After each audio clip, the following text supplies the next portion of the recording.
all said it was an army of Akashi.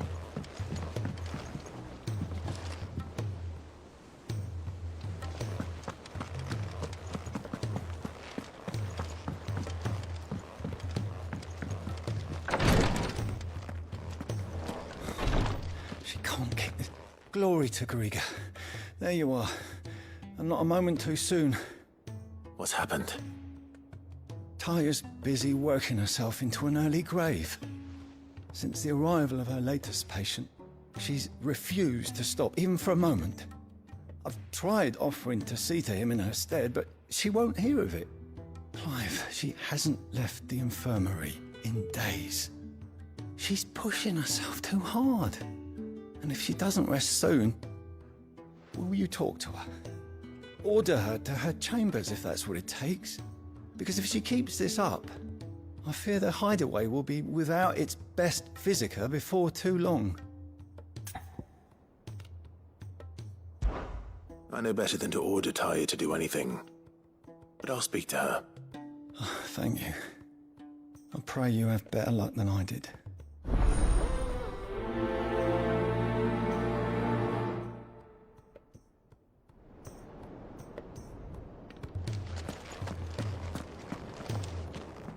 Well, Taya, Rodriguez worried about you. And if what he says is true, then so am I. We all admire your dedication, but you do need to rest. I will, when it's time. Until then, I'm staying put. We owe him that much. Who is he? Someone from my past. Someone who doesn't deserve to die alone. It won't be much longer. The crystal's curse has almost finished its work. If I had the tears, I could ease his passing. But without them, we've nothing that will touch the agony of those last few hours. How would tears help this man? Not my tears. Tears of mercy. Alicia. It's the only thing strong enough. You wouldn't, Taya. Surely. There must be something we can do for him. Sometimes an easy death is the greatest kindness we can offer. You do well to remember that, Rodrigue. I will. We have all the ingredients we need for Alicia Balwam. It needs to be fresh, though, so we rarely have much to hand.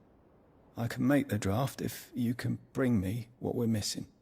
Just tell me what you need. There is a species of venom-weeping spider that lives in the forests of Norvent, near Lorbert's Pass. Bring me one of their eyes. Preserve it as best you can, but avoid contact with the tears. I'll make sure the other ingredients are ready before you return.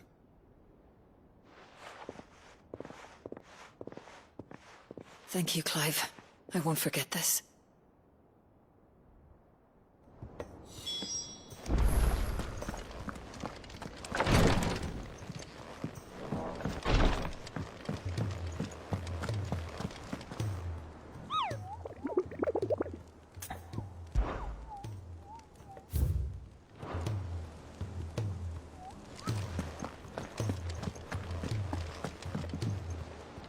All right, Clive.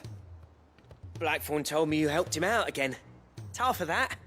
Speaking of which, I'm actually a bit, Worried about him. And you want my advice? afraid so. It's a bit of a funny one, this, but I saved this posh knob while I was out on a mission, and he gave me this flashy ring to say thank you. So, obviously, I show it to Blackthorn, thinking he'll be impressed, only for him to go white as a sheet and quiet as a curl instead. Try as I might, I can't for the life of me work out what could have got him upset like that.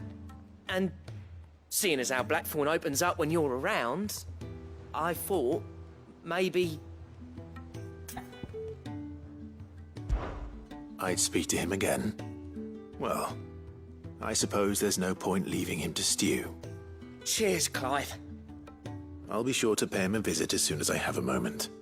All right, I'll meet you by the forge then. You come along when you're ready.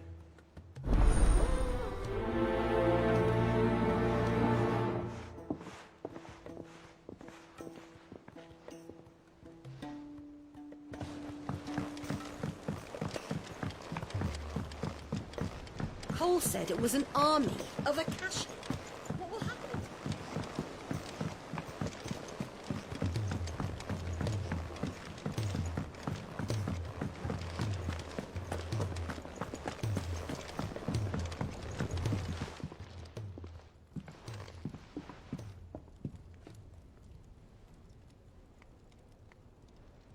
Bloody hell, Clive. Not this again. Ain't you got better things to do with your time? That remains to be seen. August tells me he showed you a ring, and that the sight of it clearly upset you. Would you mind telling us why? Come on, mate. Bottling it up ain't gonna help no one. If it weren't the ring, and it was something I said, then I'm sorry. It was the ring, right? It brought back some unhappy memories, that's all. Memories better left forgotten. Memories of what? There are things we'd all rather leave behind, Blackthorn. But sometimes it helps to talk about them. And sometimes it doesn't. Is that so hard to understand? Don't be like that. Fine.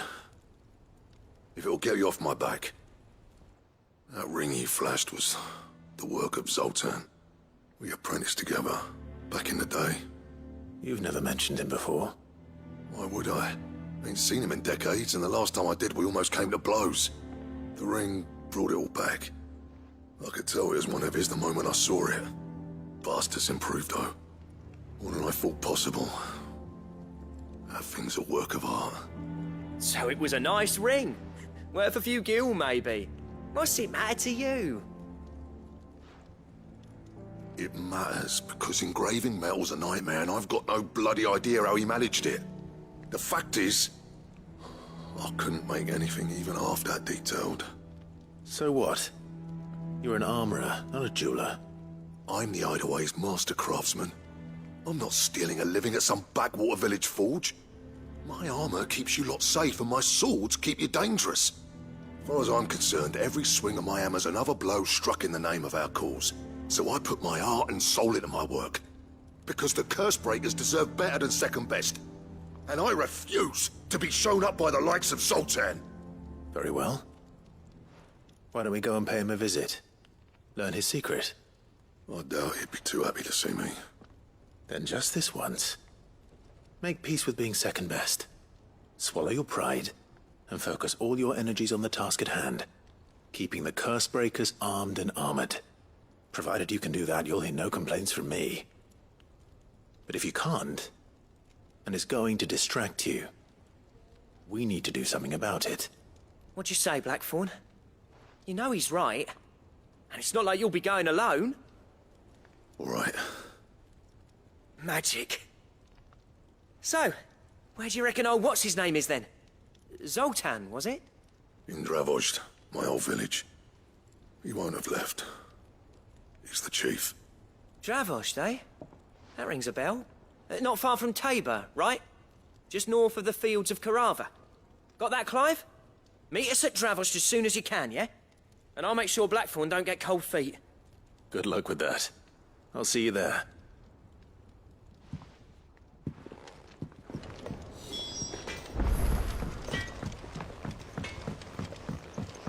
He's a surly soaker.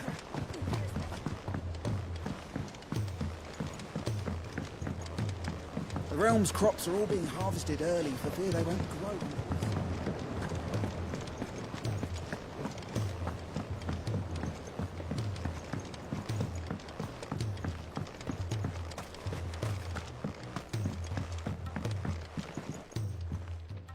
Sid, do you recall the flowers I had you bring back to the yard?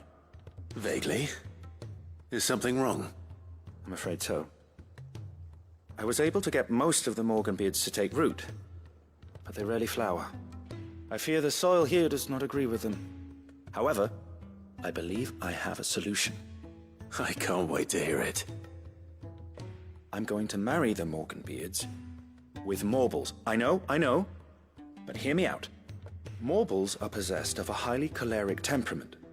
The fire which drives them appears to be maintained by an abundance of nutrient-rich ether drawn from their environs. I believe that by grafting a Morble vine to a Morganbeard, the appendage's wealth of vigor-inducing nutrients might well stimulate the flower to bloom. The endeavor, I assure you, is scientifically sound.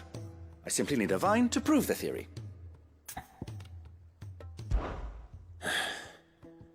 And all you need is a single vine from an ordinary morble. That is correct. A single vine. As for the morble, I fear ordinary may not suffice. But, as luck would have it, a most extraordinary specimen is rumored to haunt the swamps of Rosaria. Why, a notice concerning this very creature was only recently posted on the hunt board. How timely. Well, I shan't keep you any longer. I know you have much to do, as do I. Now, where did I put my watering can?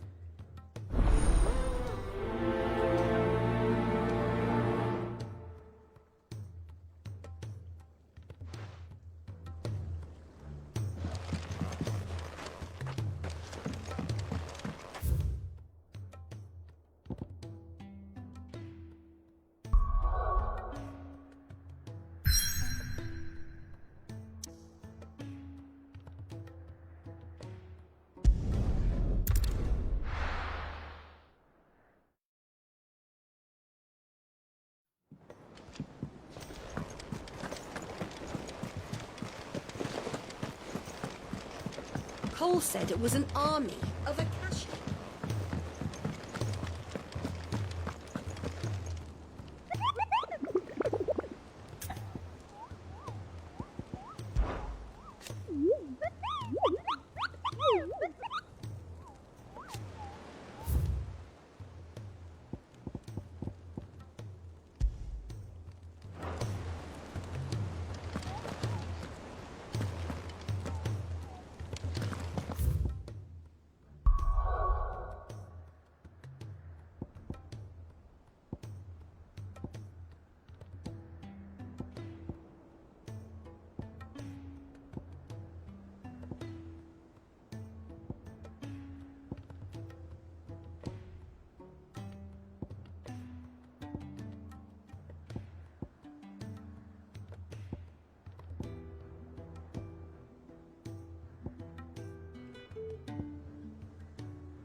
Fly, Ambrosia.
Run like the wind.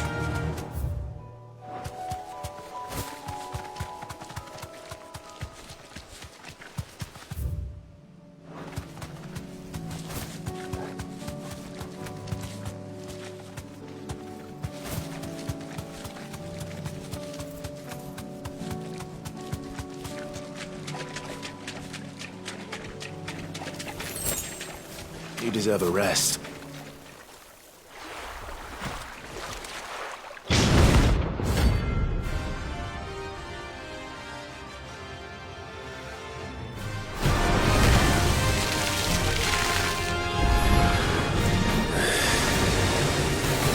Just any more walk on it. All right then.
Ready, go?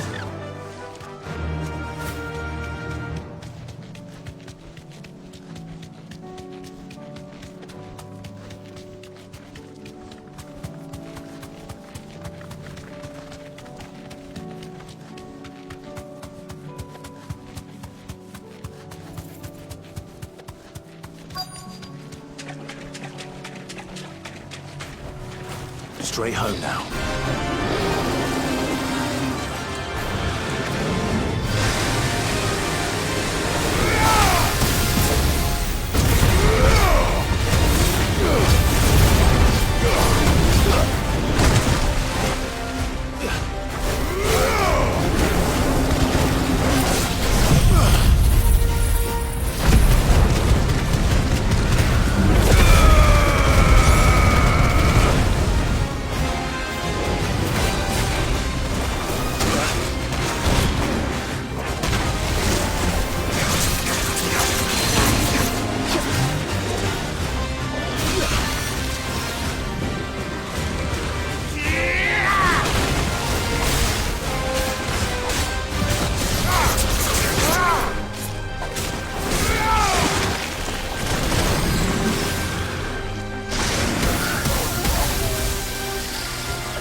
was definitely anything but ordinary.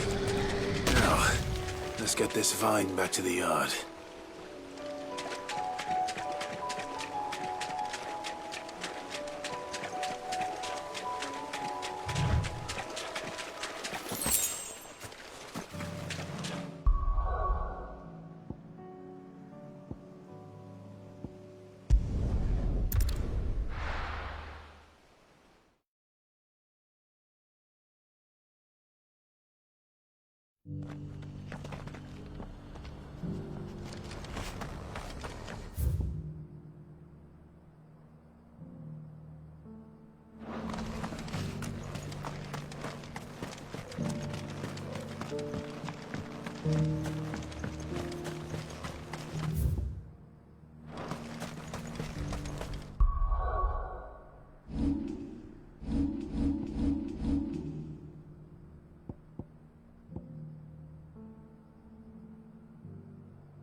cities and sea.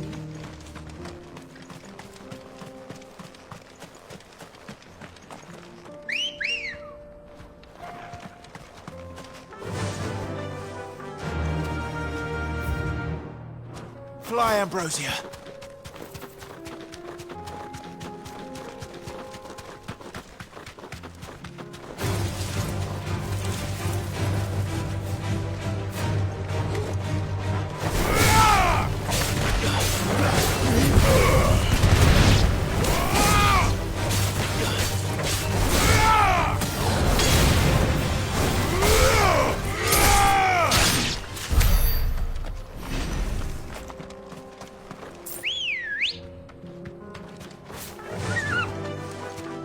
Run like the wind.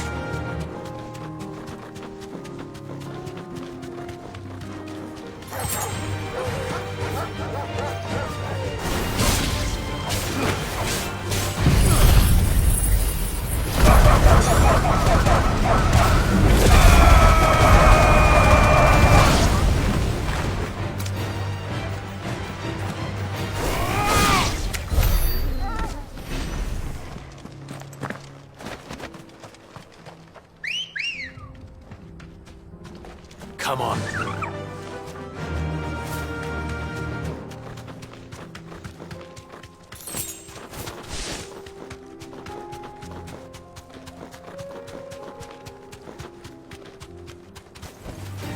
You deserve a rest. Nice try.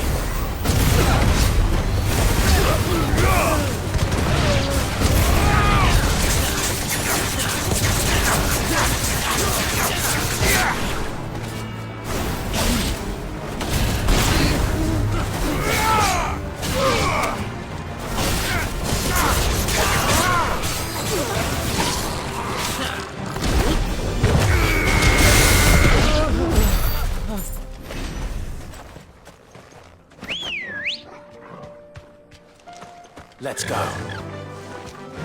Faster!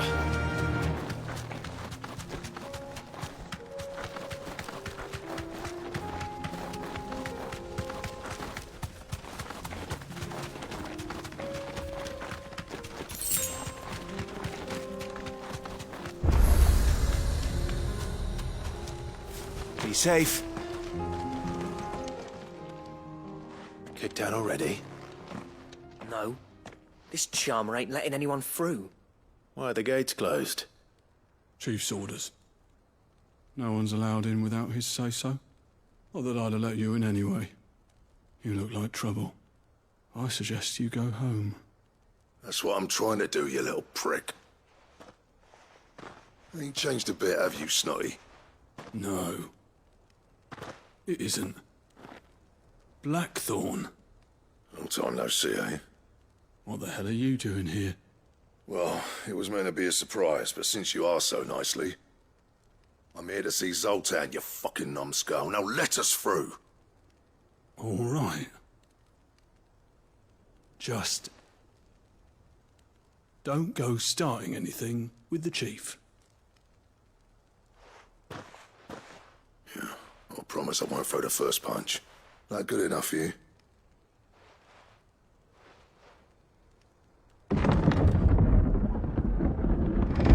Go on then. Much obliged.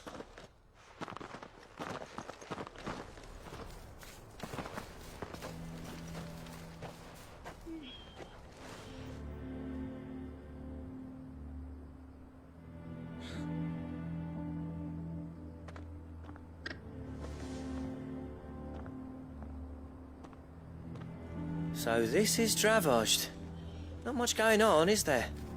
It's a smithing town. When I was a lad, you'd have to shout to be heard over the sound of hammer on anvil.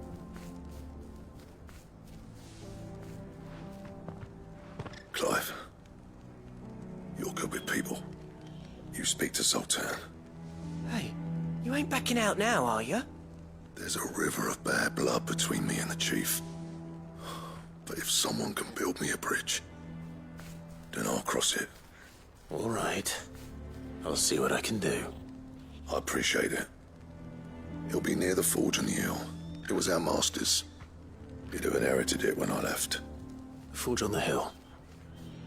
Good luck. You'll be needing it.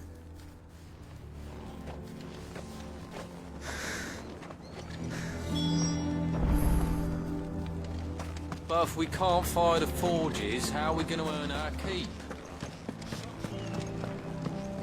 Mama, I have a pack.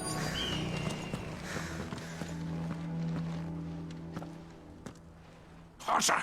Hotter, damn it! Those miserable flames wouldn't melt butter, let alone iron. Pardon the intrusion. I'm looking for the chief. That'd be me. It's a pleasure to meet you. I'll bet it is. Keep the gates closed, I tell him. Well done, Snotty. You're not welcome here. Get out. Before things turn nasty. Blackthorn's here.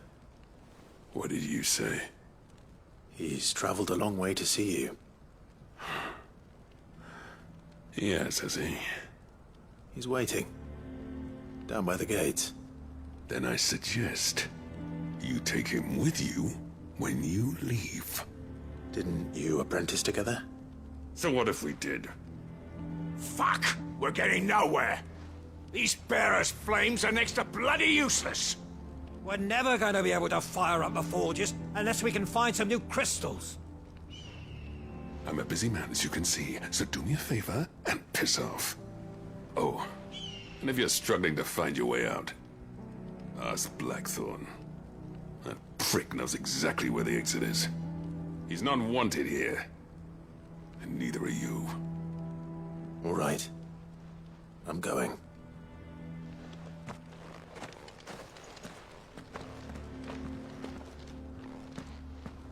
Please, Chief, you've got to do something. If this keeps up, we'll be ruined.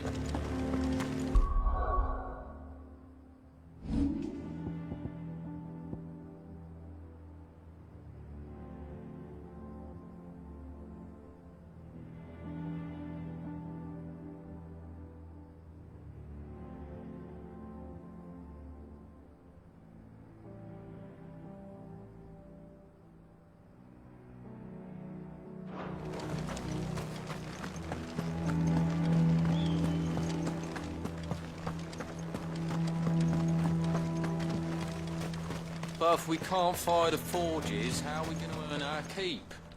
Let me guess. Zoltan told you to piss off.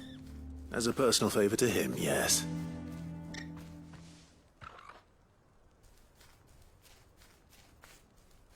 Well, at least he didn't beat about the bush. There'll be no talking him round. Not after what I did. Which is what exactly? If we're to help, we need to know. What turned the village against you? I left. Dravozd. Zoltan. The burden of leadership our dying master dropped in our laps. All of it. There are two kinds of smiths in this world, you see. My kind, who are in it for the love of the craft, who labour on a single piece from dawn to dusk to get it just right. And the other kind, who are in it for different reasons. People like Zoltan, whose work is quick and cheap. The kind of smiths who shit out a few hundred blades, reap the profit, and divvy it out among themselves. There wasn't a single day we weren't at each other's throats. And bit by bit, people started taking sides. You would have torn Dravozd in half had it gone on. So, I left. You didn't have to do that. Zoltan's a better chief than I would have been. His way of doing things kept food on people's tables. Dravozd prospered without me and my lofty ideals getting in the road. Until the crystals run out at any rate. Without magic to fire the furnaces, this place is as good as dead. It depends on how you look at it, though. There's got to be other ways of making fire. We manage it in the Deadlands. Thanks to Sid's ingenuity, yeah. He saw all of this coming. Knew crystals were the problem, not the solution. And spent years coming up with ways of doing without. You know what I mean, though, right? Where there's a will, there's a way. What I'm trying to say is that it's not your fault. You couldn't have predicted this. It doesn't matter whose fault it is. I don't want to be the greatest smith alive just because I happen to be the last. Clive. Dravosh won't last long without its furnaces. So, do you think it's time we shared Sid's bellows with the world? The way I see it, it's your decision to make. Hold on, Blackthorn. Sid made those things for us. They give us an edge over the rest. And you'd be throwing it away. All right. Do it. This place was your home. I won't abandon it to its fate. Sid's creations were never meant to be hoarded. It was only ever a matter of time before we shared them. Let this be another step on the road to freeing Valisthea from the prison of the Crystal's blessing. Dravost will show the world that it's possible. Wouldn't you agree, August? When you put it that way, of course. It's like hearing Sid speak from beyond the grave. Thank you, Clive. Shall I go and fetch the plans, then? I know I'm off by heart. I'll be needing some help, though. Building a furnace isn't exactly a one-man job. Do us a favour and round up anyone strong enough to lug a brick or two with you, August. All right, then. And I've got a job for you too, Clive. Finding me some salamander skin. I need leather for the bellows and nothing else will withstand the heat. Luckily for us, salamanders feed out in the fields of Carava. Time for a spot of hunting, then.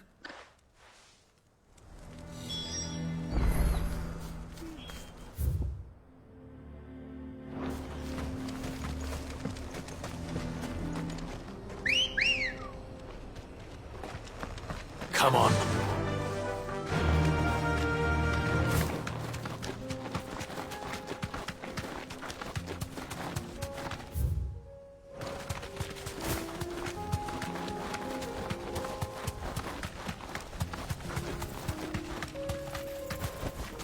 You deserve a rest.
Let's go.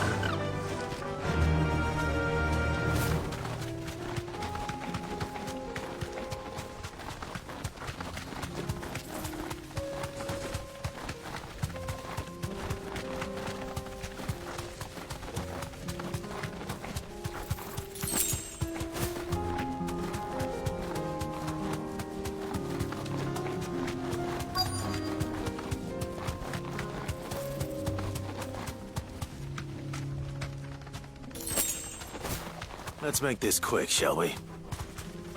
Thanks, Gal.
dare say that will be enough.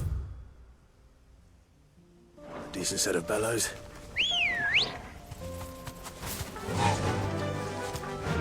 Yeah!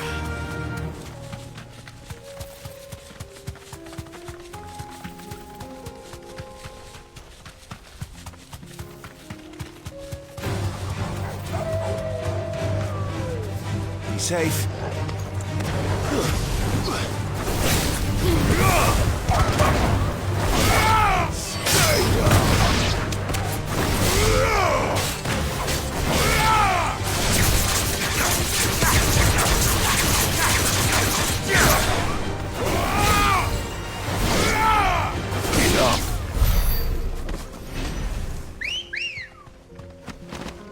Good girl.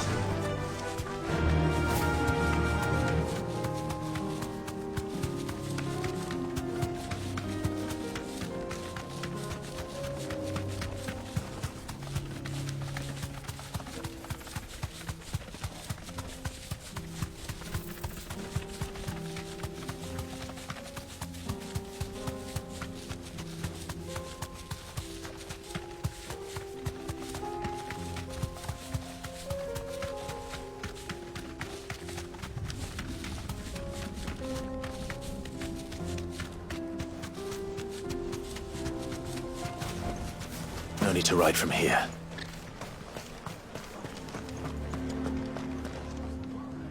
Any trouble finding the skin? Nothing I couldn't handle.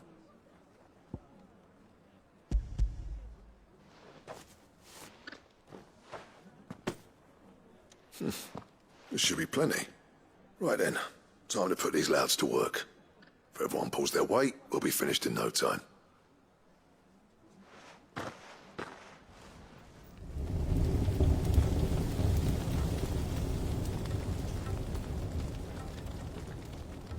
Well, I'll be damned.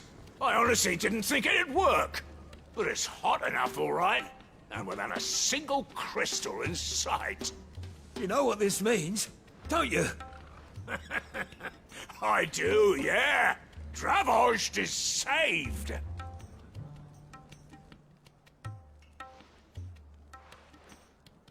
Sorry about earlier.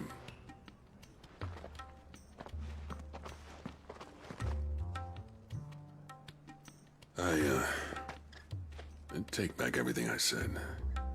That thing you built us is an honest-to-God's marvel. You saved our village. It's Blackthorn you should be thanking. He oversaw the construction. Give this to him, would you? What is it? Pet Cole's cinders. After he left, I spent years trying to eke the most out of our forges. That there was my answer.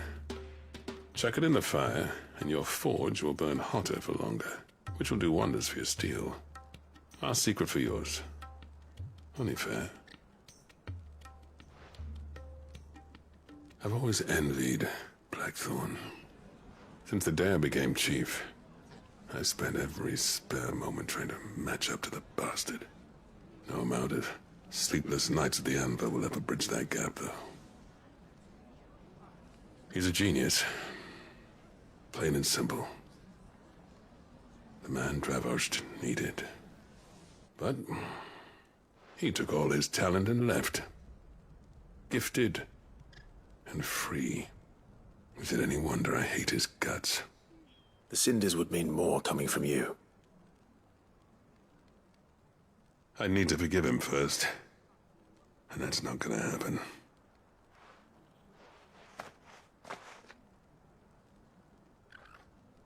Well, you know what they say. Oriflamme weren't built in a day and all that. These things take time. Especially when they involve two geezers who hold grudges tighter than their hammers. But what matters is, Blackthorn's got that twinkle back in his eye. And I'd call that a job well done. So would I. I reckon he's going to be at it a while yet, though, so why don't you head off without us? I'll see that the old git gets home safe and sound. See that you both do. I'll save the cinders till then. All right. It'll be a nice little surprise for him.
like it could have mentioned his spiders being the size of curls.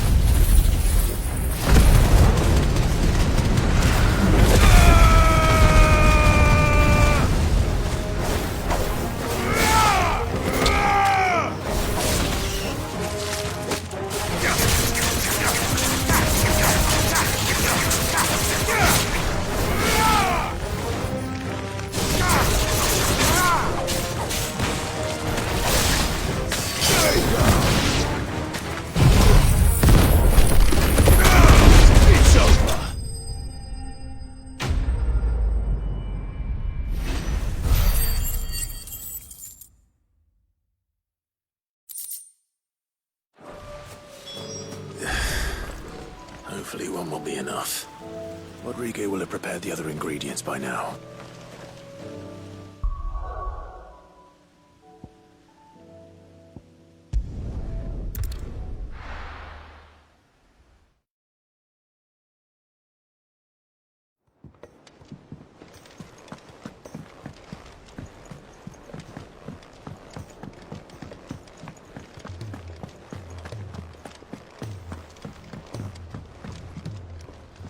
Gentlemen, I see you both made it home in one piece.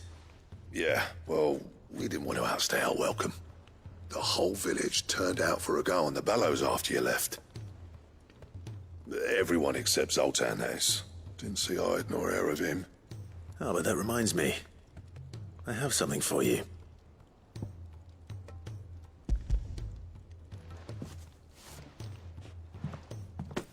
Pico Cinder.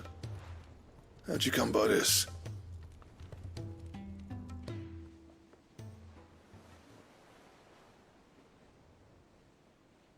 And you're sure he wanted me to have it? I'm sure. He didn't say so, but I think he wants to forgive you. Huh. Imagine that. Yeah. You know I could never leave this place, don't you? Every time you put on mail, you and the curse breakers are trusting me with your lives. There's no greater honor for a smith than that. I'm not about to go crawling back to Zoltan for forgiveness, but I will make good use of his cinder. And if that helps save even a single life, then he'll have my gratitude. What was it you said he called me? Huh? A genius? And he spent sleepless night trying to copy me, did he? Sounds like I better get to work. I've got a reputation to uphold. It's good to see you back on form, Blackthorn. I don't know how you pair put up with me sometimes, but I'm grateful all the same. Now, where was I? Oh yeah, about to put Zoltan back in his place.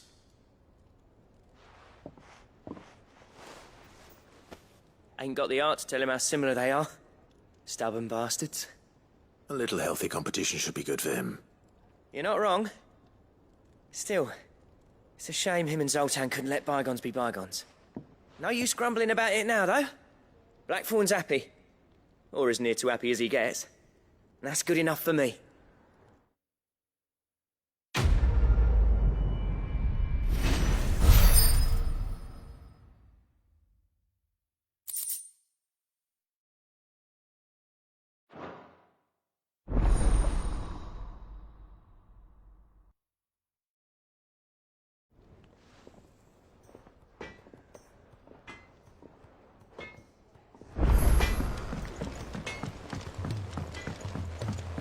He's a surly soaker.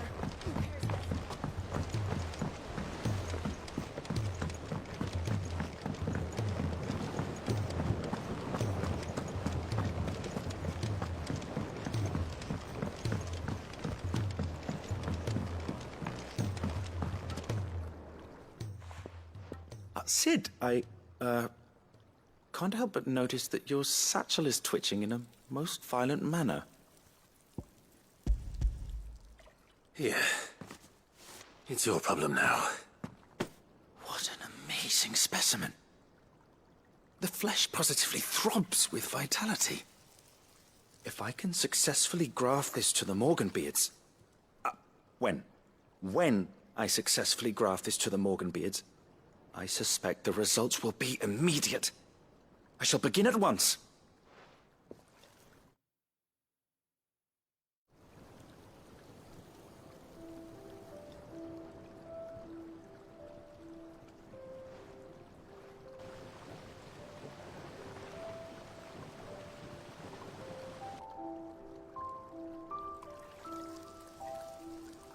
It's just as I hoped. Witness how the Morganbeards have taken to the blighted soil. How they bloom with heretofore unseen vigor. Why, I dare say such a vine graft would yield similar results when applied to other specimens as well.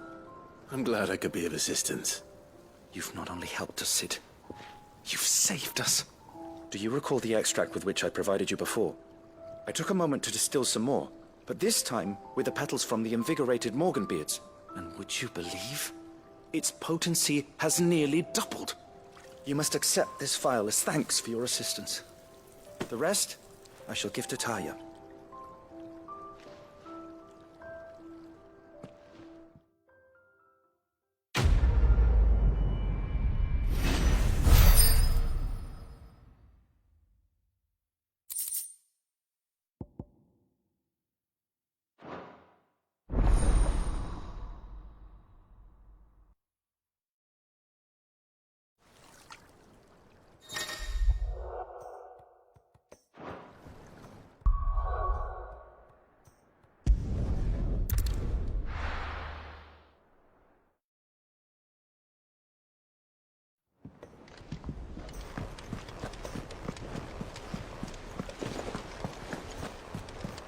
Cole said it was an army of Akasha.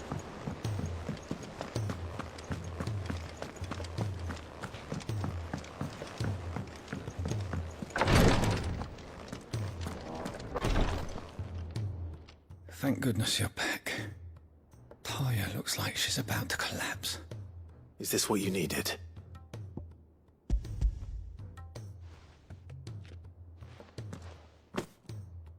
Yes, it is. Thank you, Clive. I'm loath to give a patient Alicia, but Taya's right. Sometimes it's all we can do.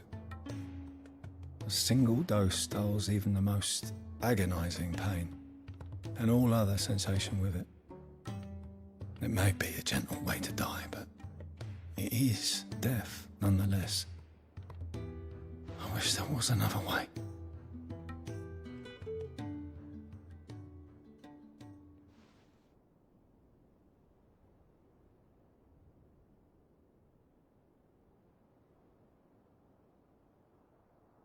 How are you feeling? Light, mid-here. Drifting on waves. Good. Just relax. Let the waves carry you to a better place. Thank you, Taya. I'm so proud of you.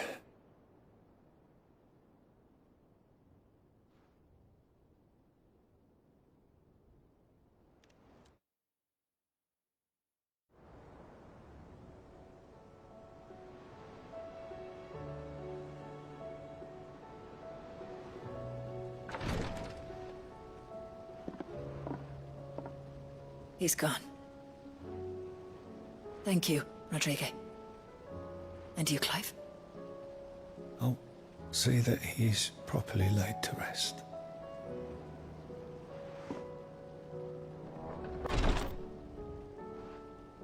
The man you helped today was my mentor, back in the Southern Isles, on the front lines of some meaningless war.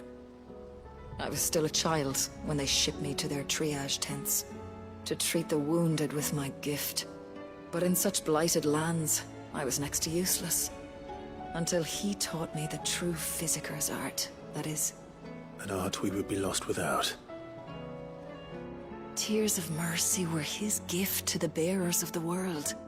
A respite from the agony of the curse's end. And a kindness Sid would have approved of. You know as well as I what life is like for a bearer soldier. Marched from one battle to the next, never knowing which might be your last. A commander may care nothing for the bearer spent in his service, but my mentor's gift gave the dying one fleeting moment of tranquility before the end. I've no tears left, Clive. I've seen too many of my friends taken. Something needs to change. And we need to be the ones to change it. And we will. I promise. I hope so.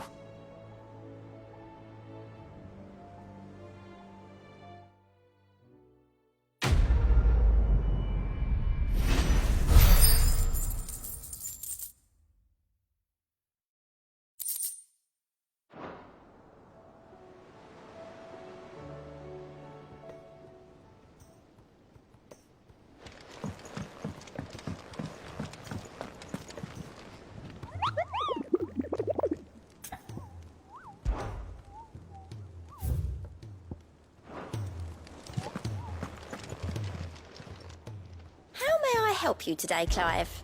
Come to claim your just desserts?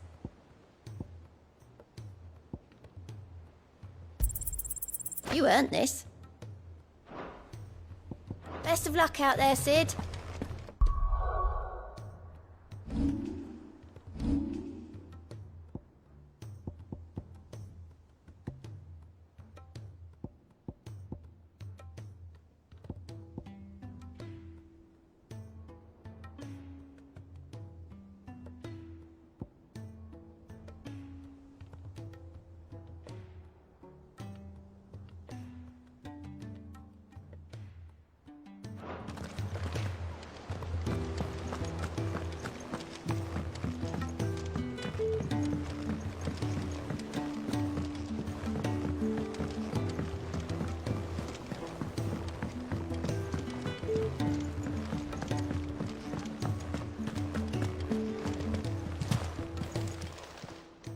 Aye, it's a dangerous world out there. Best stock up.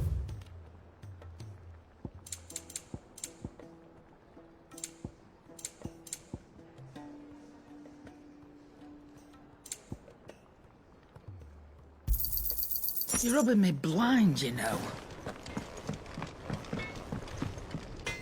So what do I owe the honour? A Sancfordian, do you?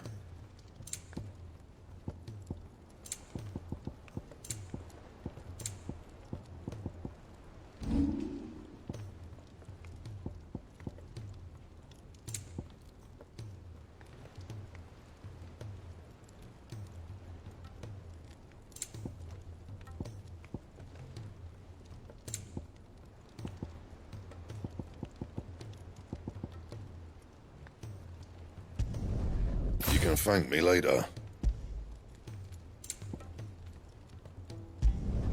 Not my best work, but it'll do.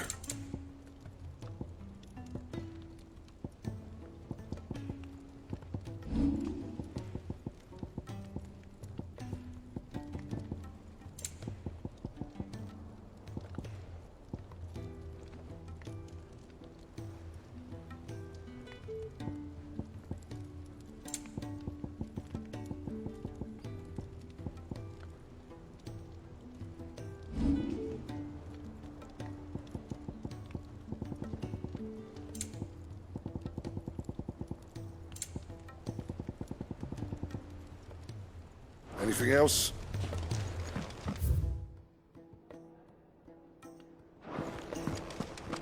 If it's knowledge you seek.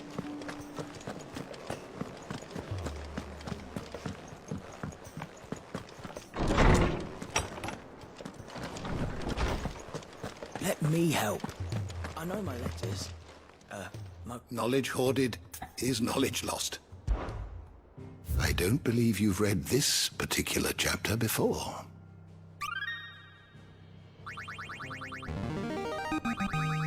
Now this, I believe you will find most interesting. You wish to study the tomes?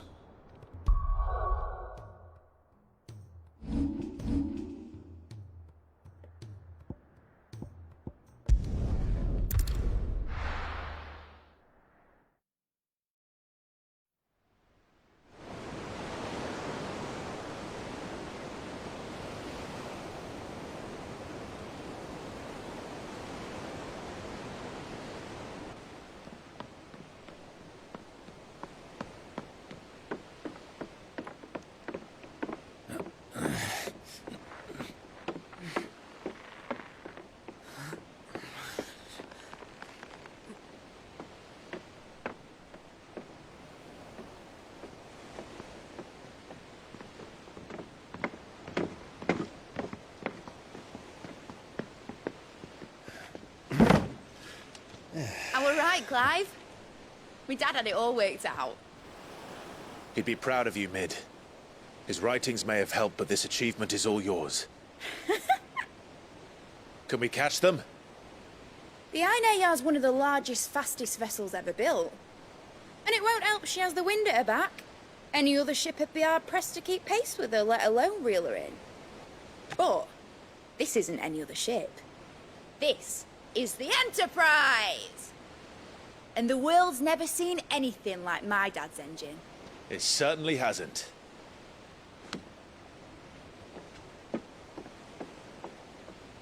Clive, what do you know of Barnabas Tharm?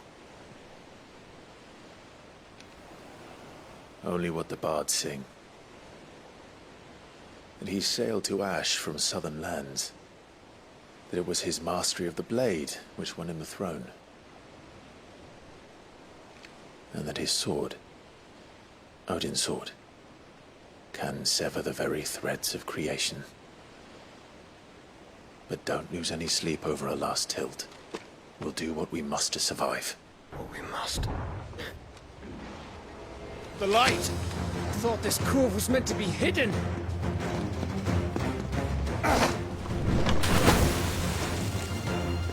Mid! Company! Eh? We'll hold them off until the ship is ready. But hurry! Bollocks! All hands! Man your stations!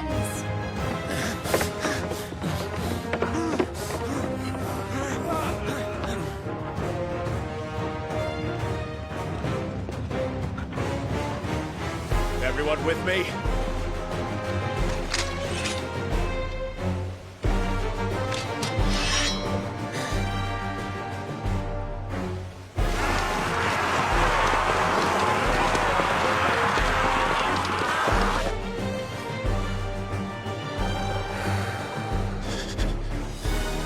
Here they come!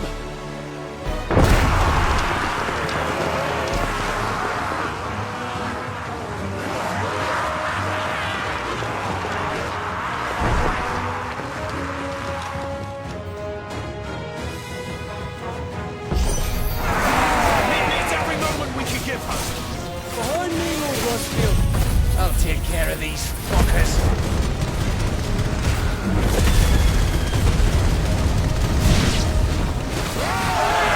About that, Hopper, How are we doing, Mid? I thought you said that ship was fast!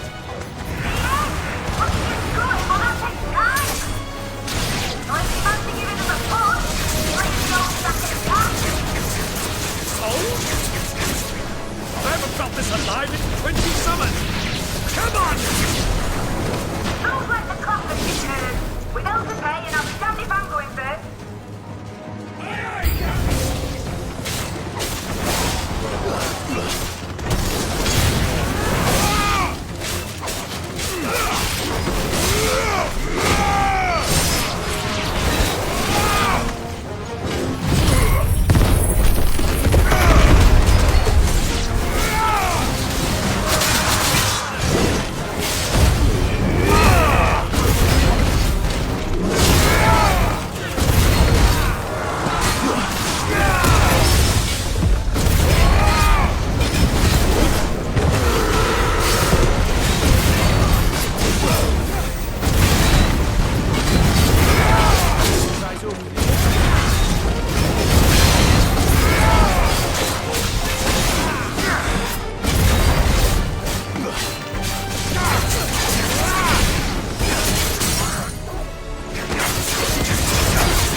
That was easy enough.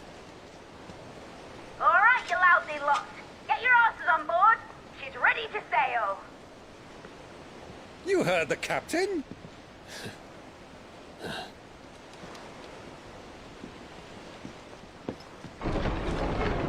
Clive.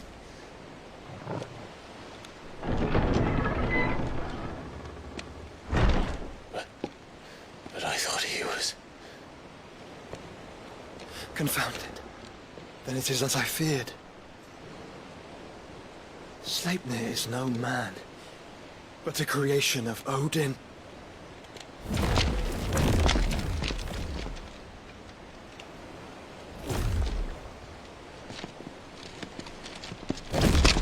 Phoenix's fiery fundament.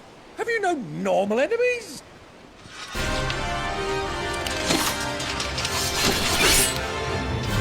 Up for another round? Of course we are. Right, Lord Rosfield? My boy, there was a time people called me the Executioner. Those are my acts. No matter, heads will roll, all the same. Mate! New plan! You leave! We follow! Follow? Swimming, are you? Oh, bugger me! Weigh anchor! Engine's dead slow ahead!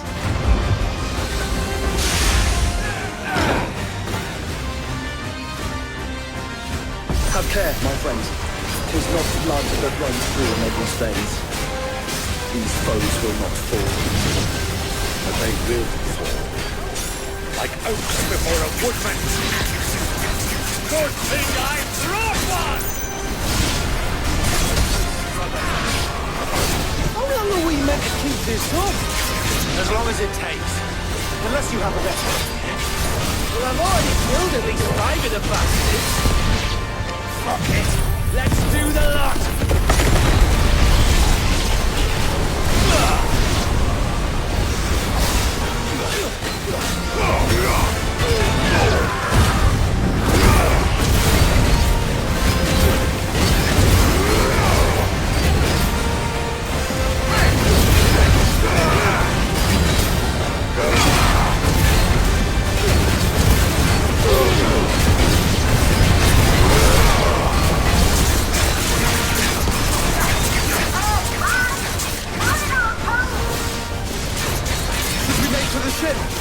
Not yet. Wait for my signal.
What do you want?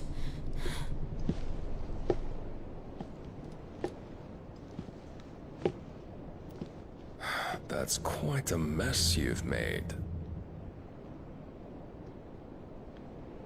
And wholly unnecessary.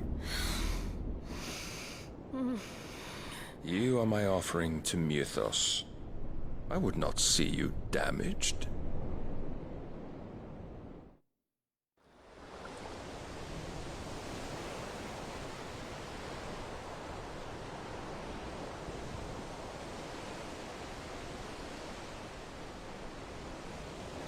Now back to your stations!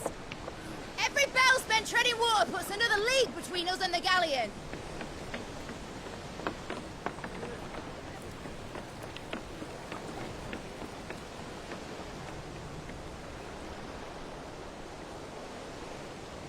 I don't suppose Mid has a spare engine? Since you rose from the grave, my fortunes have plummeted.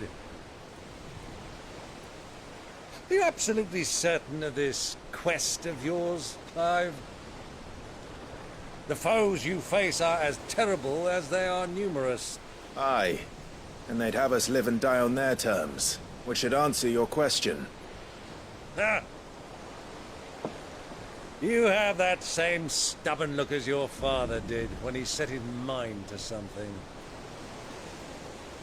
On the battlefield, I am but a single axe. A deadly one, mind, but a single one nonetheless. Yet what you require is 1,000, and I believe my old friend in Randalar can provide them.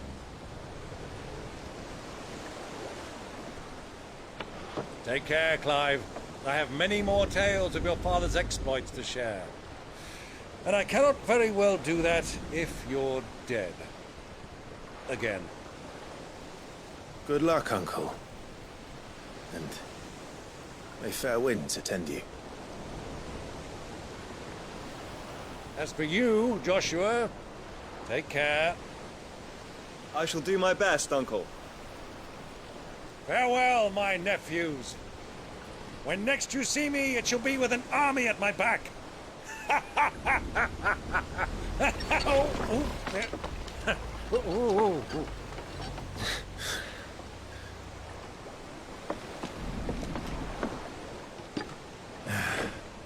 Cheerio!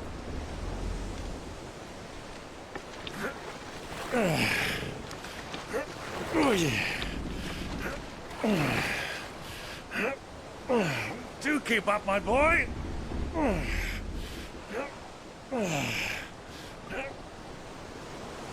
Well, we can't have him showing us up now, can we? We would never hear the end of it.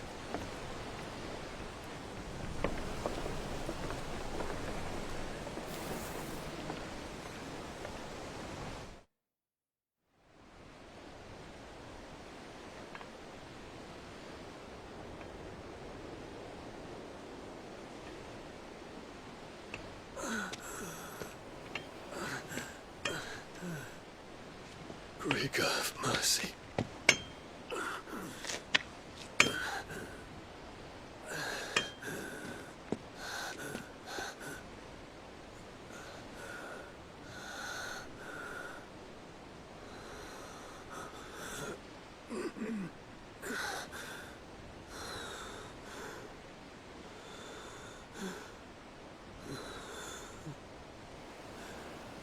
All this.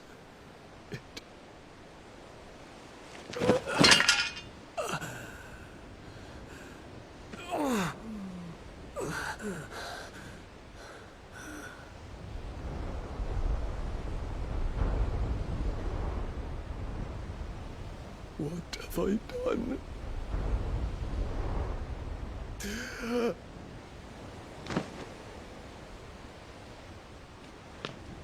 My lord.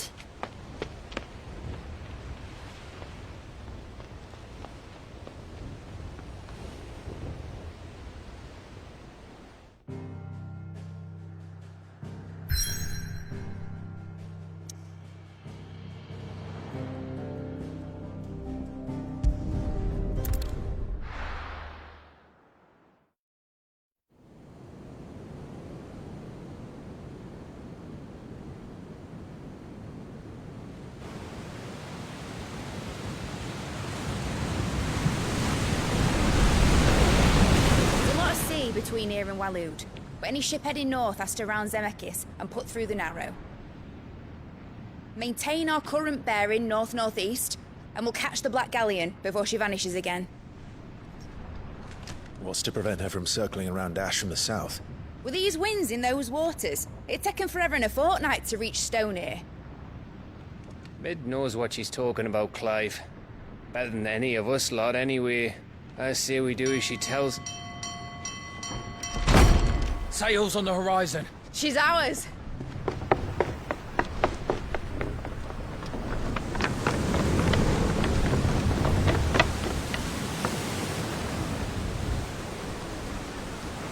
Look alive, boys! Full ahead! And keep those furnaces fed! Aye, aye! Do you feel that, Jill? All hands! Battle stations!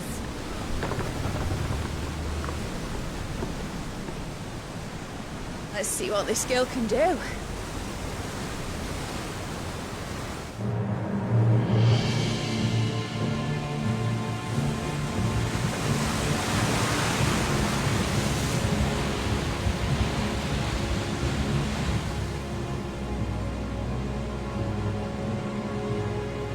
Where one leads, so does the other follow.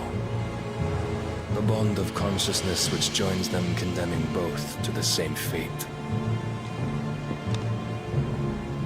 Yet my every attempt to strike it from their hearts serves only to tighten its hold.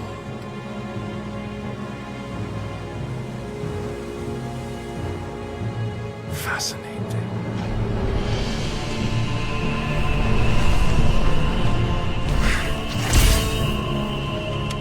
But then, there is naught my blade cannot sever.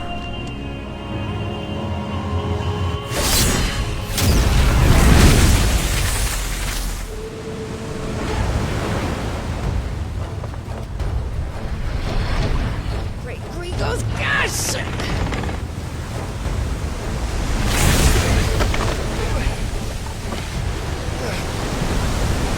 One of us. Hard apart! Heads down, you brutes! And brace for impact!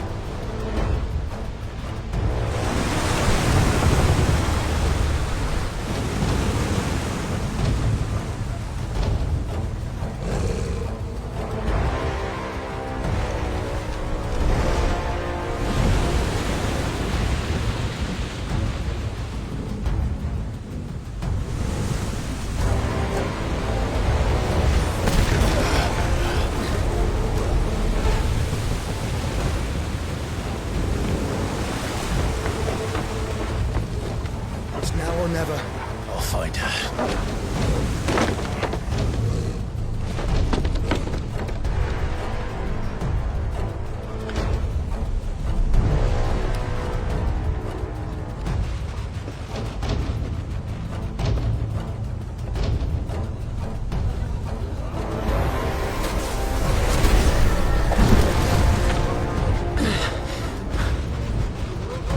Bloody hell! Out of starboard!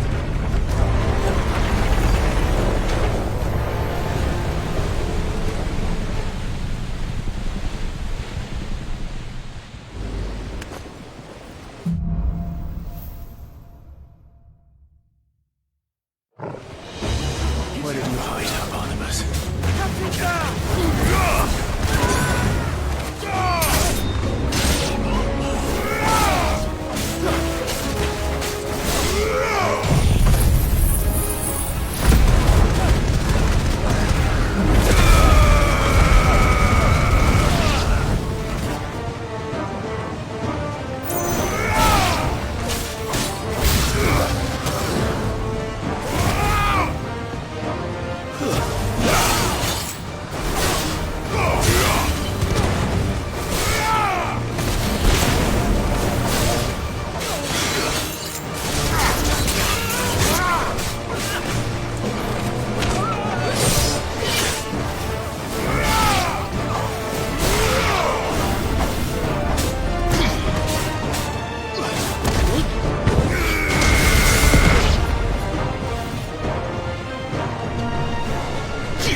wants him alive!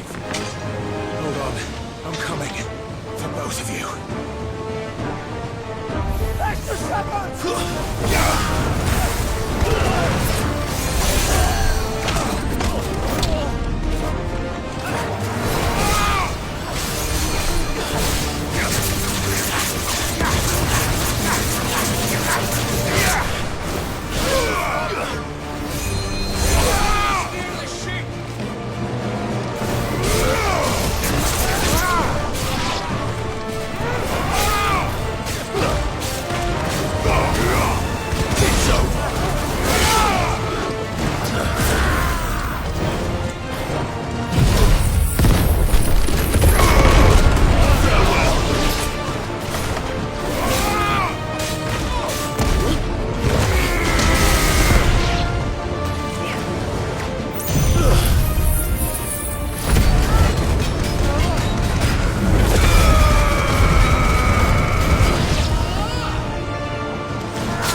came. Get back.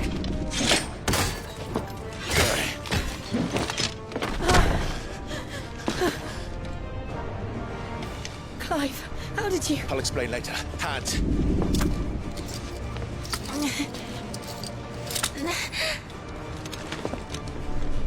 Can you walk? Out of here I can.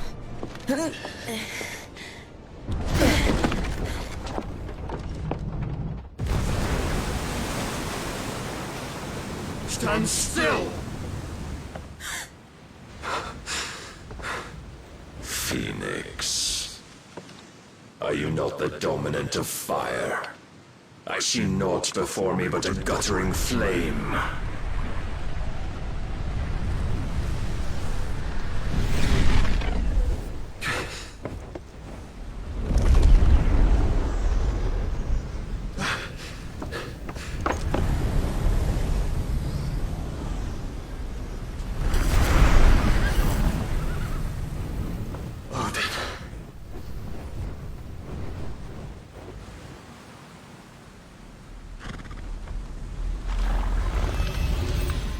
in earnest then.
Can you go on? I think so.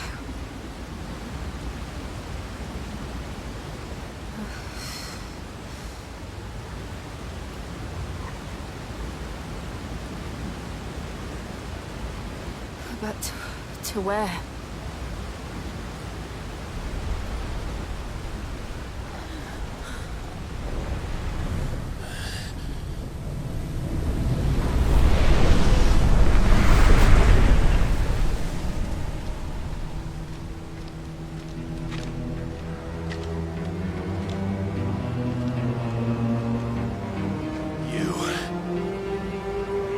What did you do to Joshua? The Phoenix? Oh, I expect he will survive. This consciousness in which you coil your feeble souls is grown thick with desperation. And thus has my master turned to my blade.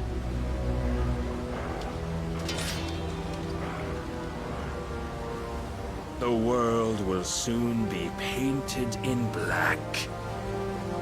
And all that live shall gather in death's autumn wake. Not if we remove the cause of this misery. Not if we destroy the last of the Mother Crystals and restore balance to the world. Come. Do you truly think it's so simple?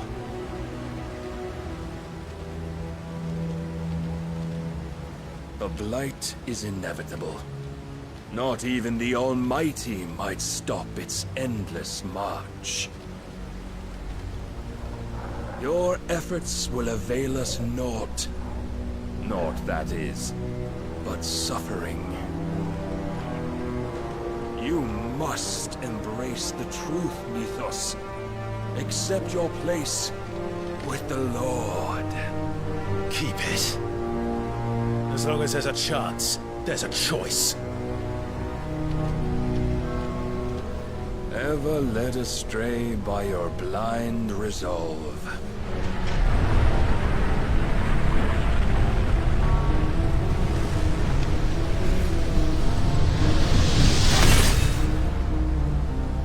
Now, it is time you learn the inevitability of your divine fate. However much it may hurt. Get as far away as you can. Clive, no! Trust me, Jill.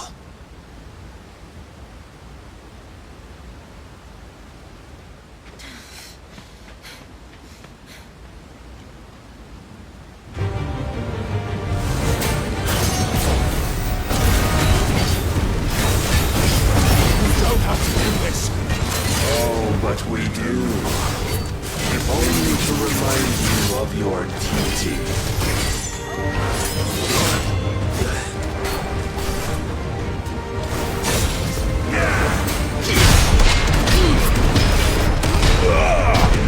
time since our last meeting. You have grown much.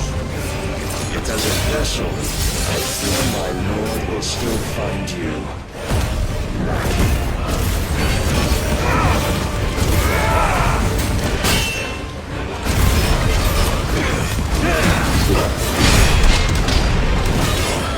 All this fire and fury, and for what? Stopping the blight. A foolish notion fed to you by a foolish man. How dare you? You know naught of this world nor of our place in it. If our fates were so easily rewritten, we would all be gods.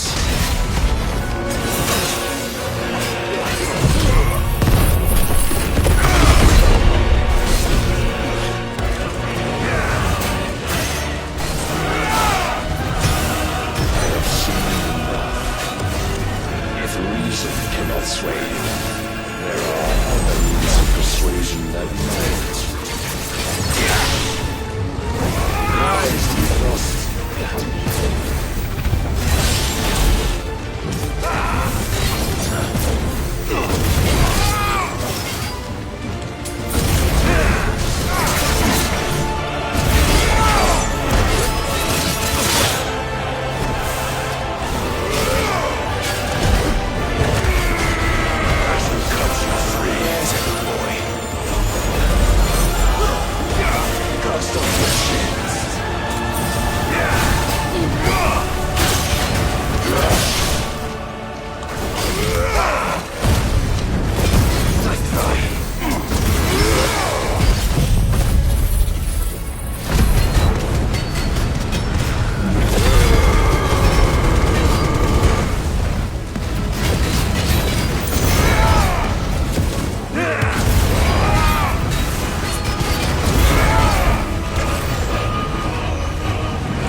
Thus is the light of hope severed.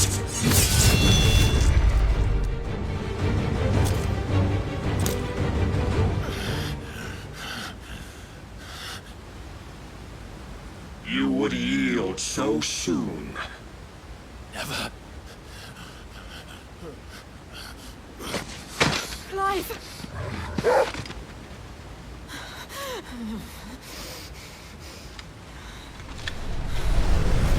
Not see.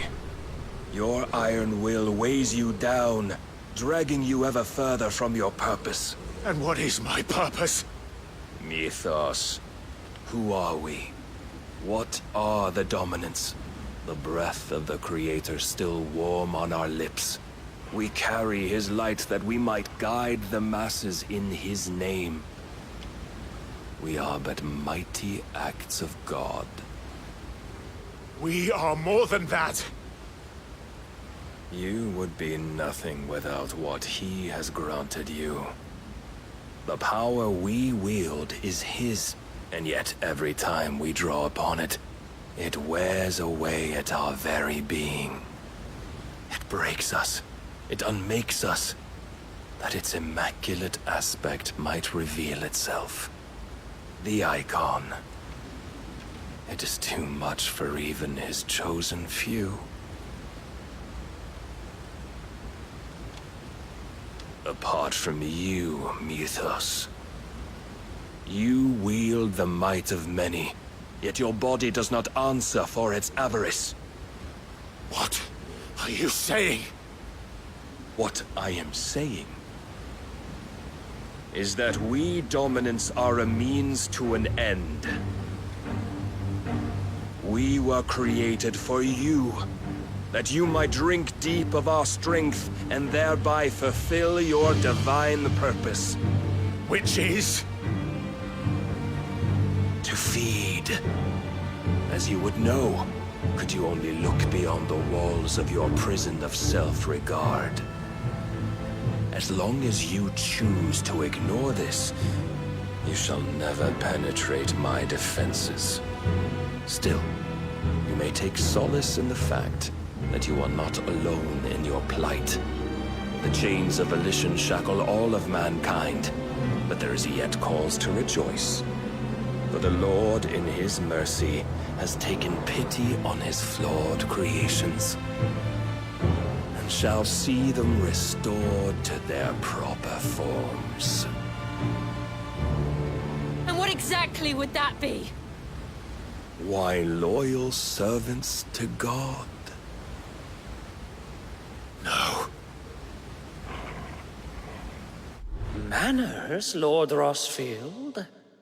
They are men, like you and me.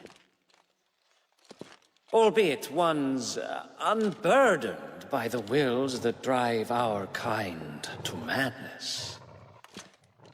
They are pure. They are divine. You mean to turn everyone Akashic? Not turn, Mythos. Turn back. For too long has mankind been led astray by their clamorous wills. It is time they return to a world of quiet equality, where they might once more know salvation. Salvation? And abandon everything we hold dear? We don't need your salvation. We'll save ourselves, and we'll do it on our own terms. Not yours. And not your gods! With every defiant expression of your will, the tighter the chains of consciousness become. But perhaps that fact may be put to use.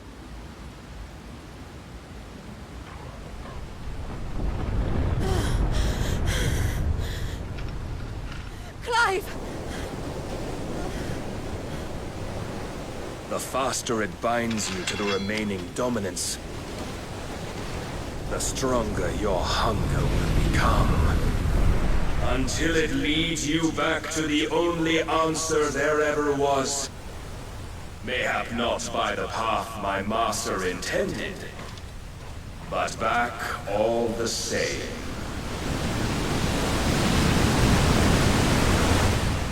Ash is not far. I could freeze a path. You're in no fit state. Probably not, but I can try.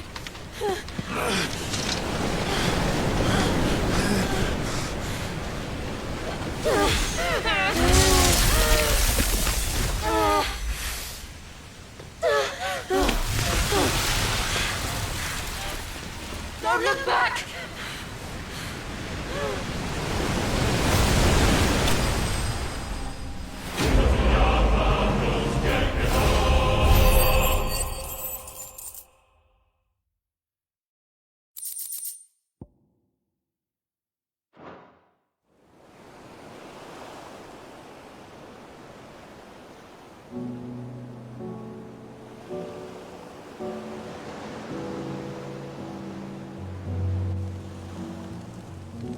I hope the others are safe. The Enterprise was clear of the gap when we fell. They made it, Jill. And they will have seen the ice where it led. We need only wait till dawn.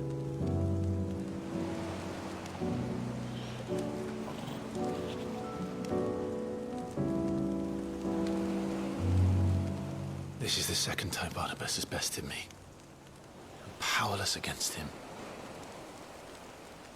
And maybe there really is nothing else for it but to give yourself to his master.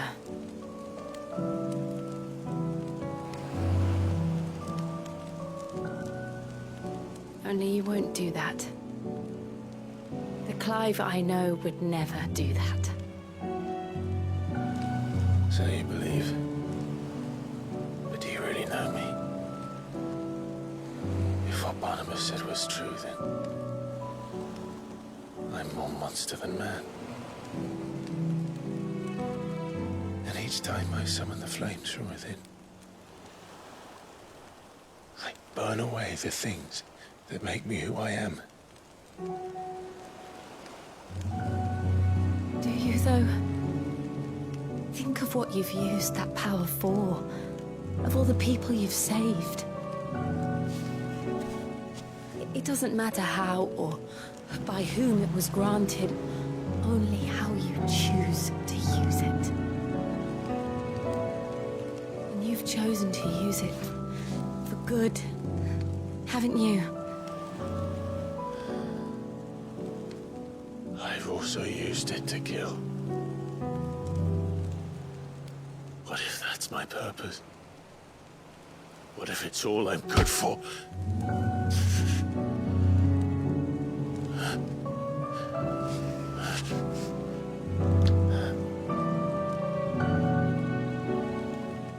You're still that same boy I grew up with.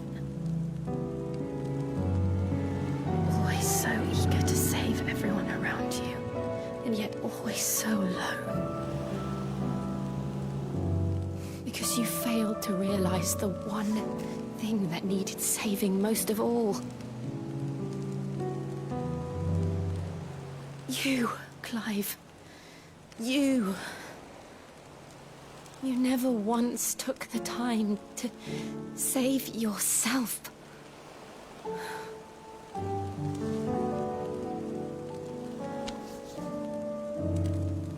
Myself.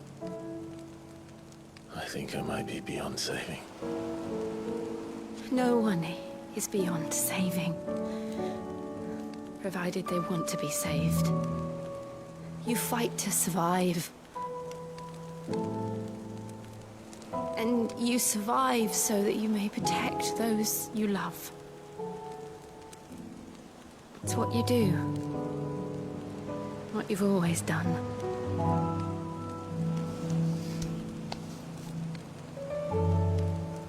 And I know you're not about to change. So I'm going to help you. To give you what you need to protect us all.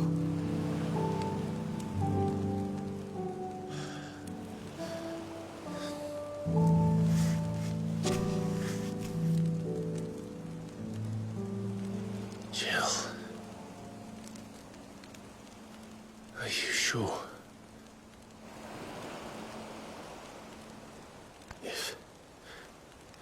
If this is what you want, then...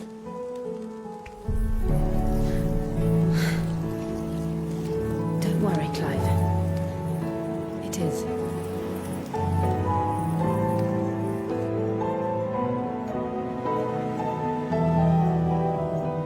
This burden, I'll give you the strength to bear it alone.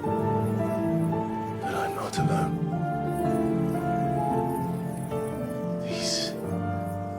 I carry. My sins, my pain, my sorrow. I see now that they are all a part of me.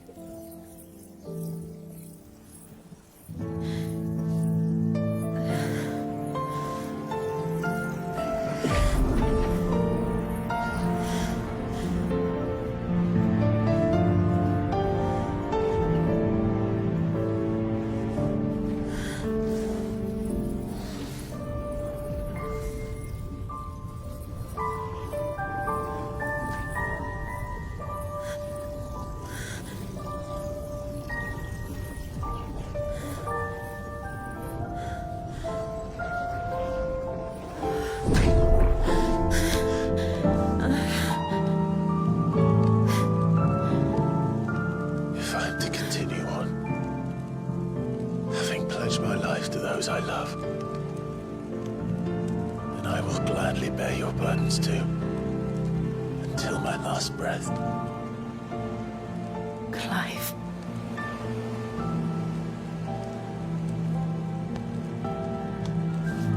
I promise you, Jill, we will find a way to escape this fate. Find a way to save each other.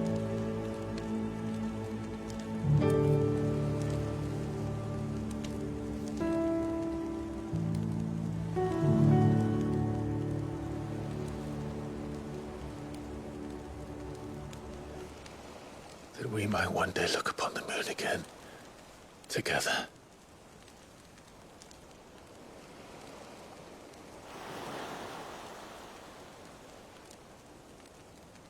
And I promise you, Clive, that I will be there, no matter what you must become. I know.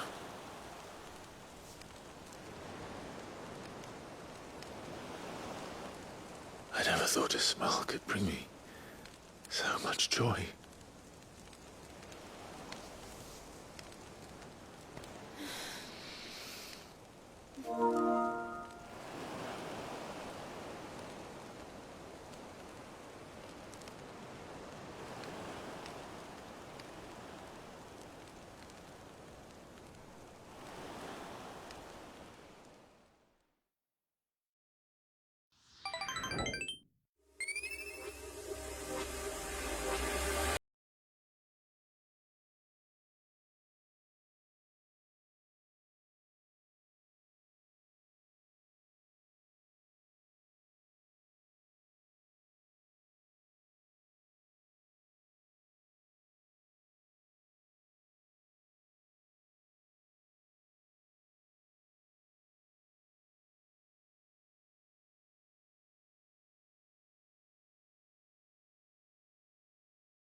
What of Barnabas? Do we pursue him? No. Our paths will cross again soon enough. Whether we like it or not. Besides, there is something we must do first.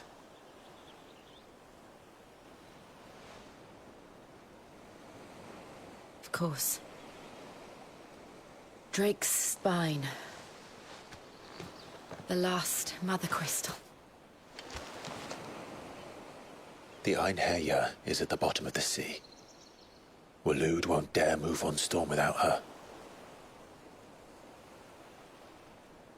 But they know we're coming now. We'll need a plan. And a damn good one at that. Then let's go home and find one. Ash will have to wait.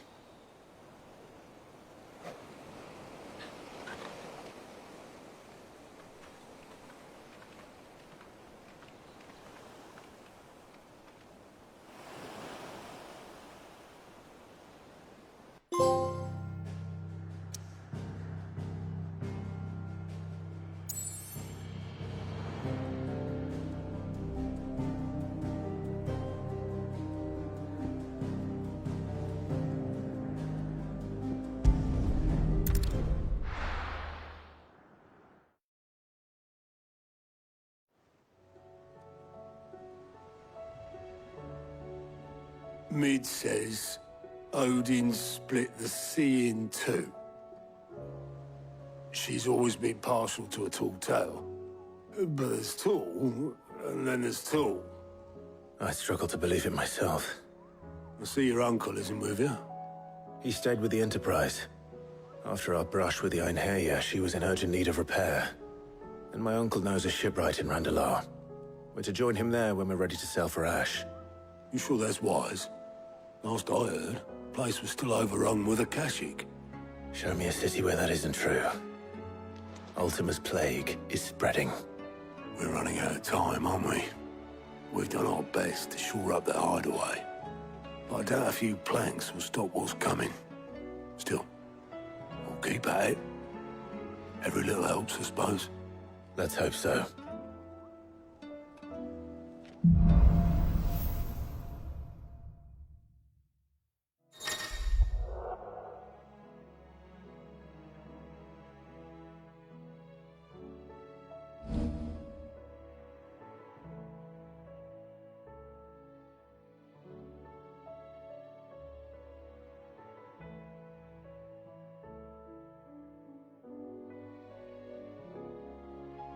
I should visit Joshua. Assuming Talia will...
Allow it.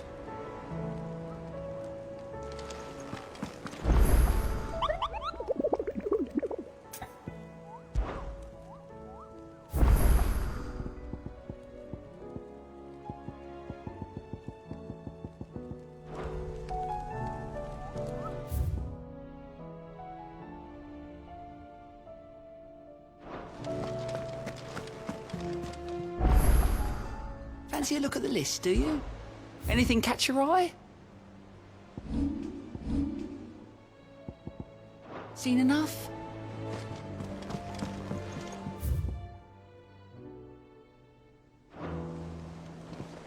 Heard the bad news then, did you? What bad news? About Dravost. Blackthorn's old haunt. With the forge and all that. Well, anyway, the mines just down the road from there are spewing out ether like no one's business. And the village? Safe from the flood for now, but they've got other problems. Akashic. Every creature in the area is either turned, or on the way to turning, apparently. Zoltan and the others are living on borrowed time. They need help, and quick. Doris sent a few curse breakers to keep an eye on things, but there's only so much a couple of scouts can do. Except get eaten. If something ain't done soon, the whole place will be overrun. I won't let that happen. Didn't think you would.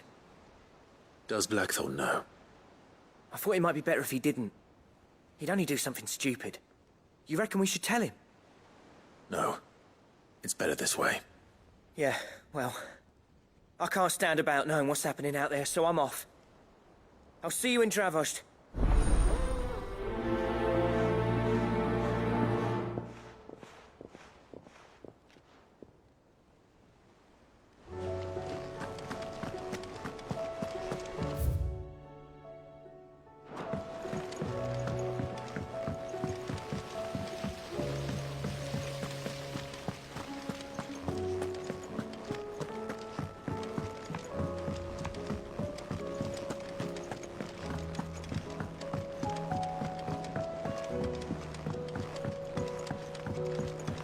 How was she?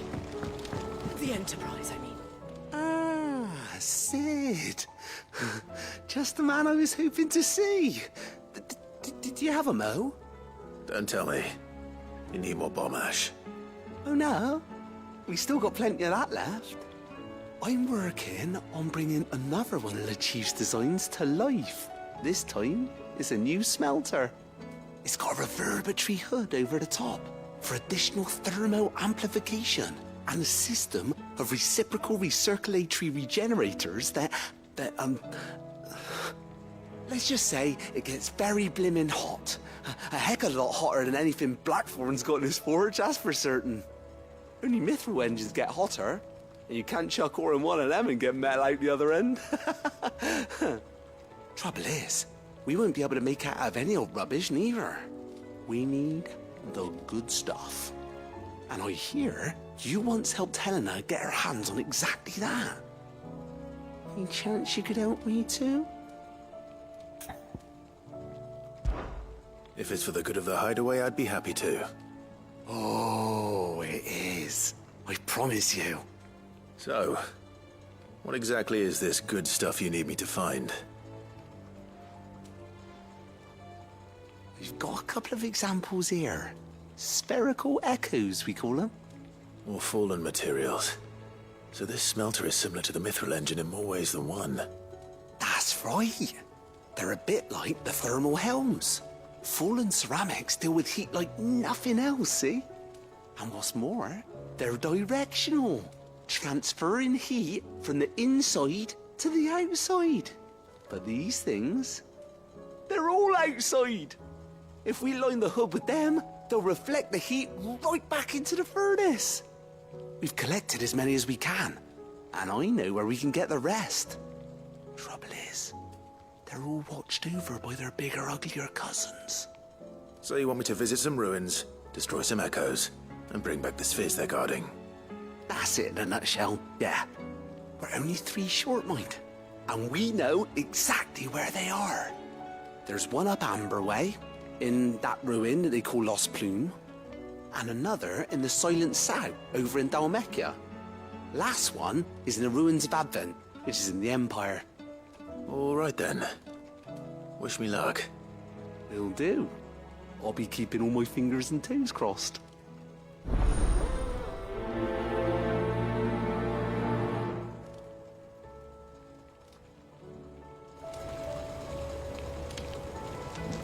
With Canva in the hands of a Chick.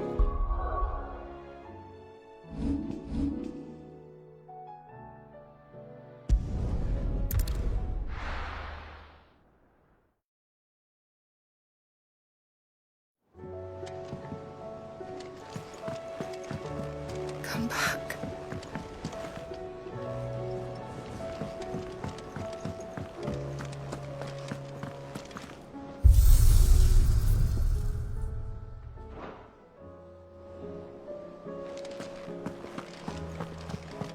Don't tell me we've run out of perfume. These days. So what do I owe the honour? What do you want?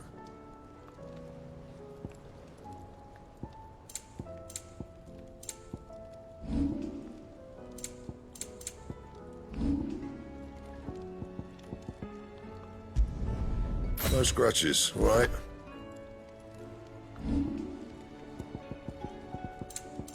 That it? Fine.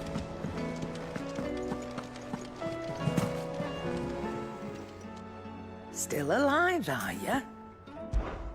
Go on, then.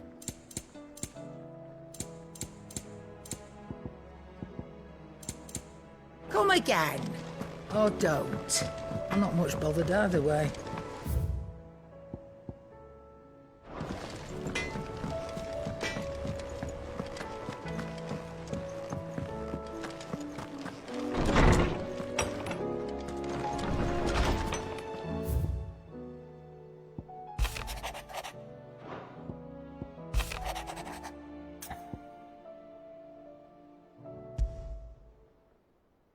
There's no way of knowing if Doris will confide in me, but I can speak to her at least.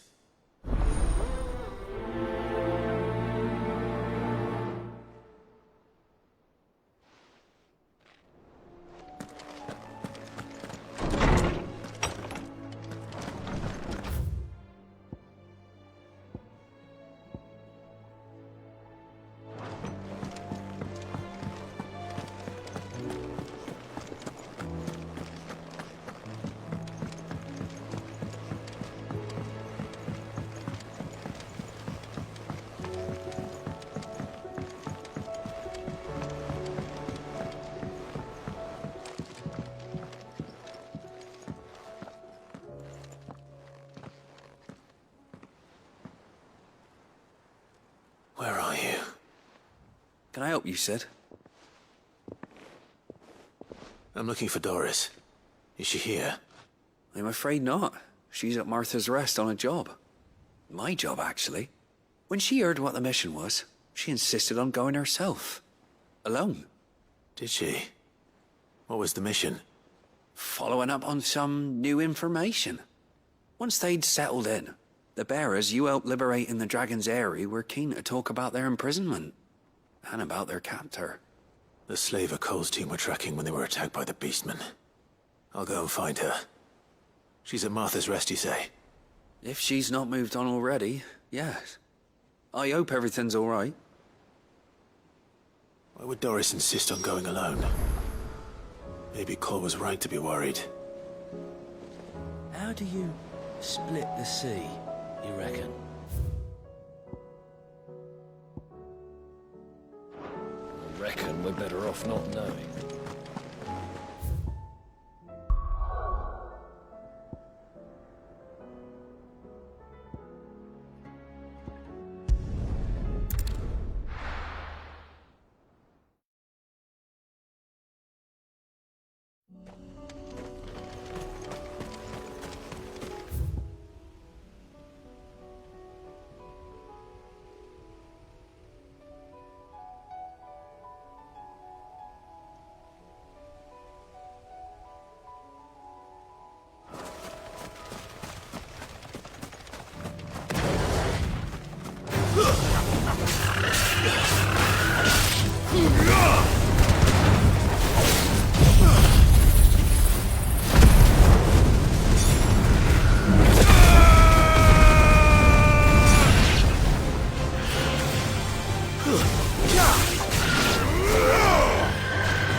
Ready, go?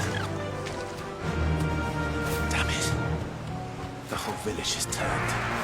No need to ride from here.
It's over!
finished.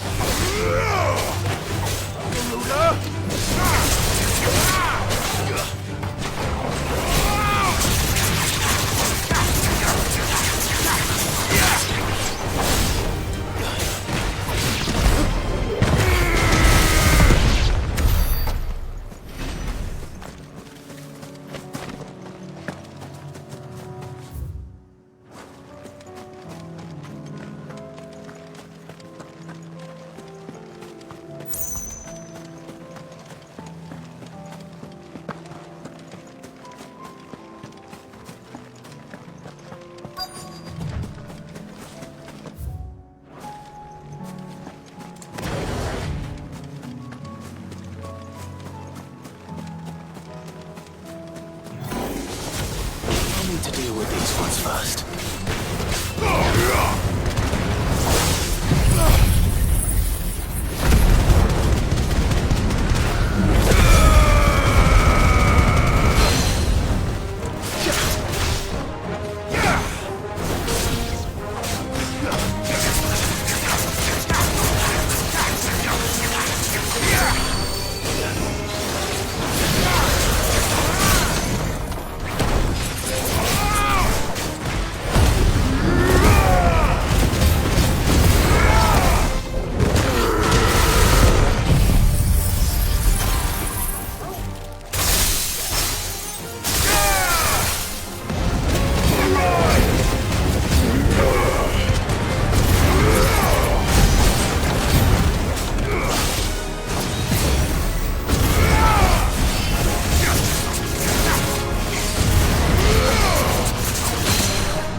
Echo.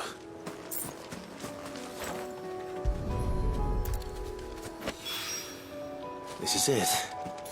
Right then. Just two more to find.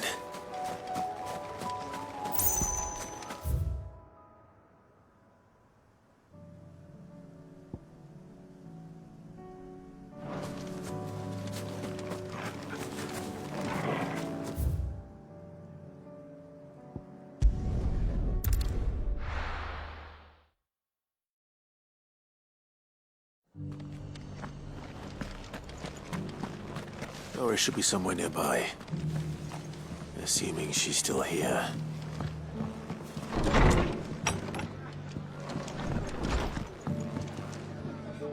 Ah, Clive. I was just about to send for you. I'd like you to take something to Sir Wade up in Eastpool. Seeds for planting. Thought it was about time they started growing their own food. I'll keep providing them with whatever they need in the meantime, of course. But if Eastpool's going to survive, it's got to be able to fend for itself. As of those poor bearers. They've lived their whole lives in servitude, but now they're their own masters. Small wonder they ain't got the foggiest how to provide for themselves. So it's up to us to teach them. And if you're wondering why you, well, the wagoneers taking supplies up that way have been coming back with more and more reports of Akashic around the village of late. Sir Wade's putting a brave face on it, but I think even he's starting to worry. And if he's likely to share those concerns with anyone, it's you. All right. Thanks. Wouldn't ask if I didn't have to. There. That should be enough to keep him in Gazal Greens for a few years at least. Gazal Greens? Not the most mouth-watering crop, I'll admit. But they're hardy, they grow fast, and they fill a hole. Better that than something that'll wither away at first frost. And chocobos love 'em too, which is no small thing. When I say all of us need to pull together to get Eastpool back on its feet, I mean all of us. They ain't exactly succulent, but cook 'em right and they're just about bearable. I'll take your word for it. Anyway, Sir Wade'll know what to do with them. And if he don't, well, I'll go up there and show him myself. I'm sure you will.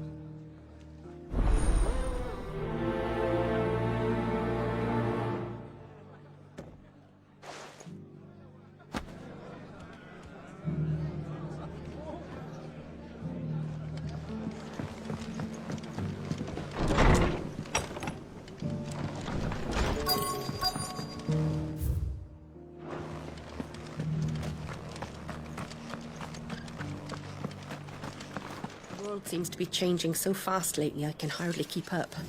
But what I do know is that there's more bad news than good. You can tell that just by looking at people's faces.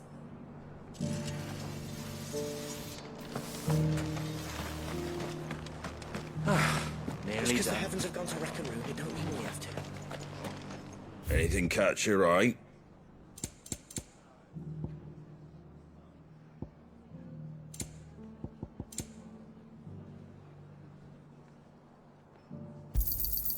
Much obliged. Fare thee well. Anything catch your eye?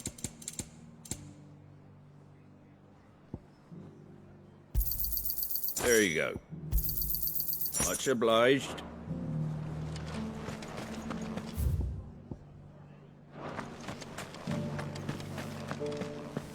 It doesn't still hurt, does it?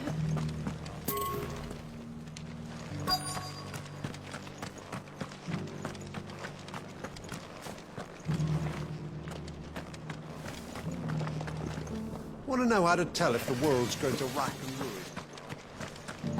I've got greens of all Looking for shapes shelter. and sizes. Colours too. Mostly green.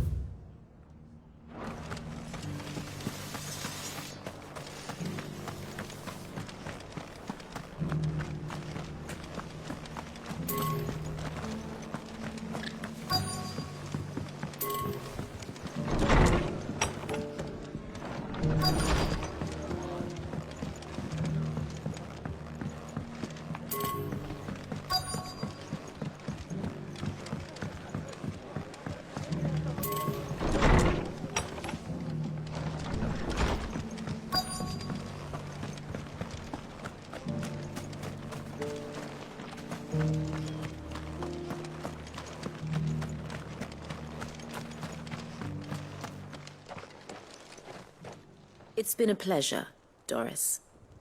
Just like old times. I'll give your offer some thought, my lady. How goes the investigation? Sid, what brings you to Martha's Rest? You. I heard you were out here on your own, tracking our slaver. I trust you're being careful. Of course. And it had to be me. The bearers from the Dragon's Eyrie confirmed a long-held suspicion of mine that the slaver we've been tracking is an old acquaintance. She's no fool. If we'd come in force, she would have spotted us straight away, and then vanished without a trace. That was her just now, wasn't it? So, was it a fruitful reunion? I'd say so. She tried to recruit me. Seems her time in Rosaria is coming to an end. She's abducted bearers from across the region and is looking to smuggle them back into Sambrec. After her brush with those beastmen on the road to Northreach, she hired herself an Imperial escort, which she wants me to join. She's dangerous, Sid, but I think I can stop her. Then I'm going with you. I'll take care of the escort. You can see the bearers to safety. Where are they? The Baum Archers, soon to break camp. You go on ahead. I'll follow once I've sent word back to the hideaway.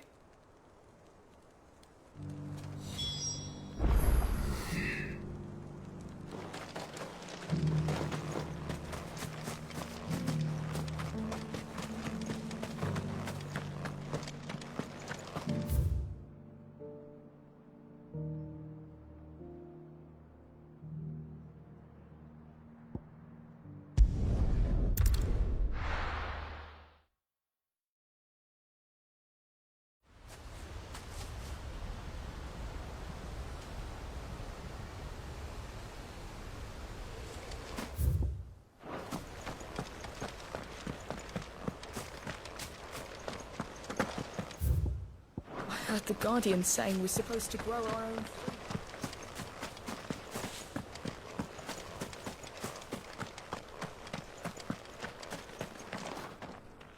Ah, Lord Rossfield. What brings you to Eastpool? A delivery from Martha.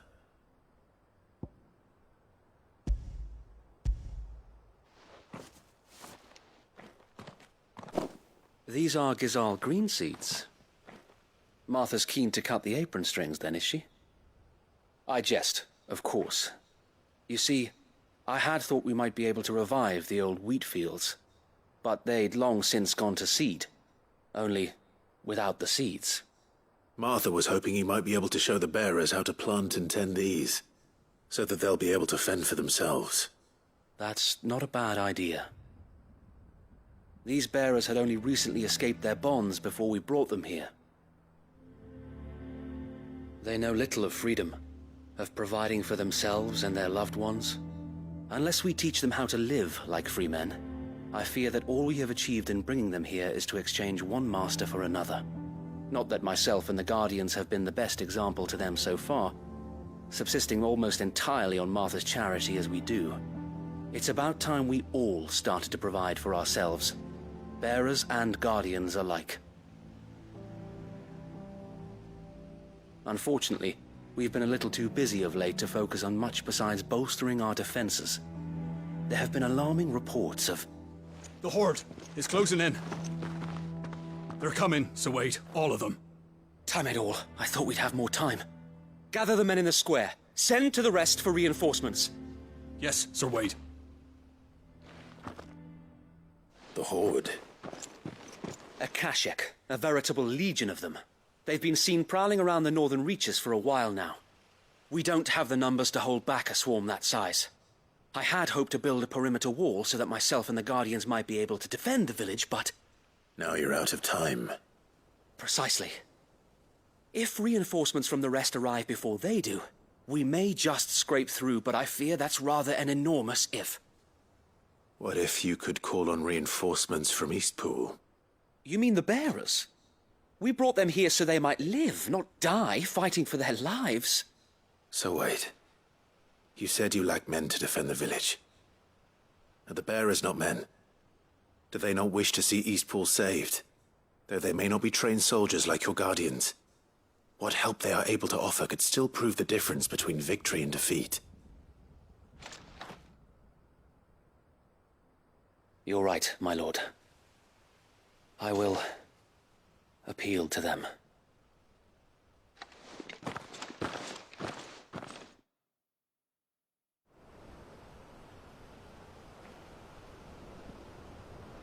My friends, I humbly beg your aid. We Guardians are few and our enemies many. But I swear we can defeat them with you at our side. You would send us to the slaughter, to serve as bait for those fiends so that you and your men might be spared. And to think we trusted you.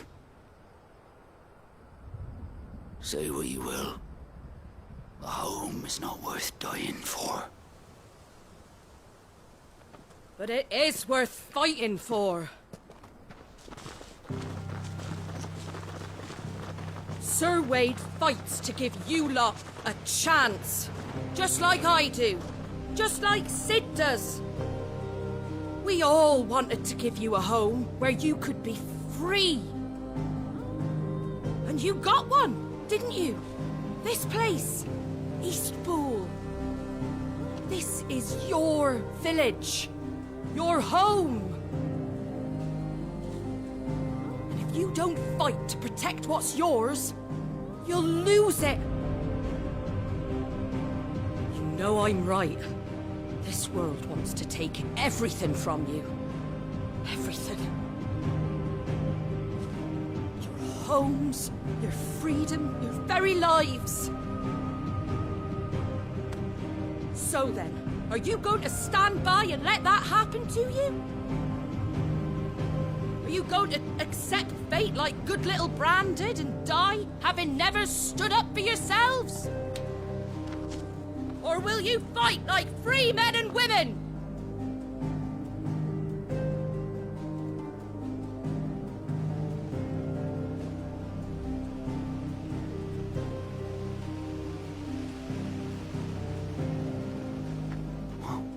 What are you doing? All right.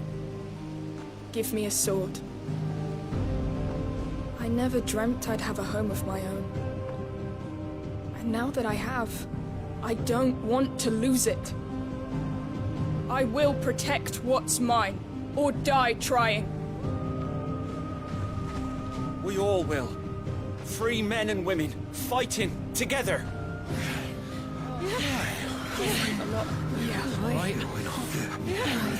For Eastpool! For Eastpool!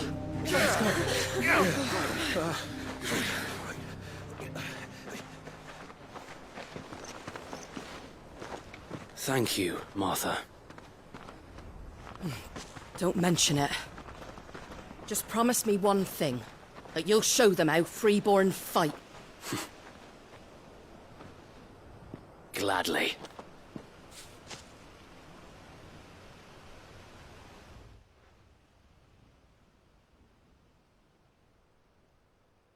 Well, if it was numbers you were lacking, you certainly won't be now.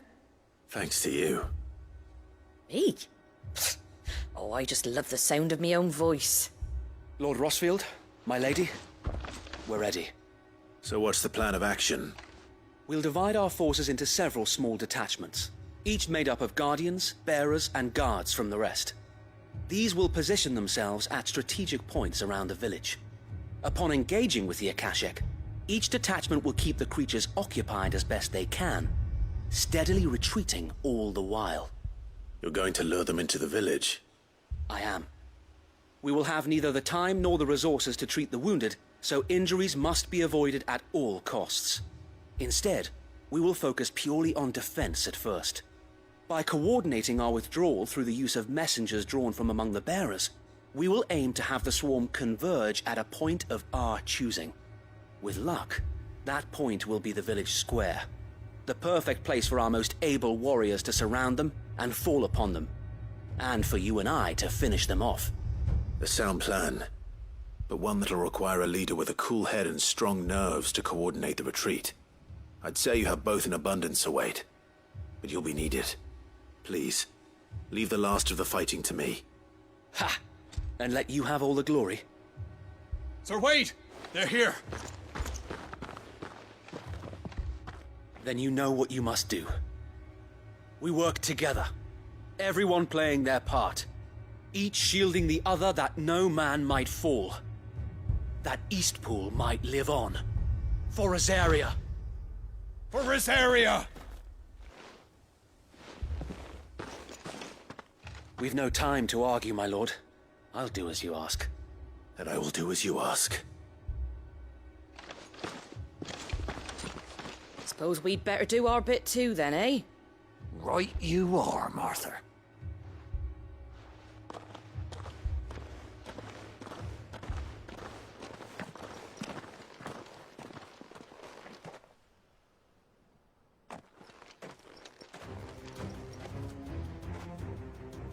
The calm before the storm.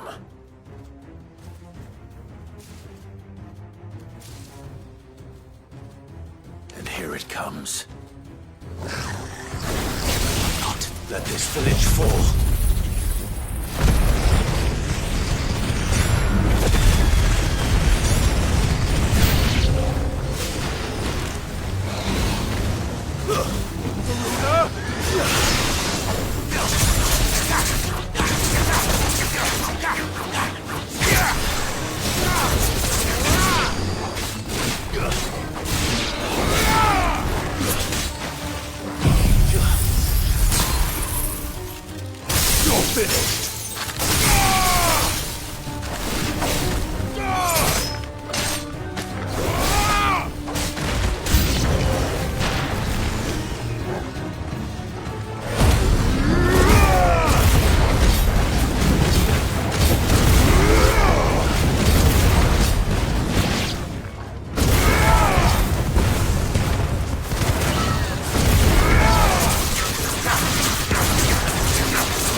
Looks like that's the last of them. Lord Rossfield! Change of plan! What is it? Owl from the rest. An Akashic Curl's been sighted on Rhiannon's ride and is headed in their direction. Well, the better half of her guard is here. So wait, how many Akashic remain in East Pool? Hard to say. My men are still facing some resistance, but I think the worst is behind us. I could order a detachment or two to fall back and... No. Let them finish the job. You stay here too, Sir Wade. Your men need you. I'll go after the Curl. Join me only when East Pool is won. If you're sure, my lord. May the Founder protect you.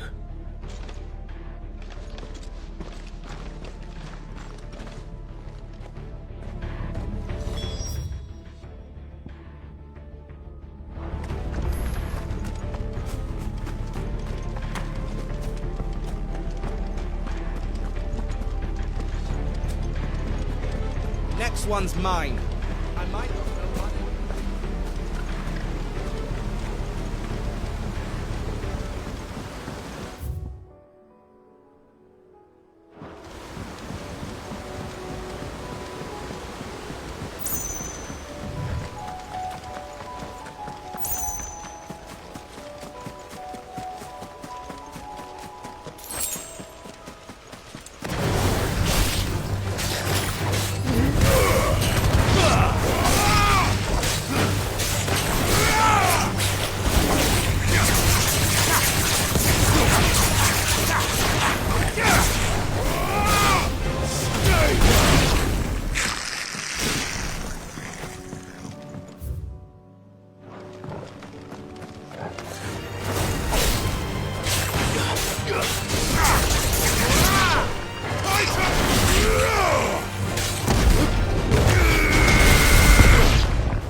Run like the wind.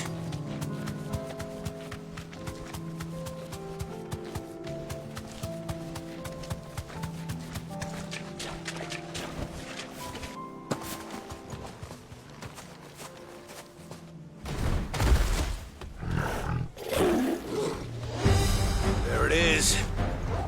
With me, Toggle.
All right. Back to East Pool.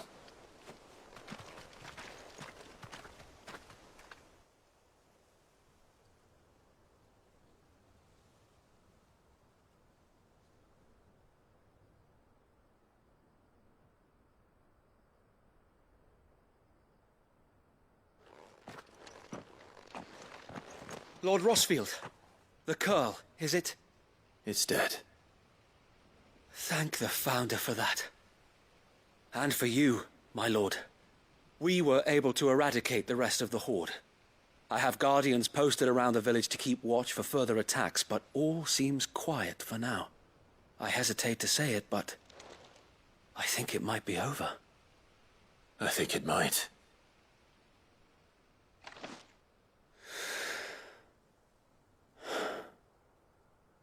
We did it. We saved Eastpool. Thank you, my friends. Thank you.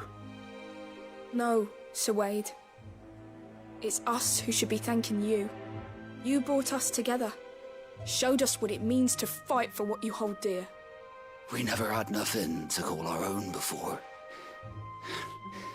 We didn't know what it meant to protect it, but now we do.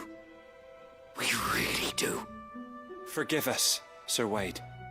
You and your people saved us, and still we doubted you. But there's no doubt in my mind anymore. We're free men now, so we have to start acting like it. We have to fight to protect what's ours, to protect Eastpool. And we shall. We all shall. Together. This is our home. And if anyone or anything tries to take it away, they'll have us to answer to. Come on then. Let's get to work. This village isn't gonna rebuild itself.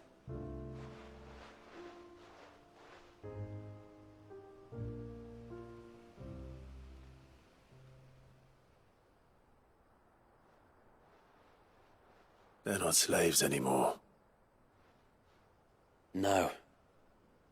They're Rosarians.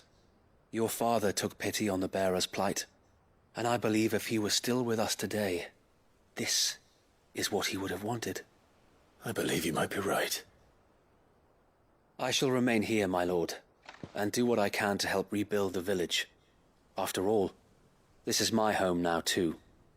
And I could hardly call myself an Eastpoolian if I didn't pull my weight. I think you'll find it's Eastpudlian, Sir Wade. But you should be proud all the same. I'll have to pull my weight too. Can't have the rest getting outclassed. Speaking of which, I ought to be getting back. Can we continue to count on your support, Martha? Of course, and I'd be counting on yours too. Us Rosarians have got to stick together, haven't we? Indeed we have. And Clive, come by the Golden Stables when you get the chance. I ain't paid you for delivering them seeds yet. All right. I will.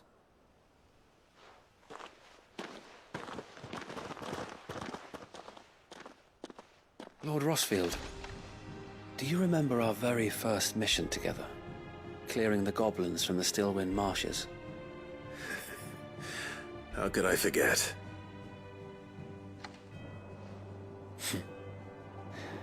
There's one sight that I shall never forget. You, facing off against that giant Morble. Not a trace of fear on your face. Since that day, there have been more than a few times when I felt like giving up. When the odds seemed so stacked in the enemy's favor, I thought I may as well just lay down my sword and surrender. But every time I would think back to the look in your eyes that day and remember what it means to be a shield.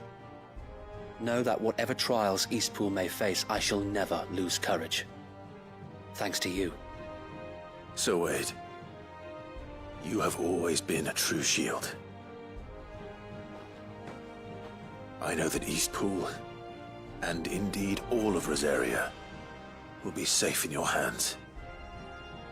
Thank you, my lord. I know the rest of the world will be safe in yours. I'll do my best.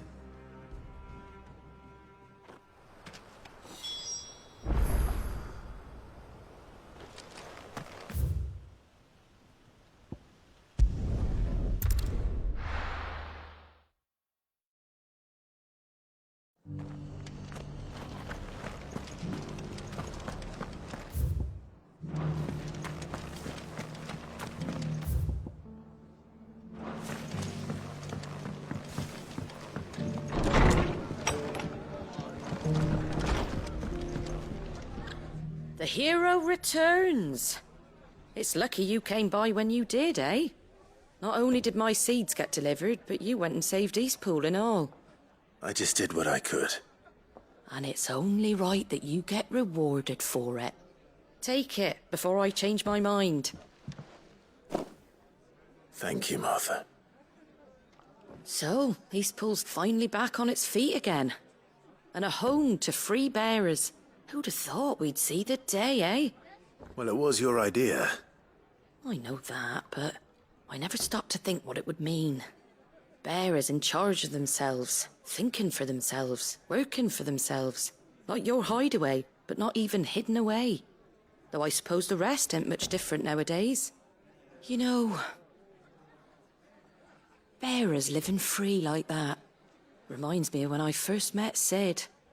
Loath as I am to recall that particular day. I take it you didn't always see eye to eye. What happened? Well, if you really want to know, I started doing what I do long before I met Sid. In fact, that's how I met him. Or at least how he came to meet me.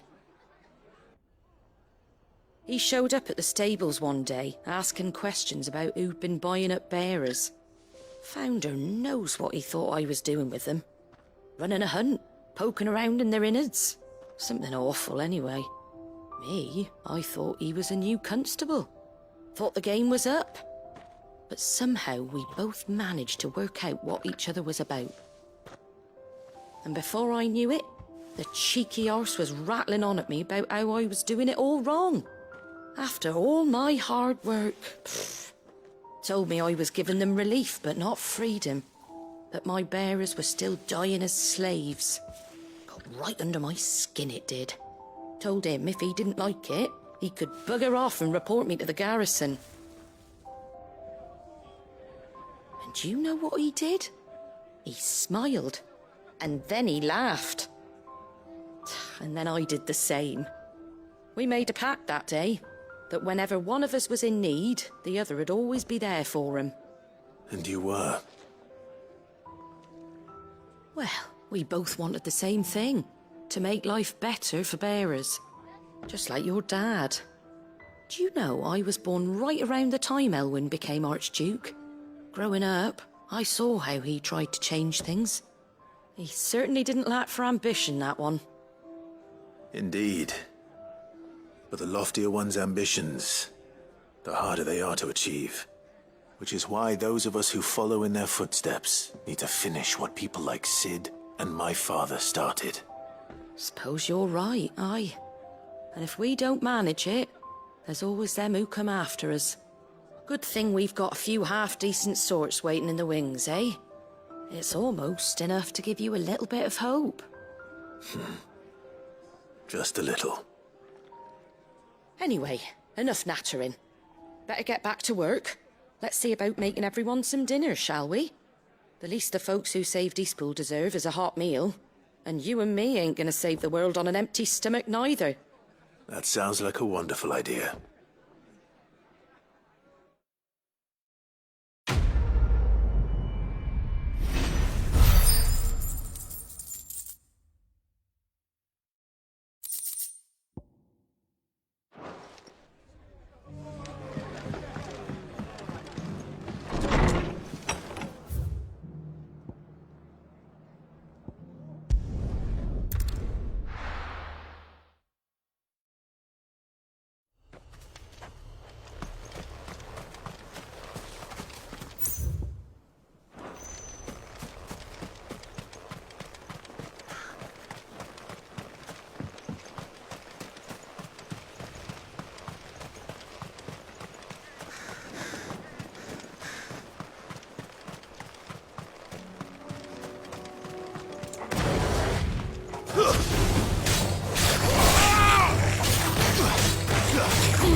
Come on.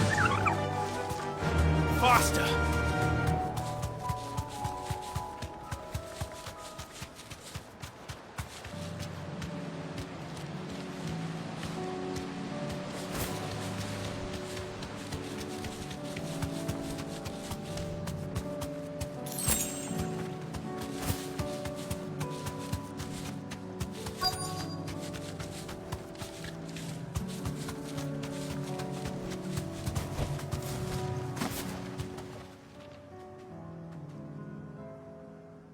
Good. They haven't broken camp yet. How did Doris come to know a slaver, I wonder?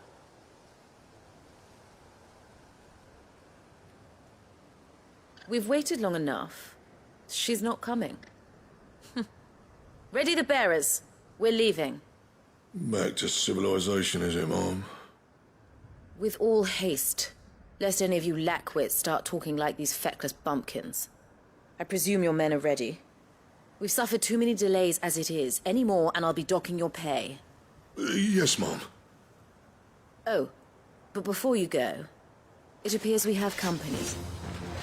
Kill him. You're welcome to try.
So much for your escort.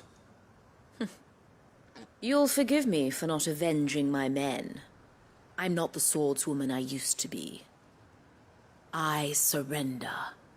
Do with me as you wish, Sid the Outlaw. Sid! Ah, Doris. I take it you're not here to rescue me from our brooding renegade? You know, I always wondered where you'd vanished to. But casting your lot with this criminal of all people... Better fighting for a cause than killing for coin. I'm sorry, Sid. I should have told you sooner. This woman, my former master, once trained bearer children to be weapons in service of the highest bidder. She raised me like a daughter, and I did terrible things to earn her favor. It wasn't all terrible, surely. We had our fun, too. You were always so eager to learn, and had such clever hands. All my other children took either to the blade or to the books. Always either or. But you proved yourself a master of both. That's why I kept you for my own. How about it, my little dagger?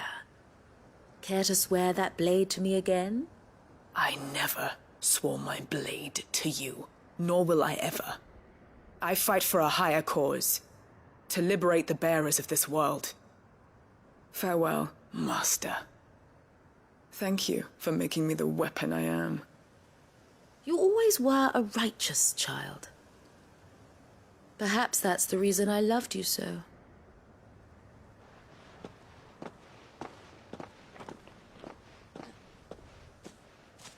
What do you want to do with her? I am not the killer she wanted me to be. Not anymore. And she no longer has friends in high places. The Dame does, though. Her connections at the Imperial Court will see that justice is done. All right. If you're certain. I am. And thank you for everything. Now, I better let these bearers know that they're safe.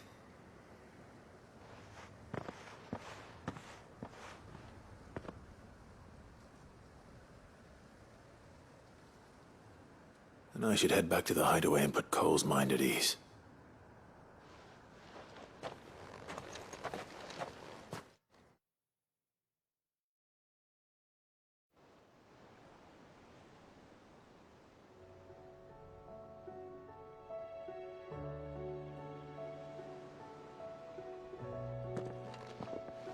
Welcome back, Sid.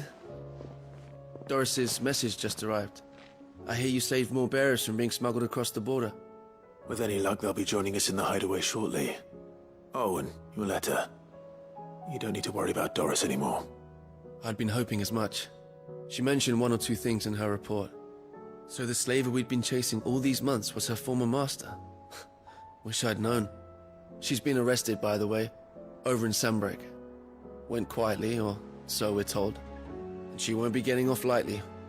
The Empire may have no love for bearers, but it's none too fond of black market traders either. Can't have been easy for Doris. I'm sure it wasn't. But don't worry. She'll be all right. I hope so. Suppose you should know, eh? You had quite the past yourself before you came here, or so I understand. Anyway, thanks again, Sid. The Cursebreakers would be lost without Doris. And you, of course. Keep up the good work, Cole.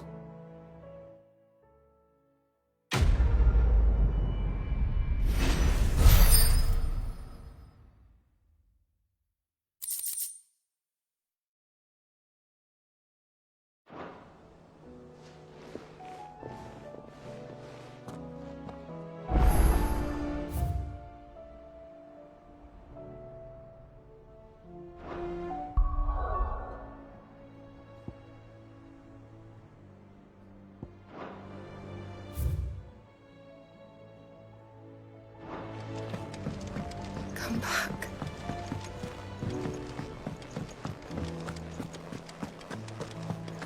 The stew's awfully thick.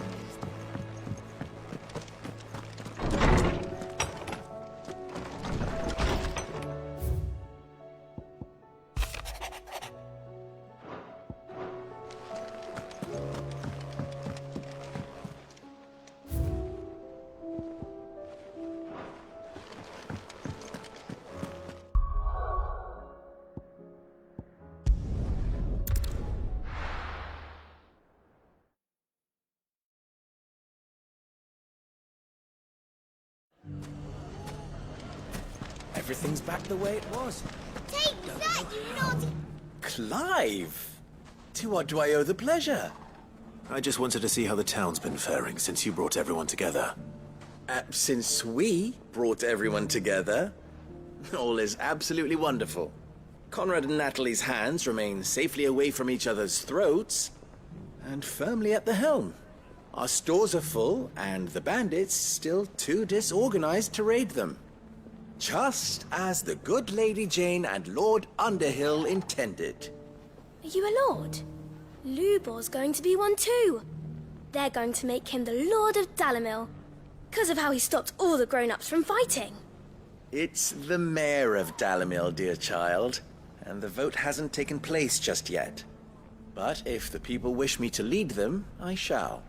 And my first act will be to build a school so that menaces like you two learn not to interrupt your elders. Speaking of menaces, there may be a rather worrying one just over the horizon. May there indeed. I'm afraid the example Conrad and Natalie set in putting aside their differences and presenting a united front might have caught the bandits' attention. And they might have elected to take a similar approach. They have formed what one could call a League of Outlaws, and they grow more organized by the day. But we'll fight them all off just like last time, no matter how many of them there are. Won't we, Lubor? Of course we will. If we continue to work together, we can overcome any challenge we choose to face. The longer we avoid facing this one, the more difficult it will be, until the only way to overcome it might be to run for the hills. Our best hope is to nip these efforts at organization in the bud, by finding those ne'er-do-wells who have yet to join the cause, and ensuring that they never do. Perhaps a certain Lord Underhill might be willing to lend us his aid once more? How could I refuse? Thank you, my lord. Victor will fill you in on the particulars. I have him stationed by the Desert Gate, receiving and collating reports from my scouts. Such an amenable soul. He reminds me of you. I'll go and speak with him.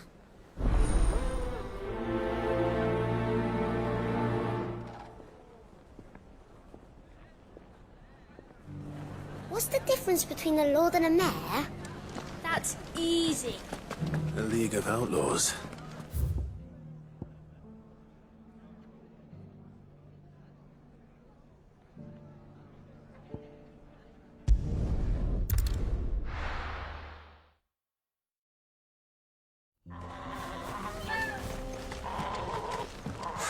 So Dravost is still standing.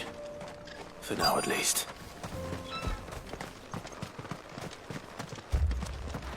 I have some things for sale. May we meet again?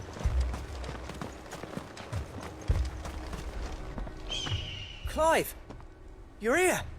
And the Akashic? Mostly off to the north still. But I spoke to Doris's scouts and it turns out things are worse than I thought. There's swarms of them out there. Told old Snotty to be ready to seal the north gate. That should buy us some time if we need it. Enough for the villagers to barricade themselves inside their homes, at least. Well done. Welcome back, Sid. I'd never have guessed, you know. Not if August hadn't let slip. Who'd have thought that the savior of Dravost would turn out to be the realm's most infamous outlaw? Keen to help us out again? I am. Thought you could sneak off without me, did you? Blackthorn. Oh, what are you doing here? One of the scouts couldn't keep his voice down. Unlike my best mate who didn't think I deserved to know. Zoltan, how long's it been? Long enough for us two to turn into a pair of old codgers, I see. That your idea of an apology? Prick. Don't listen to him. You only did what you thought was best. For the village and that. I did, yeah. But that ain't the whole of it. Vulcan, our master, didn't leave the chiefdom to the two of us. He left it to me. The best blacksmith in Dravost, barring himself, of course. Bloody stupid tradition, in my opinion. If someone's got talent, you should let them practice their craft, not ask them to settle petty feuds and barter for grain. Our master wasted half his life that way. I wasn't about to let that happen to me. So you wasted half of mine instead? You're what Dravost needed. Under me and my precious ideals, this place wouldn't have lasted a year. So I left to devote myself to the work and spare you lot the consequences. I may be a selfish prick, but I only did what I felt I had to.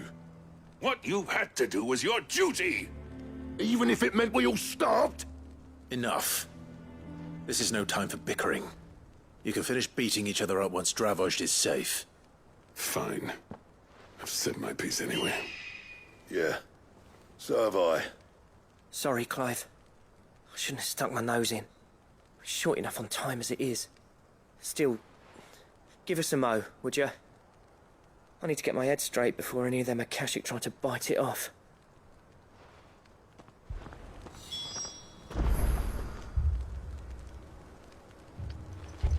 You, ready for the off, then?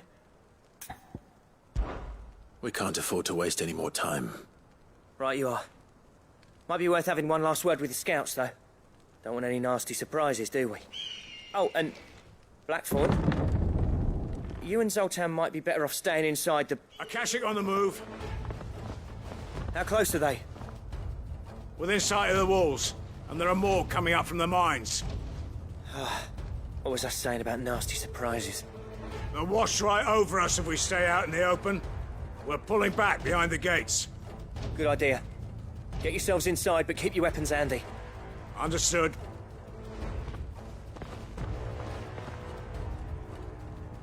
I'm prepared to fight if I have to. Well, let's hope you don't. That's our job. Once the scouts are inside, order your men to barricade the gates. No heroic last stands, you hear me? No fighting at all if you can help it. August's right. I've seen what Akashic beasts can do to armor. The people here are tough and willing, but they ain't equipped to face what's coming. I'm going out there. Start work on the gate as soon as I've left. I'll give you as much time as I can. And if they kill you? You evacuate. But it won't come to that. I promise. You'd better be right. Take good care of Dravoj till I get back. Leave it to me. And give those things what for, yeah?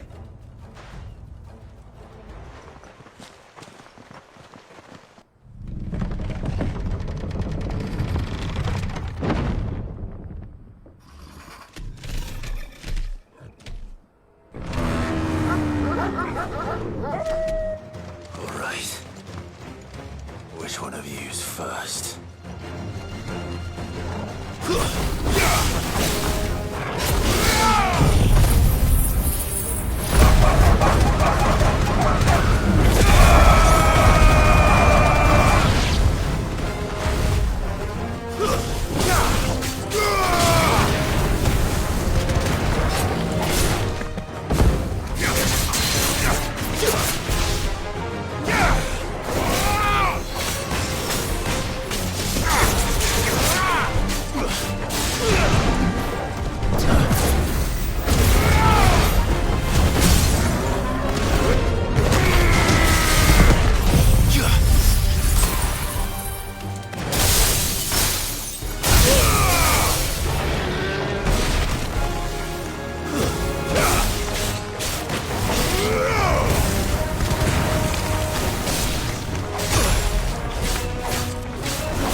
Is that it?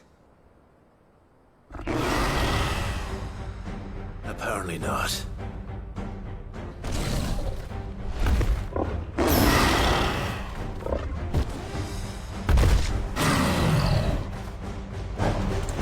You're not getting past me.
The question is, did I miss any?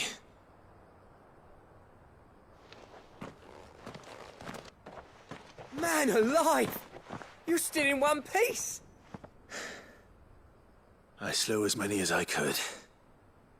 As many as I could, he says. The old bleeding lot, more like it. Well, almost. Only almost. Yeah, one or two did try to sneak over the wall. But we got the bastards, don't you worry. Good. Though you do know, more will come in time. In time, yeah. But we can think about them later. Let's get you back inside.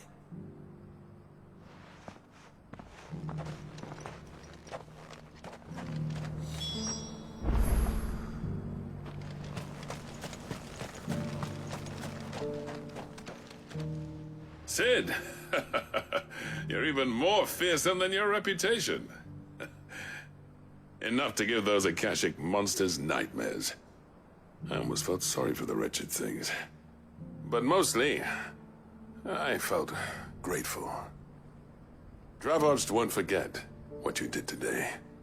I'm afraid I've only delayed the inevitable. There's no getting rid of that ether flood. Meaning that any living thing which stumbles into those mines will end up clawing at your walls again. And that's if the flood don't spread. If it does, well, I hate to say it, but the village's days are numbered. That may be, but we're staying just the same. With ether floods springing up all over, it's no less safe than anywhere, and more importantly, it's our home. We'll fortify the gates to the north, and I'll see that they're guarded day and night. All right. Then we'll give you a hand shoring up those defenses. As for you, Blackthorn, that's twice you've turned up when Dravos needed you. So, thanks. I shouldn't have stayed away so long. And I shouldn't have left without talking it over with you first. Too bloody right you shouldn't. Though I doubt I'd have listened. I always envied you. How you made everything look so easy when, for me, it was anything but. You leaving gave me the perfect excuse to hate you. And from that day on, I never once stopped to wonder what it would have been like if you'd stayed. But what you said earlier, it was true. You'd have been the death of this place. Finally, something we can agree on. I hope you see the sense of it eventually. You kept this place alive. Alive, perhaps. Wealthy even, but Dravoj isn't what it once was. Our work used to be the pride of Dalmekia. Now, we churn out the same rubbish day after day because it's easy and turns a profit. It's not about the craft anymore. I wouldn't send my sons to war wearing the shit most of our smiths are making. I've kept working, honing my skills, trying to lead by example, but no one sees the point. The average castle apprentice has as much passion for the craft as our current lot. Come back to us, Blackthorn. Remind Dravosht what a true master blacksmith looks like. I'll even man those bellows of yours if it means we can work at the same forge again. That's a kind offer. Kinder than I deserve. And I wish I could accept, but I'm needed elsewhere.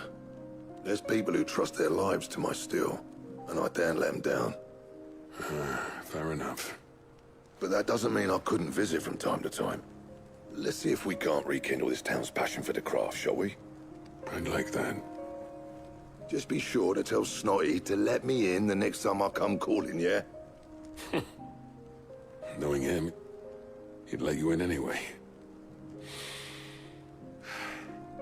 Blackthorn.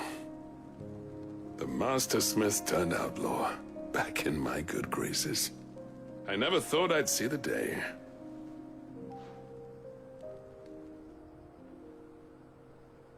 I'd say that went pretty well, wouldn't you? Even better than I'd hoped. Sid, I've got something for you.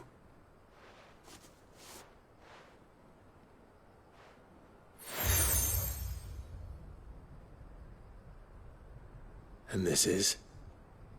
A token of our lasting gratitude.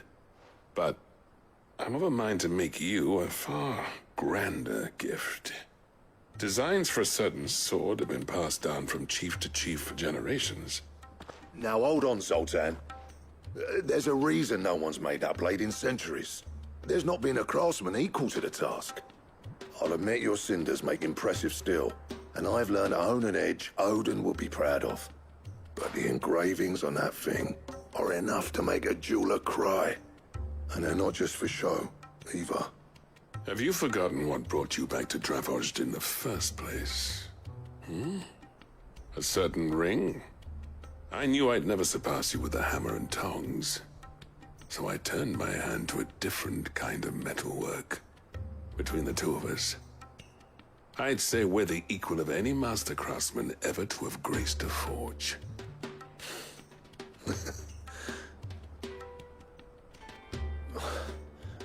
You know what? I think you might be right. Clive, you wouldn't mind if Zoltan came back to the Hideaway, would you? He's more than welcome. As long as he can keep our secret. Right. Zoltan, get your tools. We've got a legend to forge.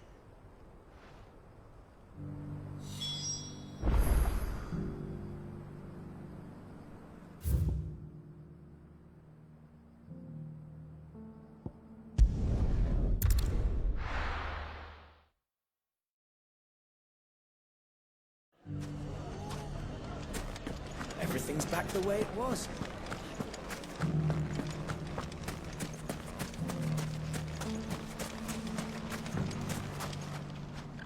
Still in Dalimil, Victor?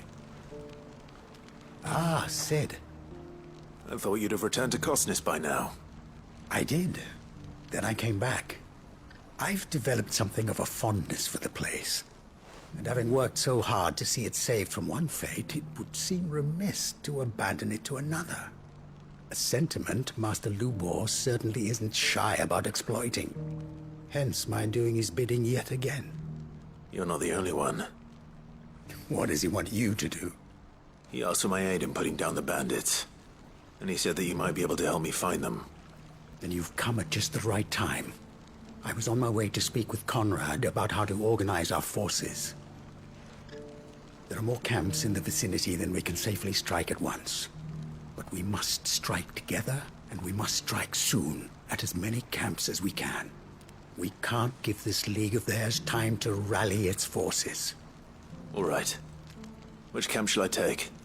There's one upriver. Just out there, across the dunes. Leave it with me.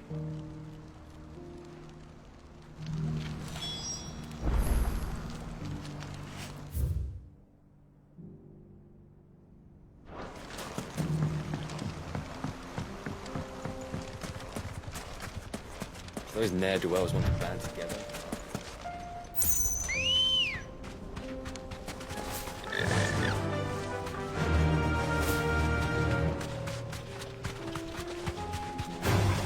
Time to fight.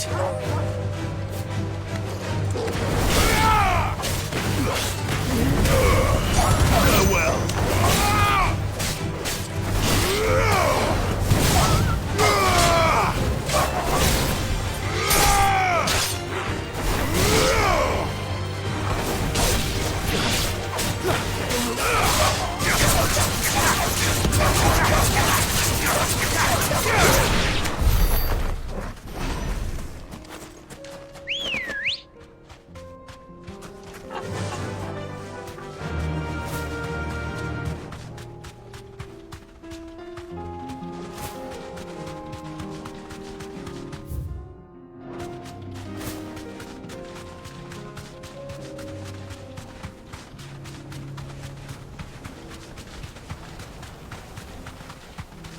That must be the camp Victor mentioned.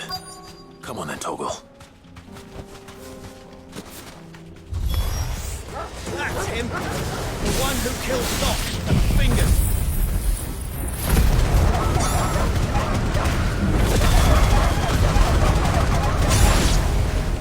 Take his head off! Farewell!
I'd better let Victor know.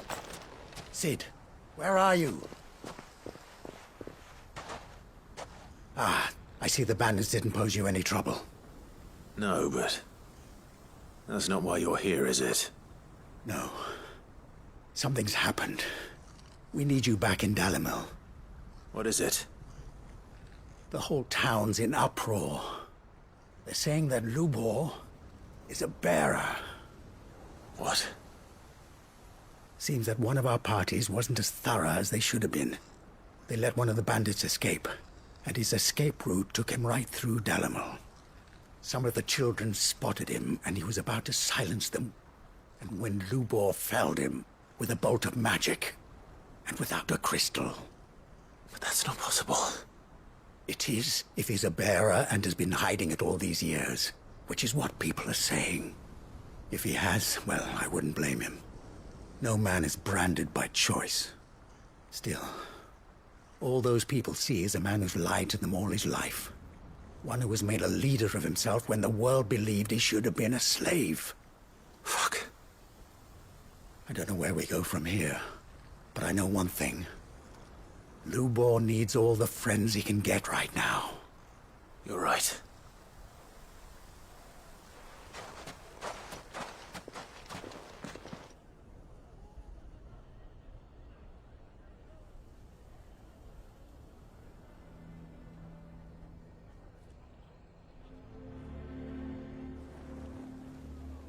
And now everyone knows. I made it a habit to keep a crystal close at hand for just such an occasion. And when that occasion arose, I forgot to reach for it. Well, it was bound to come out sooner or later. We're sorry, Lubor. We tried to keep running, but we just couldn't anymore. There's nothing to be sorry for. I rather enjoyed playing the hero for once. All that matters to me is that you two are safe. Look at him talking to his betters like it's nothing. All lies, I'll wager. Just like the ones he fed us all these years. Once people make up their minds, it's hard to change them. We need to do something, and quickly. Convince the people not to let their prejudices blind them. Convince them that nothing has changed. That their enemy lies outside these walls, not within them. You're right. We should speak to everyone. I'm glad you agree. I'll handle the townsfolk. I'm a Dalmek born and bred. They listen to me. You head to the tavern. Make Conrad and Natalie remember who Lubor really is. They know that Lubor and I are friends. I might not make for the most impartial of interlocutors. Lord Underhill of Randalar's League of Merchants, however, is a trusted and impartial mediator of note. I'll do what I can.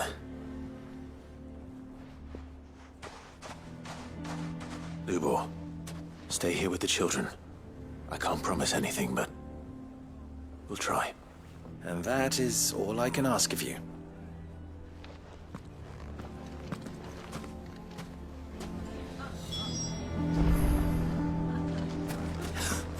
Why are you taking the bearers? Why do they always have to make such a... I knew all along that he... Forgive me for disturbing you, but could I have a moment of your time? I've seen your face before. As have I. Lord Underhill, wasn't it? Of the League of Merchants. That's right. I wanted to speak to you about Lubor. The rumors that he's a bearer. All true, I'm afraid. He'll never be mayor now. Not if I have anything to do with it. But what of his wares? Bearer or no, his steel is highly valued throughout the Republic. In this at least he's done the town a service. Might that not earn him a little leniency? Leniency? He pretended to be one of us when he was laughing behind our backs all the while. I'm sorry, my lord, but he lied to us. He lied to you. He cannot be trusted. So what do you propose? Will you drive him from his home? Close his forge? Perhaps. That is a question for the people of Dalimil, and they will thank you not to get involved.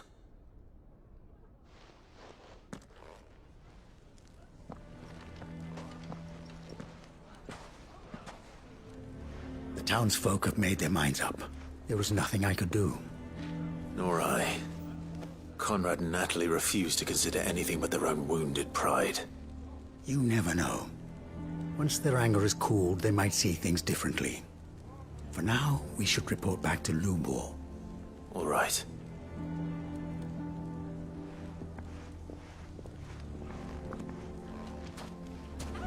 Why do they always have to make such a fuss outside? Why the hell would Victor take the bearer's side? For a share. I assume the situation is hopeless? There's still hope. But...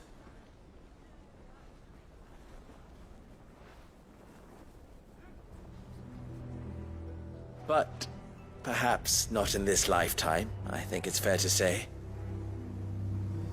You mustn't think like that, Lubor. Give them time. They'll come around. We'll talk some sense into them in the end, you'll see. No, you won't. And your efforts would be better spent elsewhere. But Lubor... Rosina would often tell me that steel does not lie, that a blade is a reflection of the smith who forged it. To yourself be true, that was her point. Rather an ironic one when you consider that her life was taken with a blade of her own making. But I do not doubt that she was always true to herself and what she believed in, right to the end. And so must I be. I must do what I know to be right, no matter what others might think of me. And now, I know what that is. I must embrace my new role of villain so that the people of Dalimil have something to unite against. For only united can they hope to stand against the threat that awaits them. I'll need to make a suitably dramatic exit, of course. Don't go, Lubor. You're the only one who was ever kind to us. We'll be all alone. Again. Trust me, little ones. It is for the best that I go. Not only for the town, but for you, too. How could it possibly be for the best? These children need you. The least you can do is give the townspeople a chance to change their minds. They would not take it, Victor. It's over. Over, you say? And so just like that, you're going to throw this town and these children to the wolves? I thought you were better than this. But it seems you had me fooled as well. Victor. Forget it.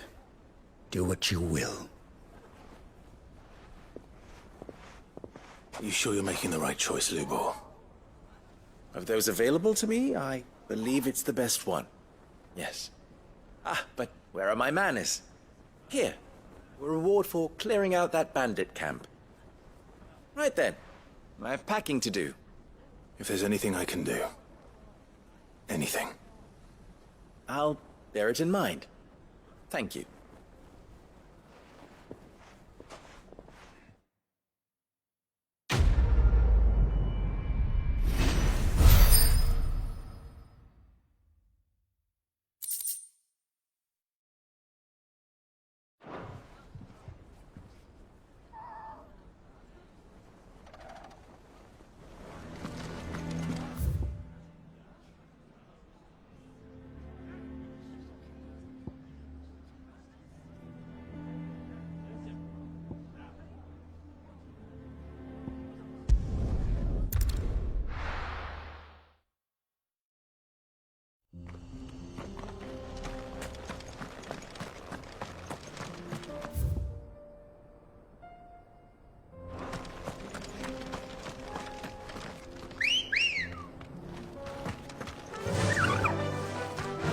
Fly, Ambrosia!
to...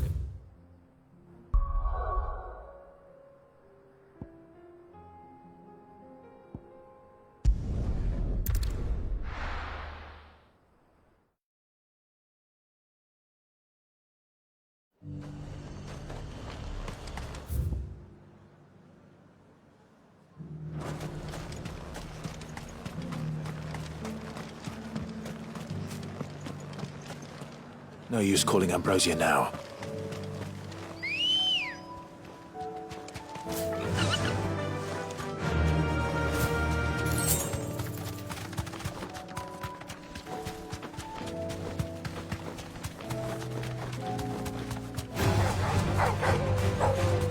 Straight home now.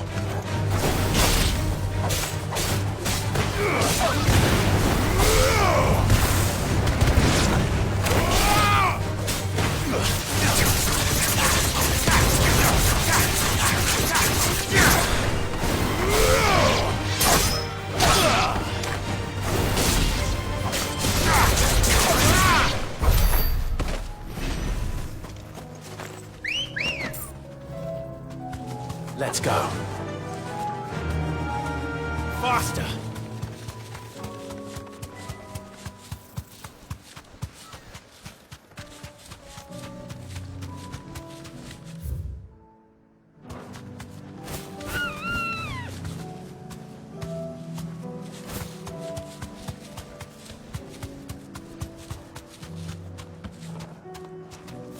Be safe. Fire and...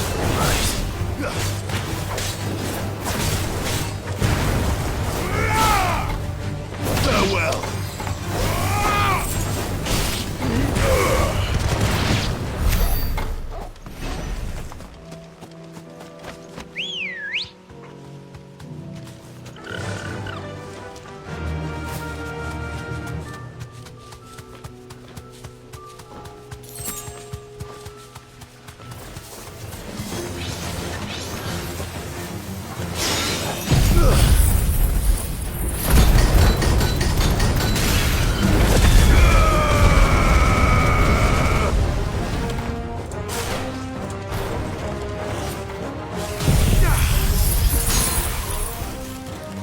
Finished.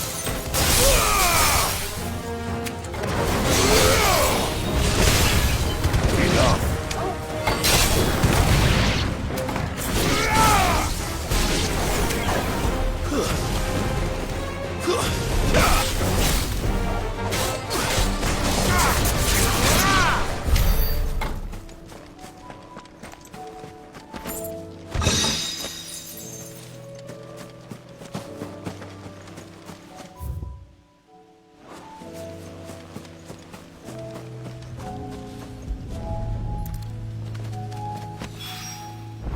That's all of them.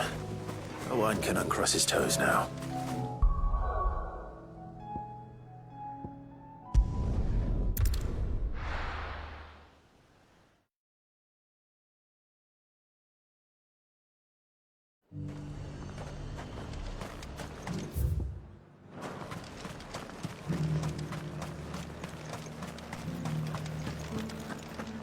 There were ghosts at the gate, not days.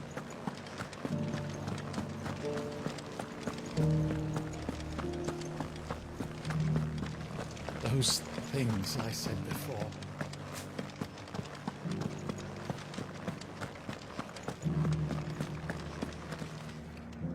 Oh, Clive. What am I to do? My wards and I may soon be without a home. What's happened? The High Cardinal has descended from his lofty throne and taken up residence here in Northreach. The High Cardinal? Leader of the Council of Elders, second only to his Radiance at the head of the Imperial government. Not that any of those things still exist. Now he goes by his noble title, the Duke of Oriflamme. And what does he want with Northreach? He wants to transform it into a military stronghold, a foundation upon which to build a new Sambrec. He's already secured the support of the various army remnants, with promises that they shall be afforded the respect they deserve in his empire. One built on the confiscated property of the people. He would rob the populace to pay for it. Believe me, I have used every means of persuasion to discourage him from this folly. But for whatever reason, he will not listen to me. What does Captain Philippe make of this? When the town was under attack, it was him the soldiers rallied around.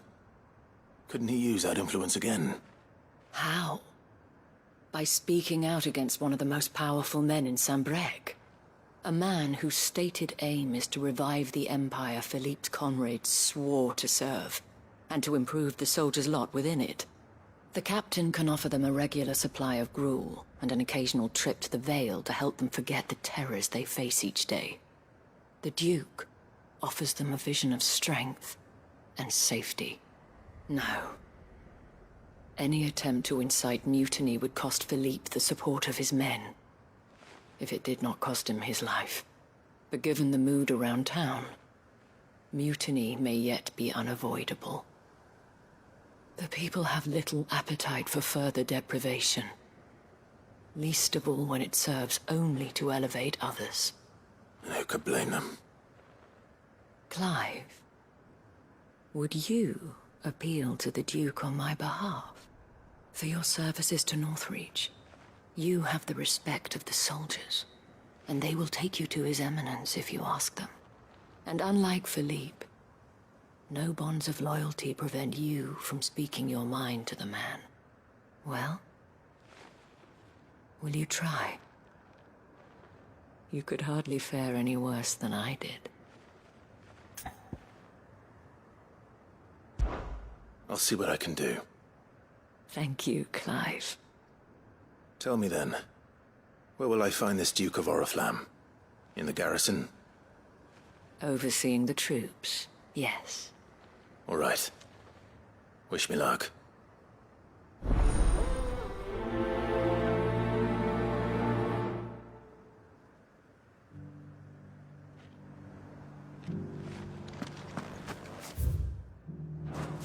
I may have met this Duke before, at the Remembrance Ceremony.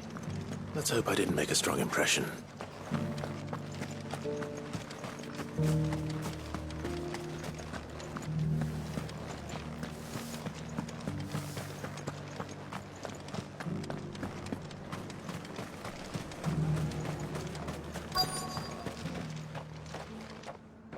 Halt! Oh, sorry about that. You're the dame's man, aren't you? You got some business with the captain? No, actually. With the Duke. I was hoping I might be able to speak with him. We're under orders not to let any civilians pass. But you should be all right. His Eminence has heard all about you and your heroics. Wait here. I'll go and ask.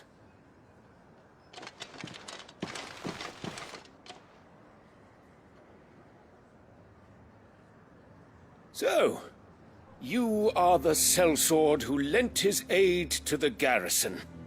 The Empire owes you a debt, and I shall see it repaid. But tell me, is it wealth that you seek, or favor? Neither, Your Eminence. I thought only to inquire about your plan to turn Northreach into a stronghold. Ah, I see. You are worried the expanded garrison will render your services redundant. Yet you needn't be. A proud fighting man like yourself shall always have a place here. Pride of place, in fact. For too long has the contribution of the noble soldier been under-reckoned. But no more. For it is they who shall see the Holy Empire rebuilt, beginning right here in Northreach.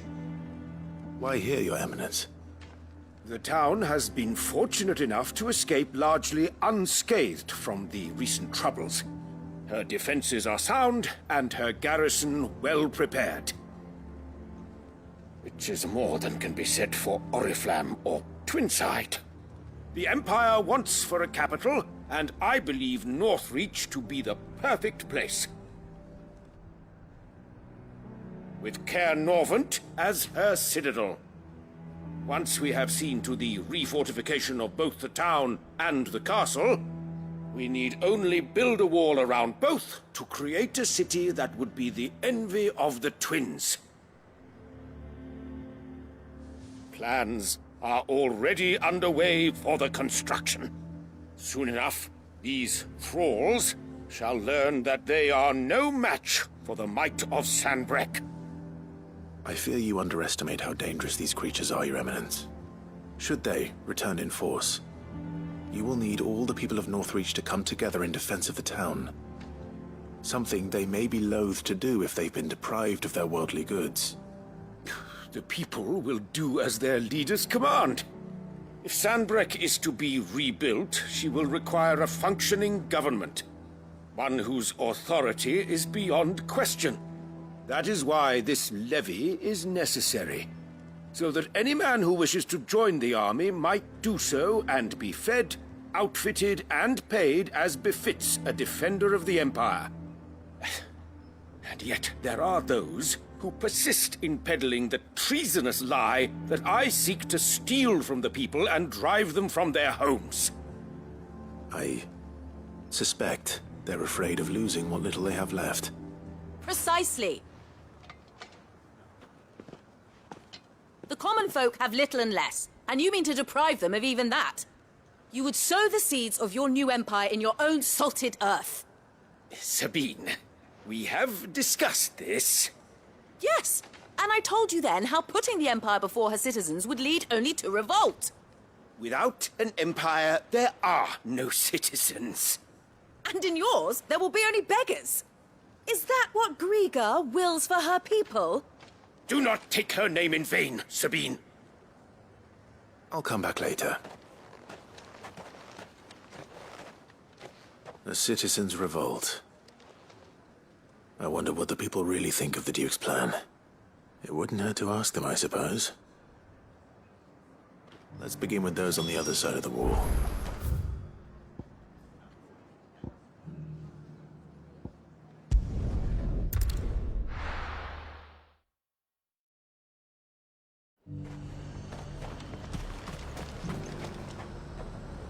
I've been hearing a lot of talk about a certain Duke.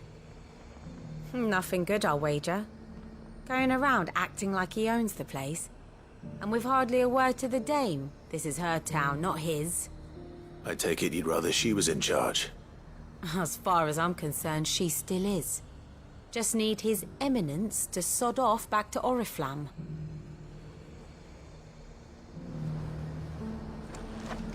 Why, your stall is as...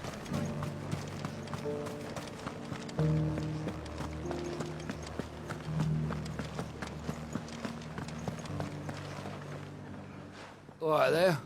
What is it you're after, sir? Just your opinion, actually. I wondered what you thought of the Duke of Oriflamme. Oh, him. Not much. None of us traders do. It's thanks to nobles like him that we had to set up shop this side of the wall in the first place. Couldn't have the rabble getting any closer to the holy capital, could they? And now he's trying to drive us out completely, threatening to take everything we got from us if we don't clear off. If the dame said she wanted him run out of town, I'd be straight through that checkpoint, tar bucket in hand.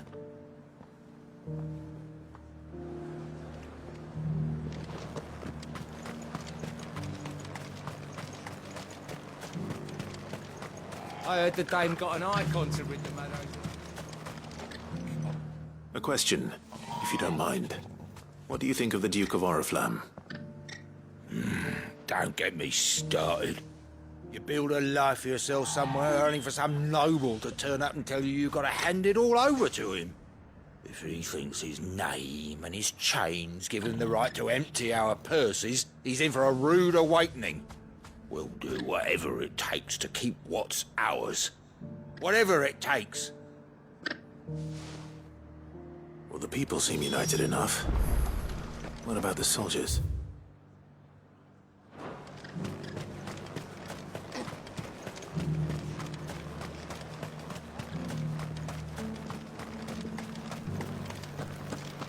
There were ghosts at the gates not days ago.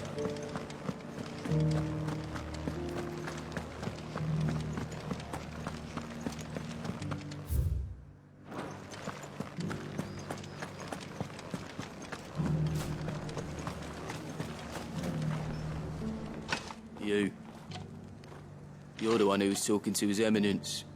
On the Dame's behalf, yes. I was trying to persuade him not to take the people's goodwill for granted, but it seems my words fell on deaf ears. What do you think of his plans? I'm a soldier, mate. He tells me what to do, not the other way round. Listen, I've got nothing but respect for the Dame, but I've got a family to look after. That's where my loyalties lie, not with the town or the Empire, but with my wife and children. If the Duke can get us the men and the equipment we need to fight off those blue-skinned bastards, I don't care how he does it. I left everything. As long as you remain, the veil... Sabine, you are embarrassing me. You're embarrassing. I hear the Duke of Oriflamme plans to turn this town into some sort of fortress. Do you think that's a good idea? It's not for me to say. All I know is that unless the Emperor orders me otherwise, His Eminence's word is law. Look, no one likes all these taxes and tariffs, but empires don't come for free. Once Sanbreque is back on her feet, we'll all reap the benefits.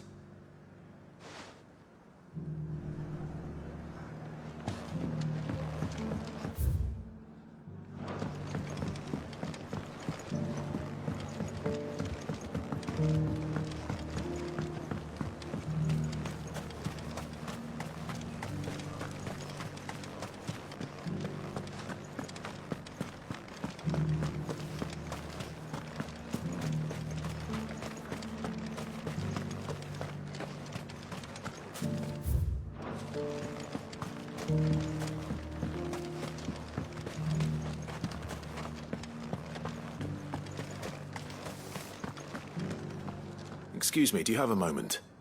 I wondered if you'd mind sharing your thoughts on the Duke of Oriflamme. Well, he's made a lot of enemies coming in the way he did.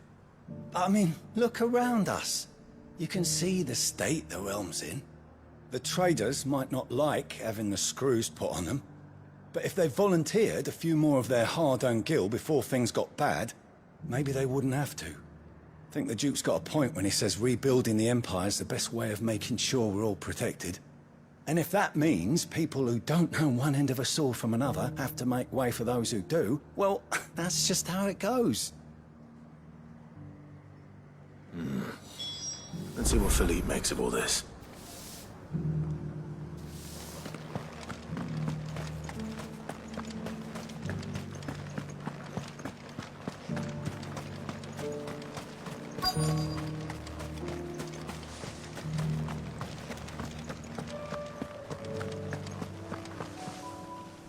Captain, do you have a moment? For you? Certainly. Clive, wasn't it? Thank you for last time. How can I help you? I wanted to ask you about the Duke of Oriflamme. Do you intend to go along with his plan? But to tell you the truth, I'm in two minds. It's my sworn duty as a captain of the Imperial Army to obey his orders. But I can't say I agree with him. Philippe, I remember you saying that you became a soldier to protect the people you loved. The Dame included. That's right, I did. Well, she doesn't agree with the Duke's orders either. She thinks they could tear Northreach apart.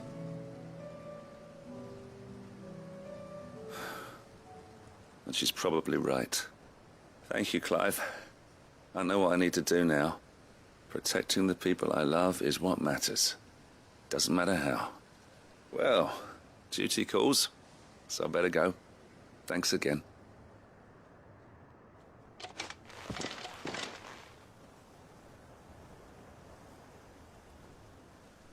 It seems Philippe wants to do the right thing at least. I expect Isabel will be pleased to hear that, if nothing else.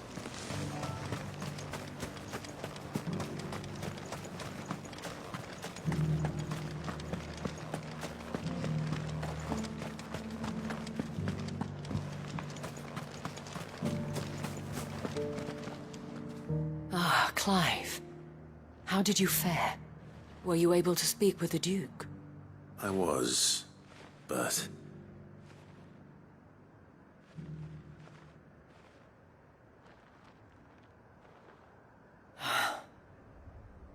So Northreach is to be a fortress after all.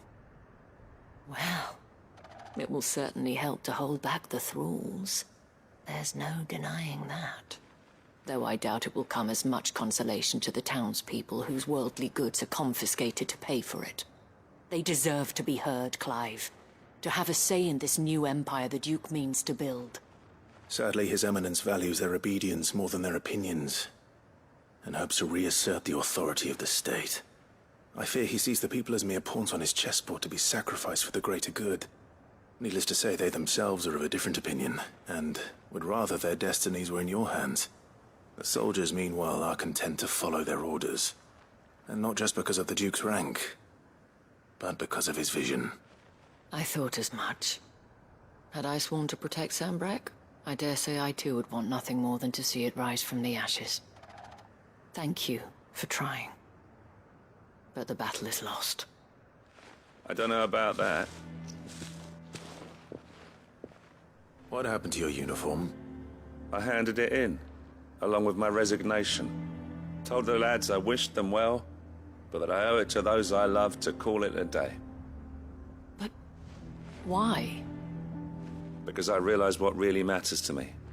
Not following some nobleman's orders for the sake of it, but protecting what I care about. Protecting Northreach. I honestly don't know when those monsters will return, but I'm certain they're not finished with us yet. And when they do come back, we need to be ready for them. We need to stand together, all of us. And with you to lead us, milady, I reckon we can do it. It was you who finally convinced me, Clive. There's no point following orders if they go against everything you believe. Indeed. All of us, standing together. That has always been Northreach's best hope, and one which still lies within our grasp. We have only to turn our attentions to the true enemy. Thank you, Philippe, for showing me what I must do. Anything for you, milady. Speaking of standing together, would you mind if I borrowed a few of the lads from the Vale to help keep watch around the town? I fear His Eminence has loftier tasks in mind for the guard. Not at all. Be my guest. Wouldn't be the first time.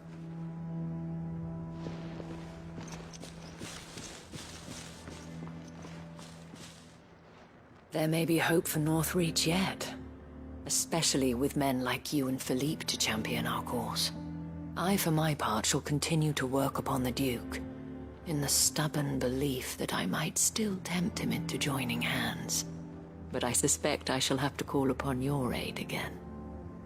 Until then, Clive. Until then.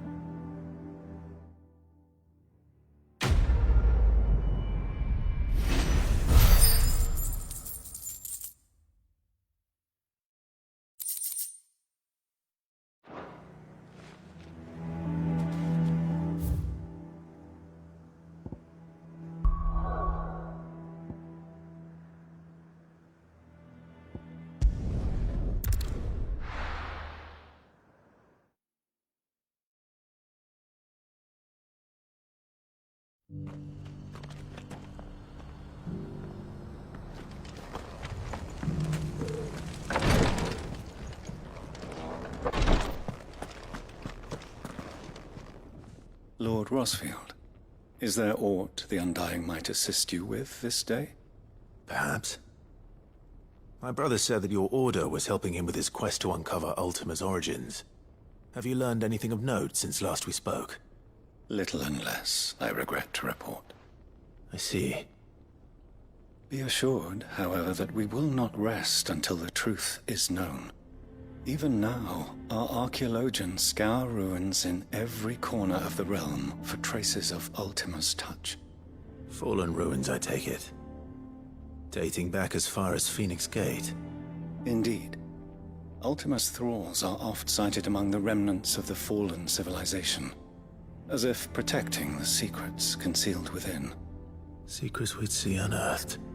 Should our methods be of interest, my lord, mayhap it would please you to observe some of our number at work. Would that be possible? Of course. A survey is being conducted not far from here. Perchance you are familiar with Kretov, a small hamlet built around a fallen airship. I was due to visit my colleagues there to collect their preliminary findings, but if you would consent to do so in my stead, I'm sure that they would be honored to relate any discoveries they have made to you directly. All right. I'll go and meet with them. They will be most gratified, I am sure.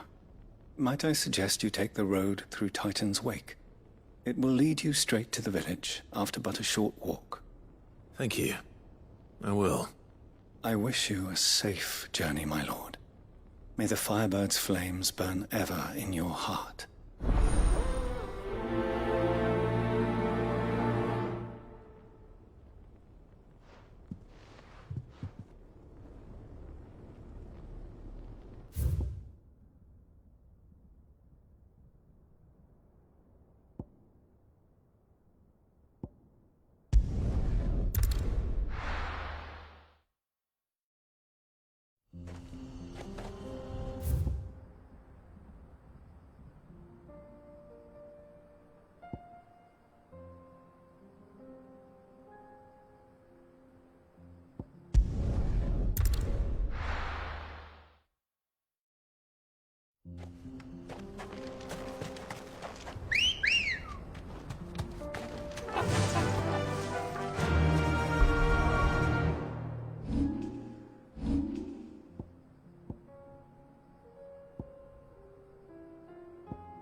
Enough of you, are there?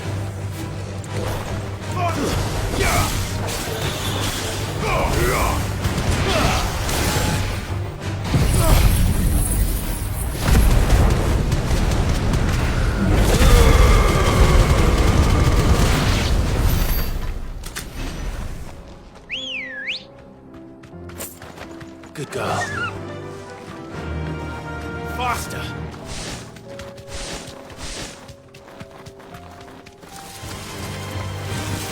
Straight home now.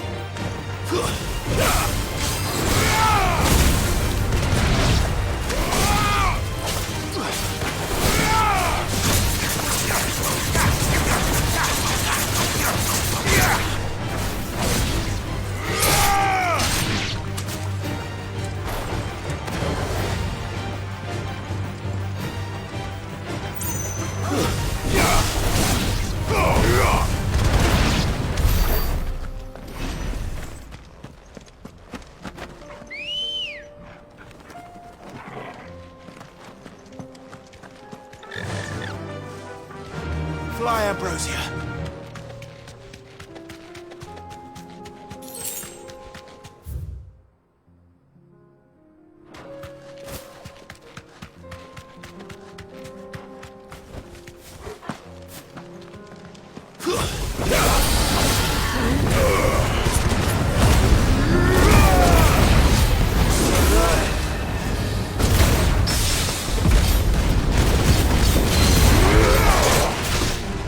Yeah!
Good girl.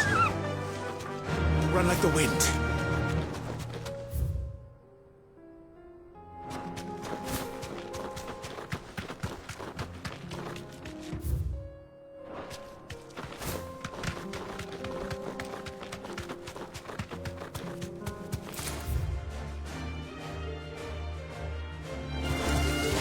Straight home now.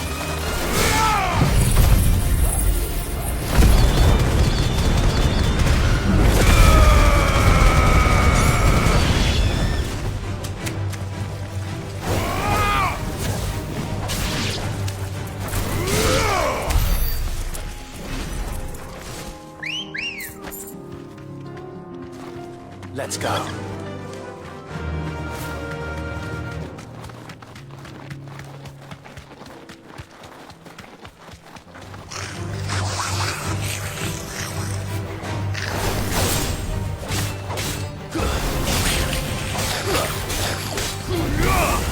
It's over.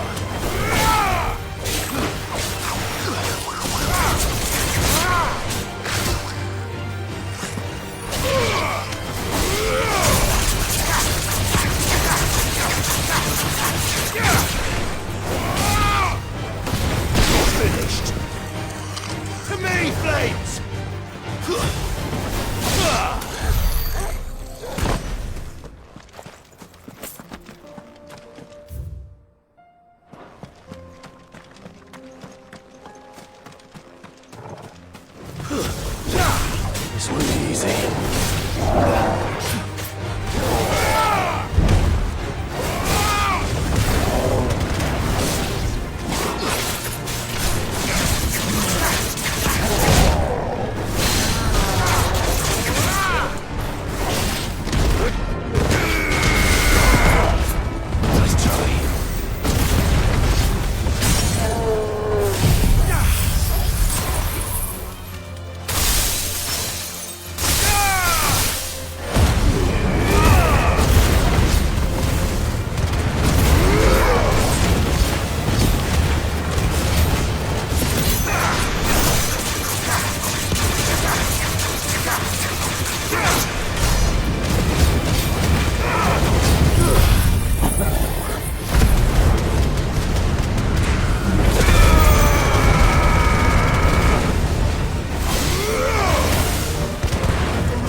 come on.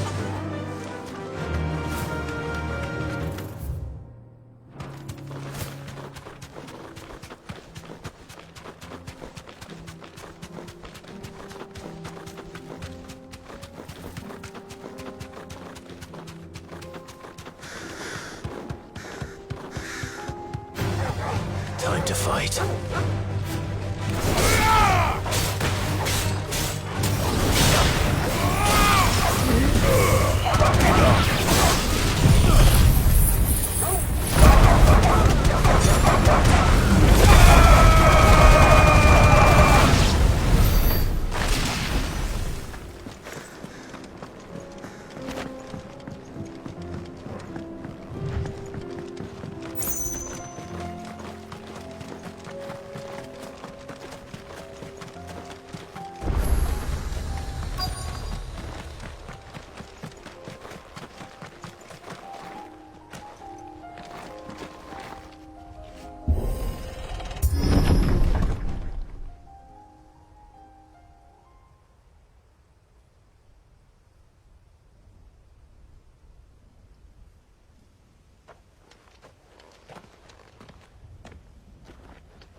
Oh no.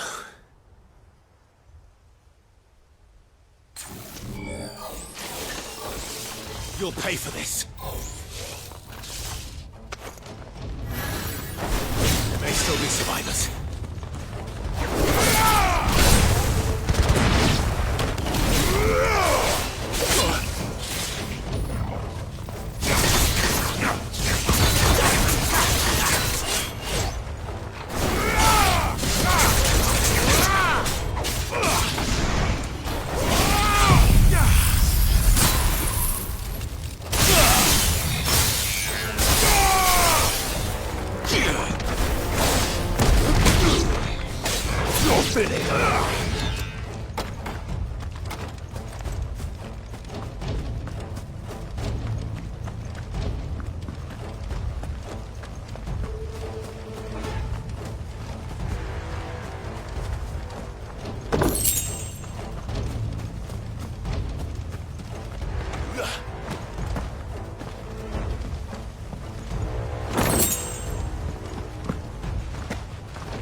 Whatever that thing is, say it's their leader.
should have stayed in the past.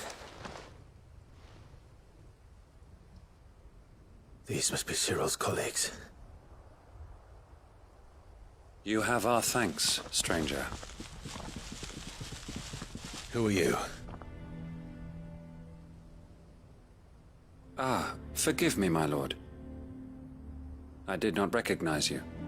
You are Lord Rosfield, are you not? We are archaeologians, tasked with surveying this site. When the echoes appeared, our brothers here occupied their attentions. Thanks to them, and to you, we were, for a mercy, able to see our duty to its conclusion. You call that a mercy? Your brothers might still be alive if you put their safety before your duty. Surely this survey wasn't worth dying for. We are charged with uncovering Ultima's origins. A duty of the highest import, as I'm sure you will agree. And you think your dead brothers would agree with you too? I know they would. They gave their lives for the cause, an honor to which all Undying aspire. Now, to what do we owe the honor of your presence, Lord Marquis? Cyril told me of your work here, and I agreed to collect your findings in his stead. I see. That is most kind. Pray, take them then, with our humble thanks. May the Firebird's flame burn ever in your heart, as it does in ours.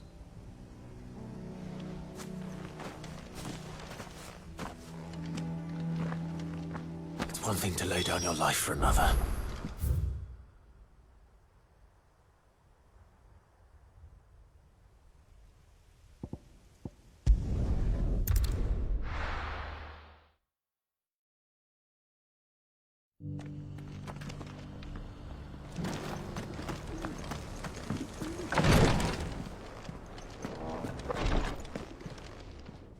Ah, you are returned, my lord.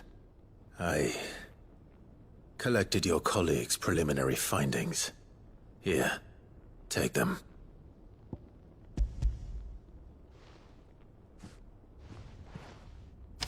My thanks. I shall study them, and inform you forthwith if I discover aught that might aid you in your fight against Ultima. Cyril, your survey party suffered several losses in Kretov. Losses which could have been avoided, had the others not chosen to complete their work, instead of saving their friends. Were these your orders? No. This was their choice. Every Undying devotes his life to the service of the Phoenix. It is our sole duty, and should we die in discharging it, so be it.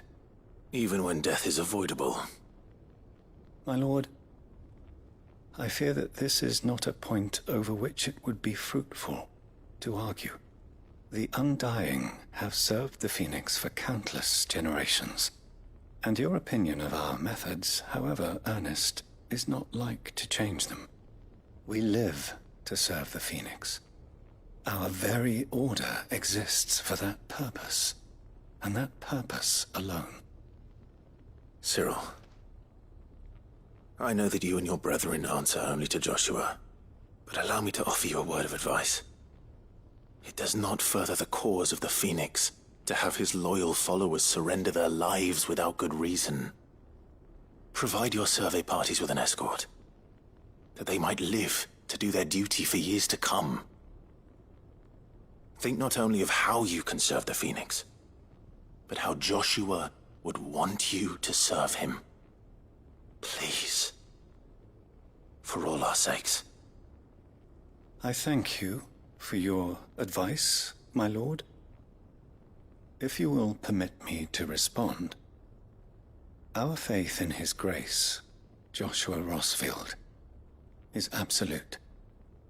And we of the Undying will do what we believe is right to fulfill our duty unto him. As first shield to the Phoenix, I am sure you understand what it means to do one's duty. I do. Then we are of the same mind. And it is my hope that we may continue to do our duty together.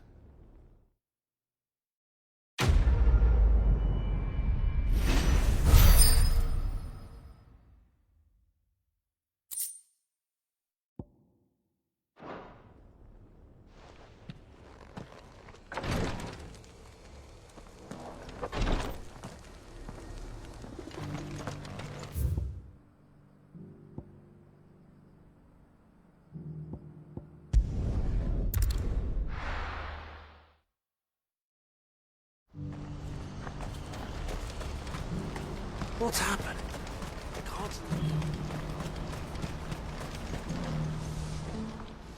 Clive. You'll be pleased to know that the negotiations are progressing well. That is good news. Yes. Our comrade in Randala has just sent word that the contract should be signed very soon. But I still have much and more to prepare. It's a huge undertaking moving this many bearers at once. You couldn't do me a quick favor, could you? What is it this time? More wild beasts? Nothing like that. I just need you to go over to the caravans and ask El how long we have until the bearers arrive. Find out exactly how much faster I need to get all these supplies moved. All right. I'll go and ask. Thanks, Clive. I owe you one.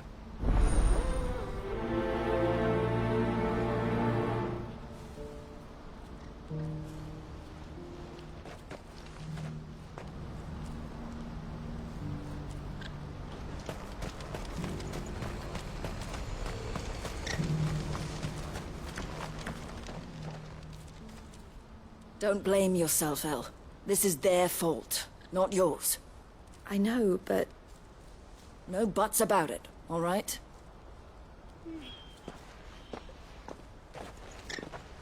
Is something wrong? Vonnie came to give me a message from our intermediary. The talks with the Republican army have fallen through. They've reached an agreement with the Silver Peak Consortium instead. Though prices have fallen of late, we deliberately offered above the going rate to try and deter other bidders. But the Consortium offered double what we did, and the army jumped at the chance. You had no opportunity to make a counteroffer? None at all.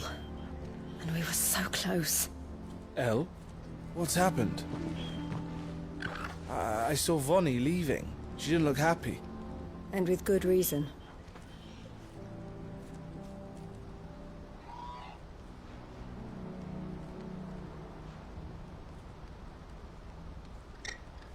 But I thought we were the only ones the Fist was speaking to about the bearers. How did the Consortium even find out about this? It's not so surprising. They have ears all over the Republic. This isn't over. The Consortium will have to sell these bearers eventually, and at the price they paid, buyers will be few and far between. I'm going to Randalar myself. Alone? You sure that's wise? Are you offering to be my bodyguard? How kind. Meet me at the checkpoint near the capital gates. I'll send an owl ahead and request a meeting. You go to Cashlock, Theo, and get everything ready. We've waited far too long as it is.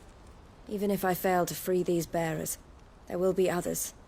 Someone needs to prepare the place and keep any prowling beasts at bay. Oh, and that's me, is it?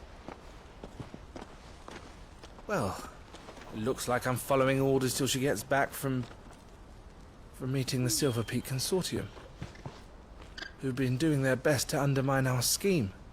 She'll never join them after this, surely. No, she said it herself. She still has plans for Cashlock, even if this one falls through.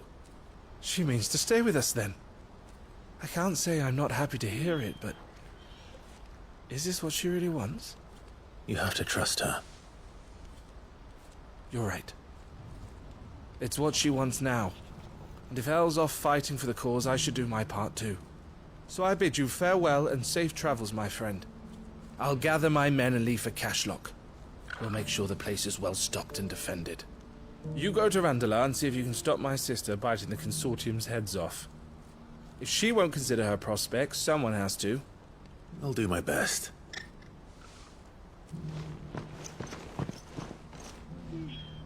All right. To Randalar, then. And better not keep Eloise waiting.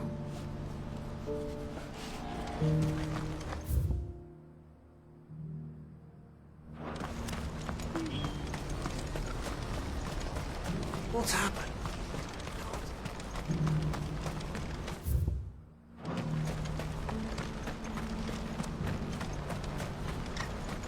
What I wouldn't give for a hot meal. When are they gonna let us through?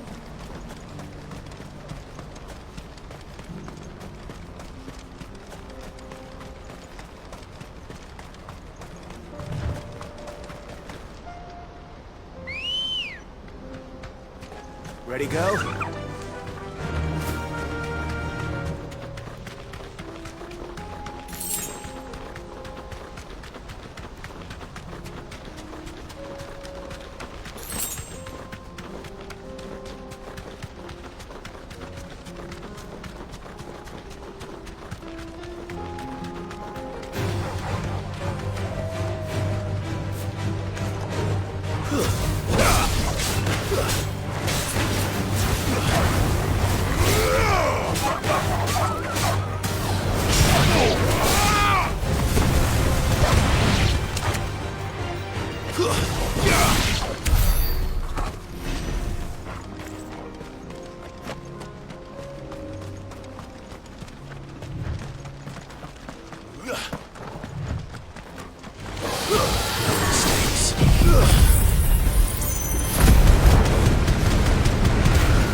Hope I didn't keep you waiting. Did you arrange to speak with the consortium? Here they are now. You wish to consult with me? I did. It's about the bearers you recently purchased from the Fist. We had all but finished making arrangements to buy them ourselves, and then you stepped into the fray. You misunderstand. The consortium had an interest in purchasing them from the very first. It was only our regard for you that kept us from bidding. But your hesitancy in accepting our offer to you suggested that the regard was not mutual. And so we resumed our business. I did not hesitate. I am simply not inclined to make such decisions without first giving them due consideration. But what is done is done. Come then. How much do you want for them? Alas, you are too late yet again. We rarely take on such unconventional merchandise without a purchaser in mind. The bearers belong to him now. Who is your buyer? A trader from across the water. A most demanding fellow, if it's any consolation. He insisted the bearers be fed, dressed, even given their own bunks for the voyage over. That's what you get when you deal with continental types. I wouldn't know. Oh yes, the culture on the continent is quite different to ours. They pay good money for bearers not fit for the knacker's yard, and treat them like kings. But as long as they pay... That does sound unusual. No matter then. If they've already left our shores, there's little that can be done. Allow me to withdraw my interest. And with it, my interest in joining your organization. My associates will be sorry to hear that.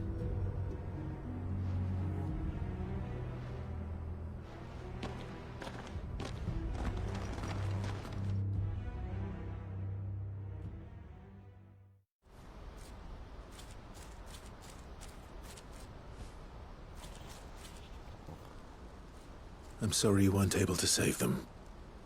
As am I. But I only have myself to blame. He was right, you see. The Silver Peak Consortium did intend to buy those bearers before I did. Their representative hinted at a possible purchase when he came to recruit me. I feigned interest in joining them in the hope he might be encouraged to tell me more, and he did just that. As soon as he left, I sent my own offer to Randalar. So you never... No. I entertained the Consortium's proposal solely so I could learn more about those bearers. But I was a fool to think they wouldn't find out. I knew exactly who I was dealing with. You tried. I did. And if what he said was true, the bearers are to be well treated. Which is something, at least. But they deserved more. I wanted so badly to see them freed. Eloise! Eloise! Word from Cashlock. The village is under attack. A pack of beasts have come down from the mountains, and there's a dragon at its head. Theo and the others are trying to hold them off as best they can, but the odds are against them. They need help, and fast. Theo! I'll go on ahead. Thank you, Clive. I'll gather some men and join you there. Just... make sure he's safe.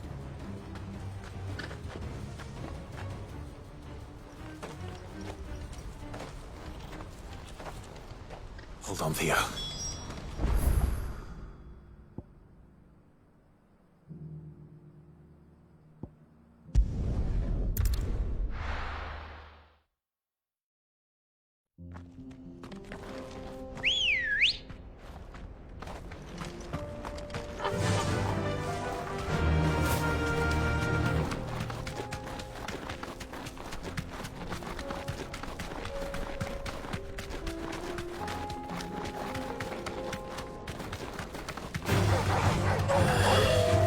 Safe.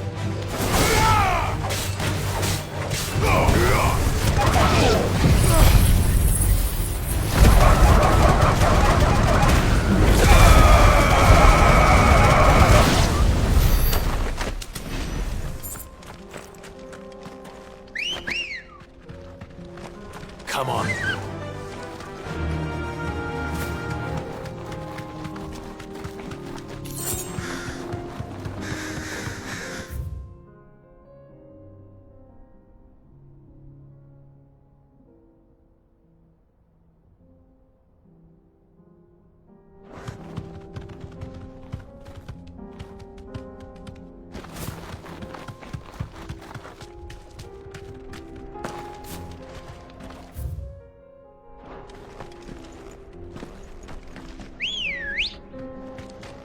Ready, go?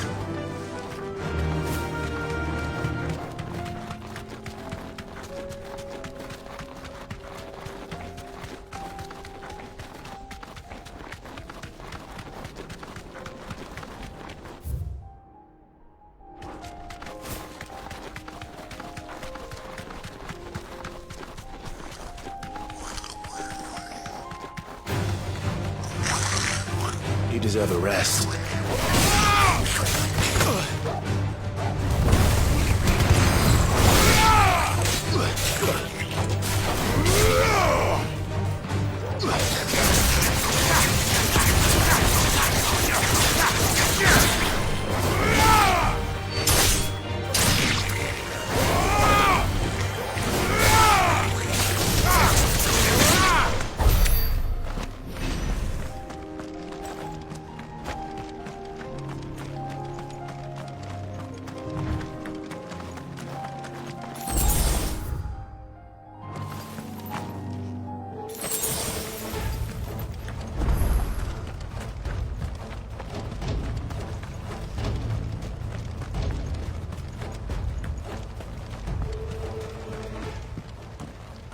Where's Theodore?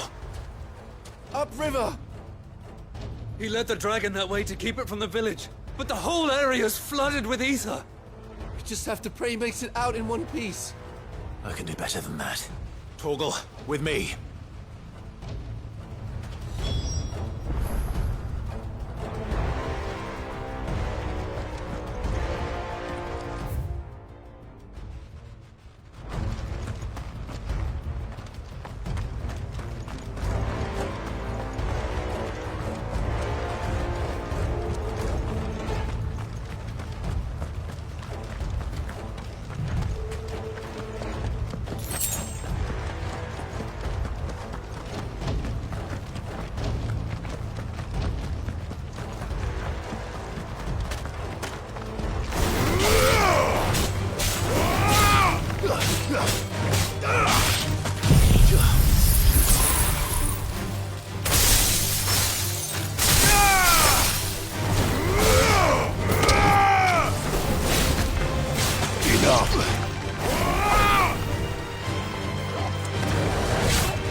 Finished.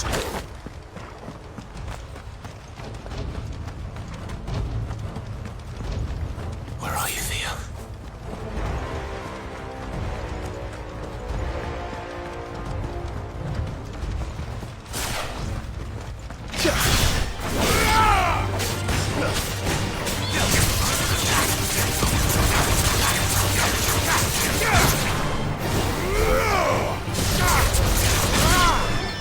Soil and stone!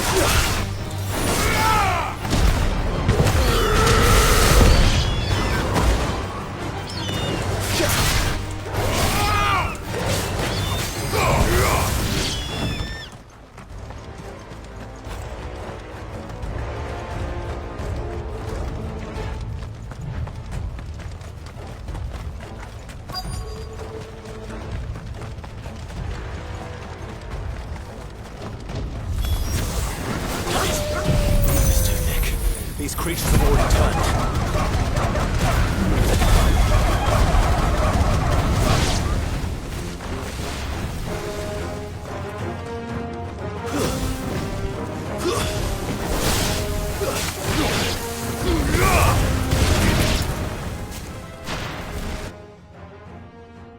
I can't waste any more time. I need to find Theodore before that dragon does.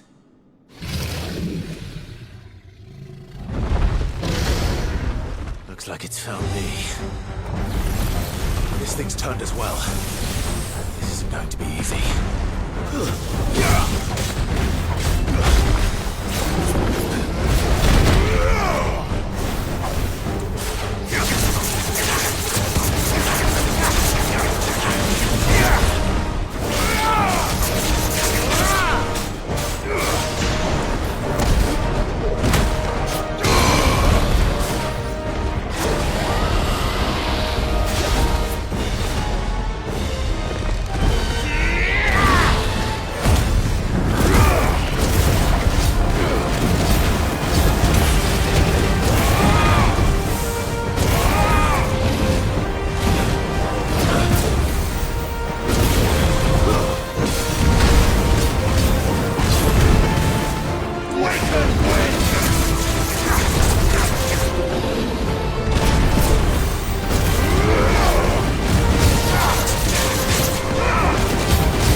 Clive?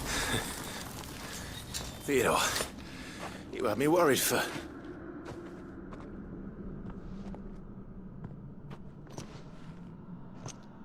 We have to get you out of here.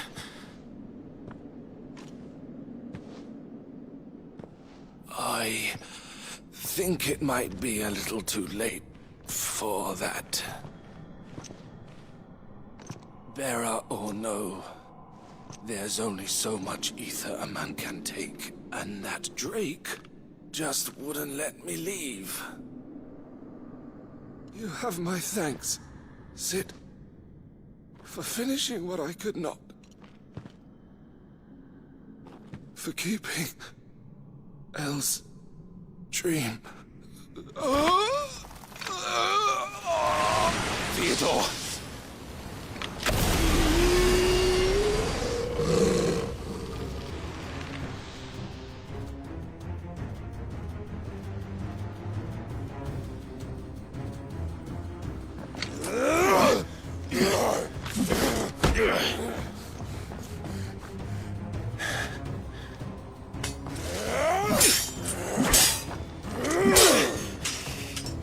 Don't make me do this.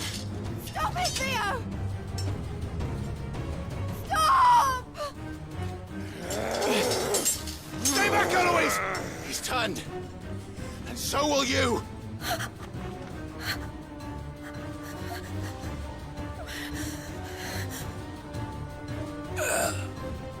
Elle. Theodore.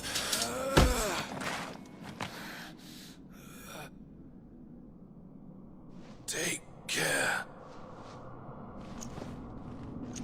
of my sister. Theodore, wait. Goodbye, Elle.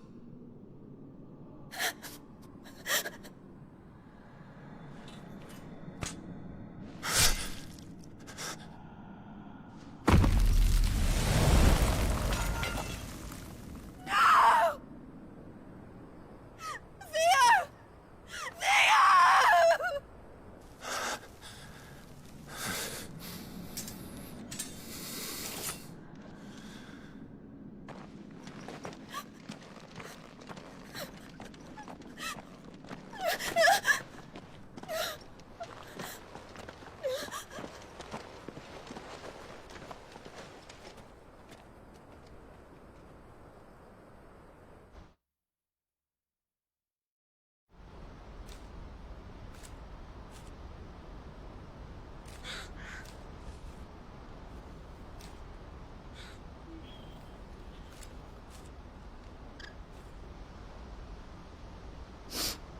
Thank you, Clive.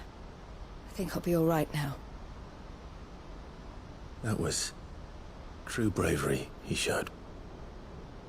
Leading the dragon away from the village like that. His first instinct was always to protect people. To put others' well-being before his own. And now he's gone. Because I sent him to that place, against his will. It wasn't against his will. He was ready to do whatever it took to show you he could stand on his own. So that you would finally be free to live your own life. To live my own life. He never could come to terms with the choice I made. What exactly happened? You once told me Theo was the first bearer you ever helped.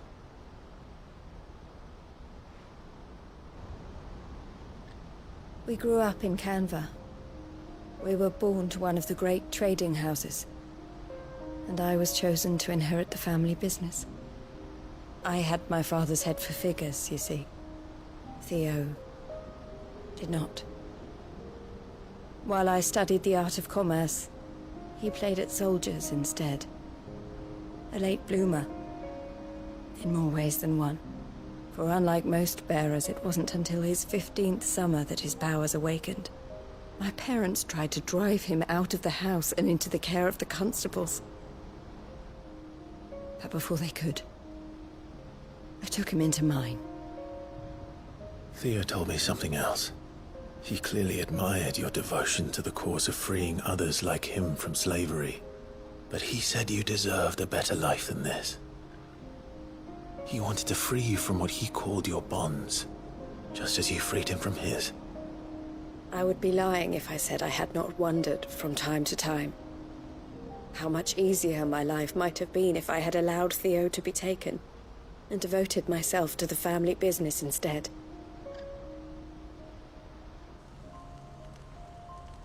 But I have never regretted the decision I made.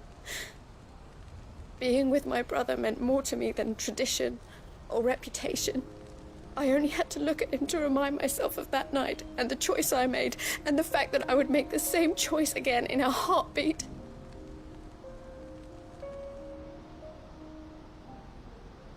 He was never a burden. How could he even think that? If anything, I was the one who weighed him down. You weren't, Eloise. He said it himself, that he had always been grateful to you for saving him, and that he wanted to repay you by letting you live the life you were denied. Neither you nor Theo weighed each other down. You loved one another. You did whatever was necessary to continue living your lives together, and you always would have. You're right. All I ever wanted, all I ever did, it was so we could be together. Oh, Theo, why did you have to...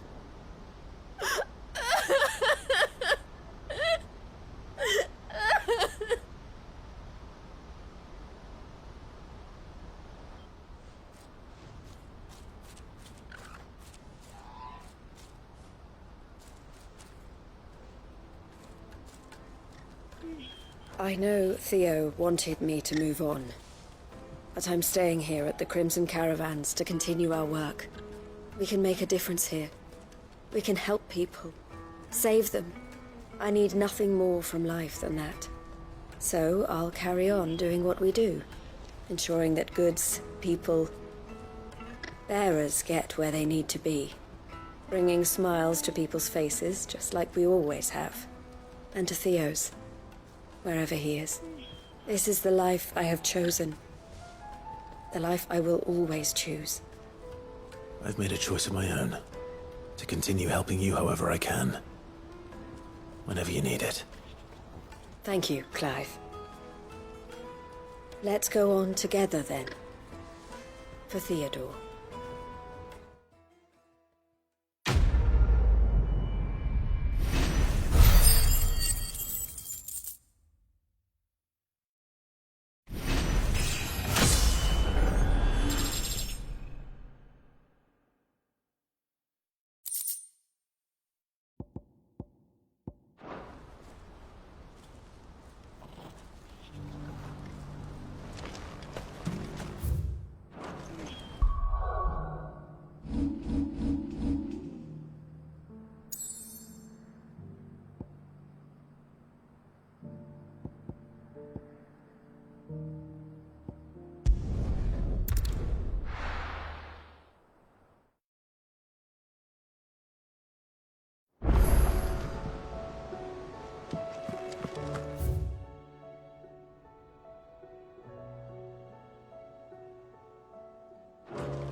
Come back.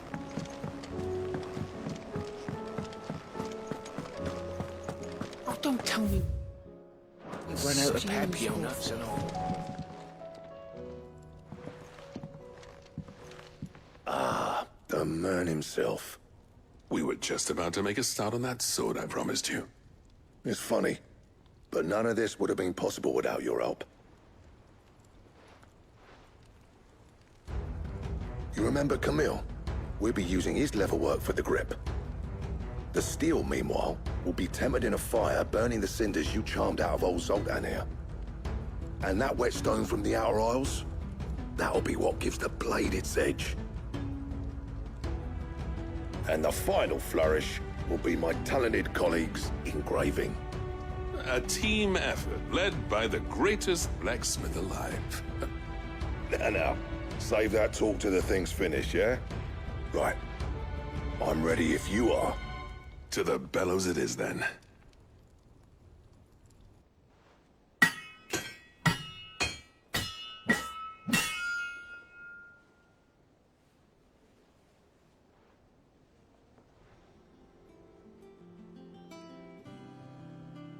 Well, bugger me. We actually did it.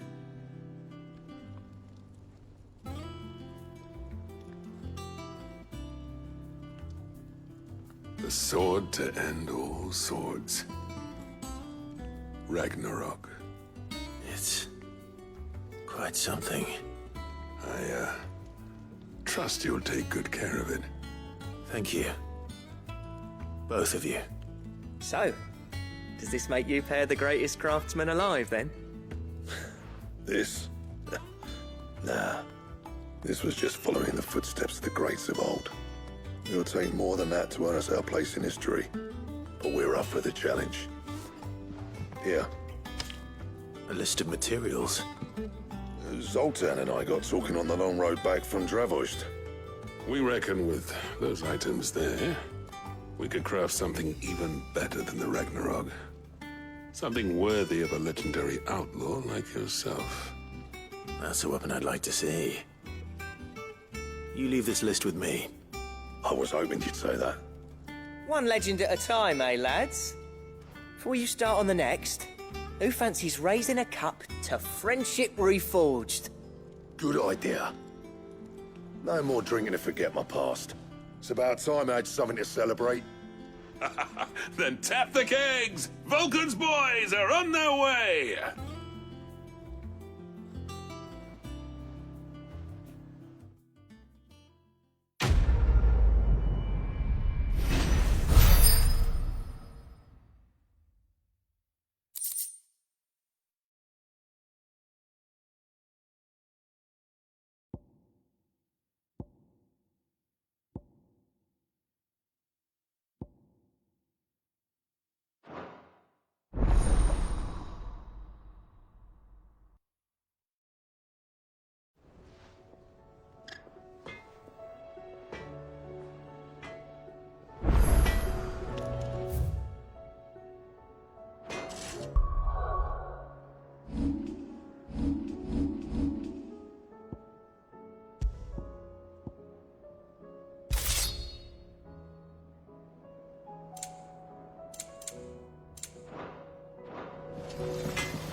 I never thought me and Zoltan would ever speak again, let alone work together. And if it hadn't been for you, we wouldn't. You've been a good friend to me, Clive. The best. So, what'll it be?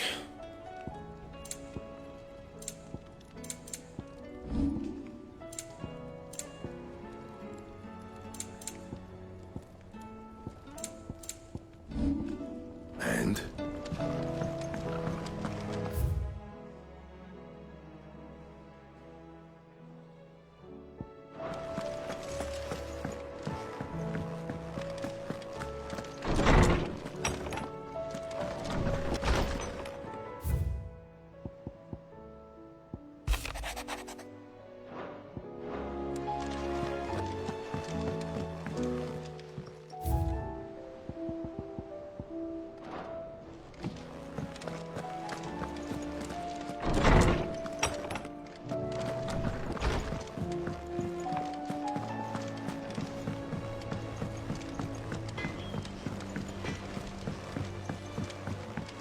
Have you tried Molly's lemon tarts?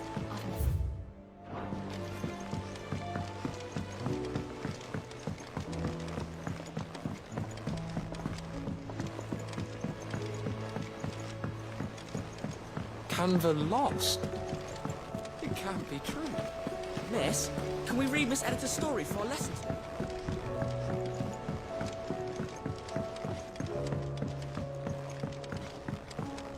With Canva in the hands of Akashic. Ah, Sid. Wasn't expecting you back so soon. So, is it good news or bad? Good, thankfully. Here. That's brilliant! Thanks a blimmin' million! I'll fit 'em to the smelter right away!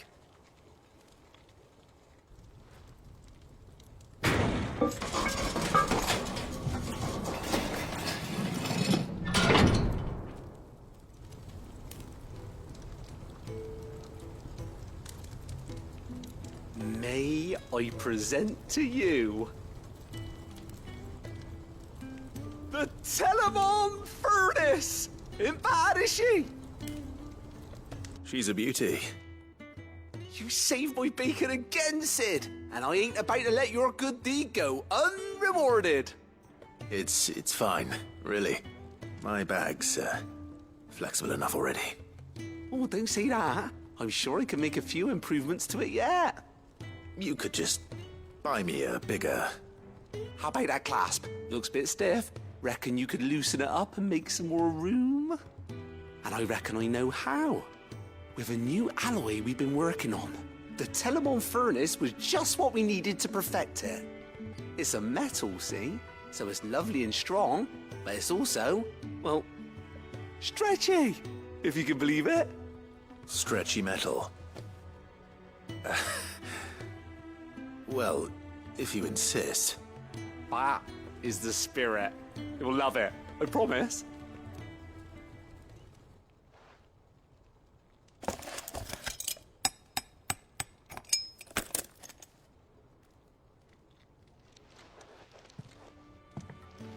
So, what do you reckon? It's actually quite ingenious. Thank you, Owain. Shh, don't mention it. You earned it. And I wanted to get some practice in using that metal anyway. Reckon we'll have all kinds of uses for it around the hideaway. Can't think of any right now, but that's our job, innit? Dreaming up new ways to make life easier around here. Maybe even out there, too. One day, the whole world's gonna know about the inventions you've helped us put together. That bag of yours will be the first of many. You mark my words. They'll hardly believe their eyes, I'm sure.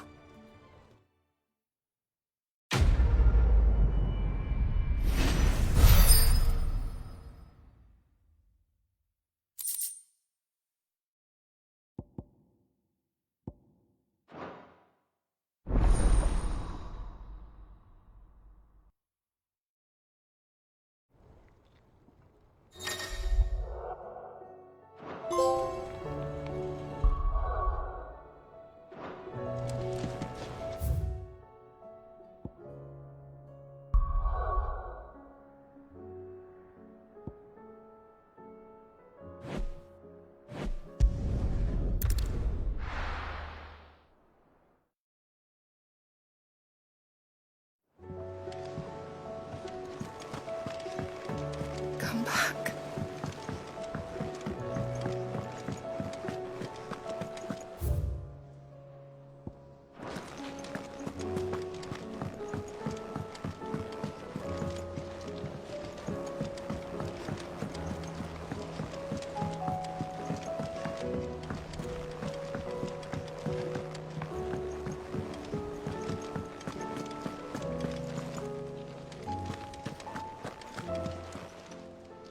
Oh, I wasn't expecting you back so soon.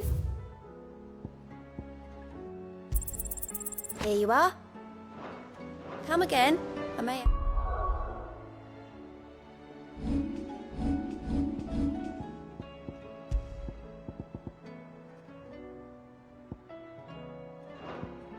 More for ya. Fancy a look at the list, do you? Anything catch your eye? Think you can help?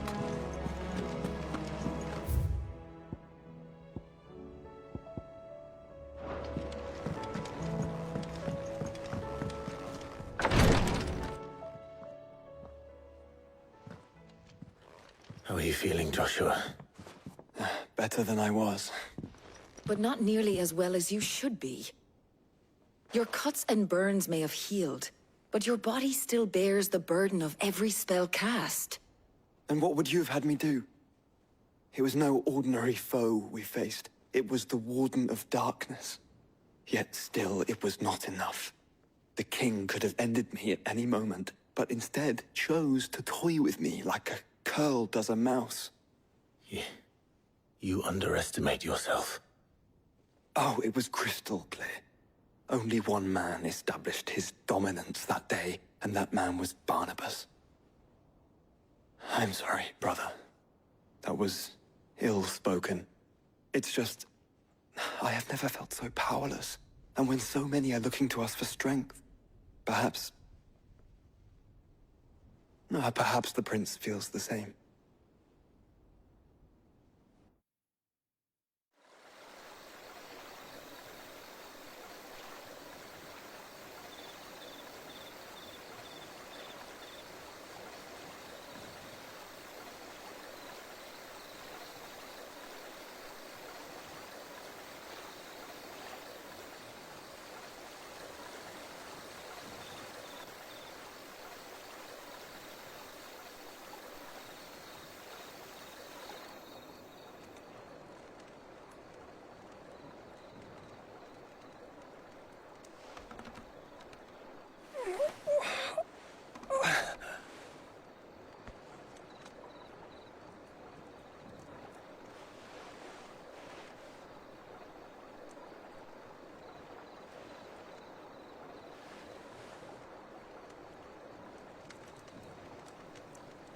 What is this place?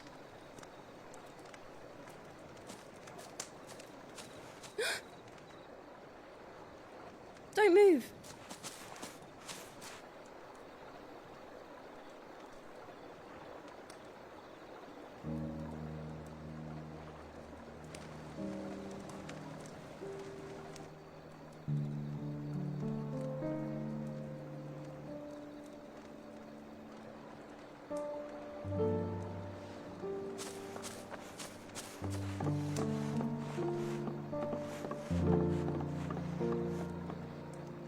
Here, it's fresh from the well.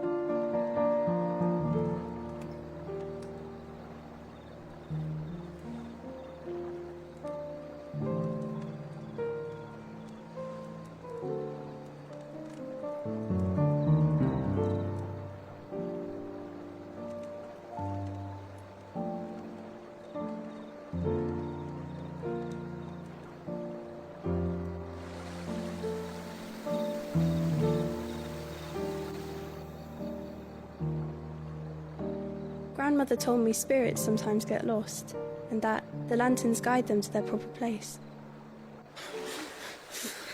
I set one on the river for her when she passed away.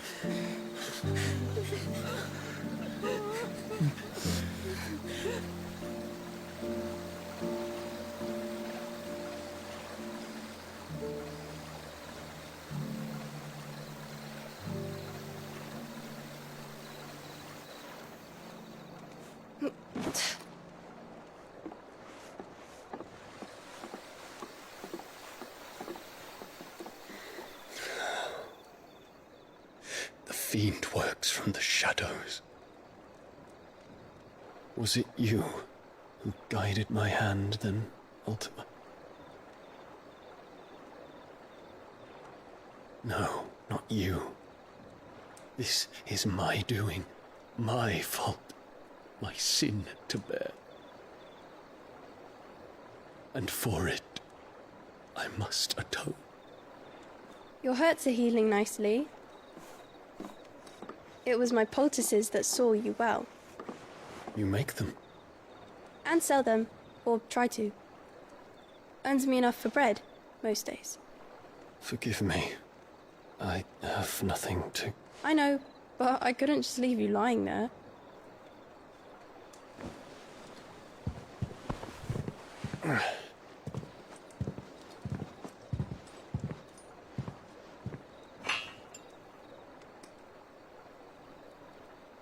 You're going then? Of course. I'm healed. Thanks to you and your poultices. Will you promise to come back and visit?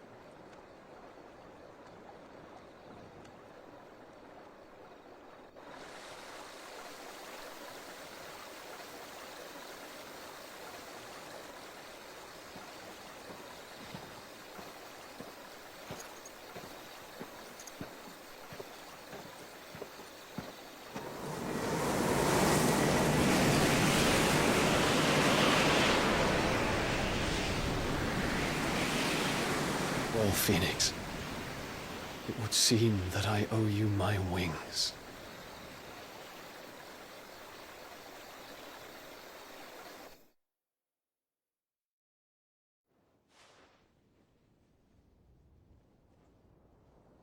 Perhaps he can find an answer. You will be returning to Waloed soon, I gather. I see no reason to wait. Then neither do I. I can think of a few, but I doubt they'll stop you. You will take your medicine. Of course, Lady Daya. Set on leaving already, are you? How long will it take us to get back to Ash? Dunno, about the same amount of time it took us to get here. Maybe less, if your uncle can find someone trustworthy to patch up the Enterprise. All depends on where we're putting into port, mind. Yes. It's not as if we can put ashore wherever we choose. We have to assume that the whole of Ash is hostile, and that we'll be attacked on sight. Then we must find a place they won't think to look. And I have an idea who might know of one. The Professor! I'll go and tell you come in. While you're plotting our course, I'll be in the shelves with your lawsman. I wish to pick his brains about Ultima. Then I'll talk to Karen about supplies for the journey. They may not be easy to come by in Ash.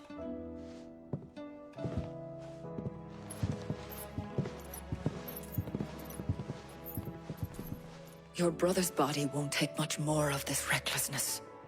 You know that, don't you? I do.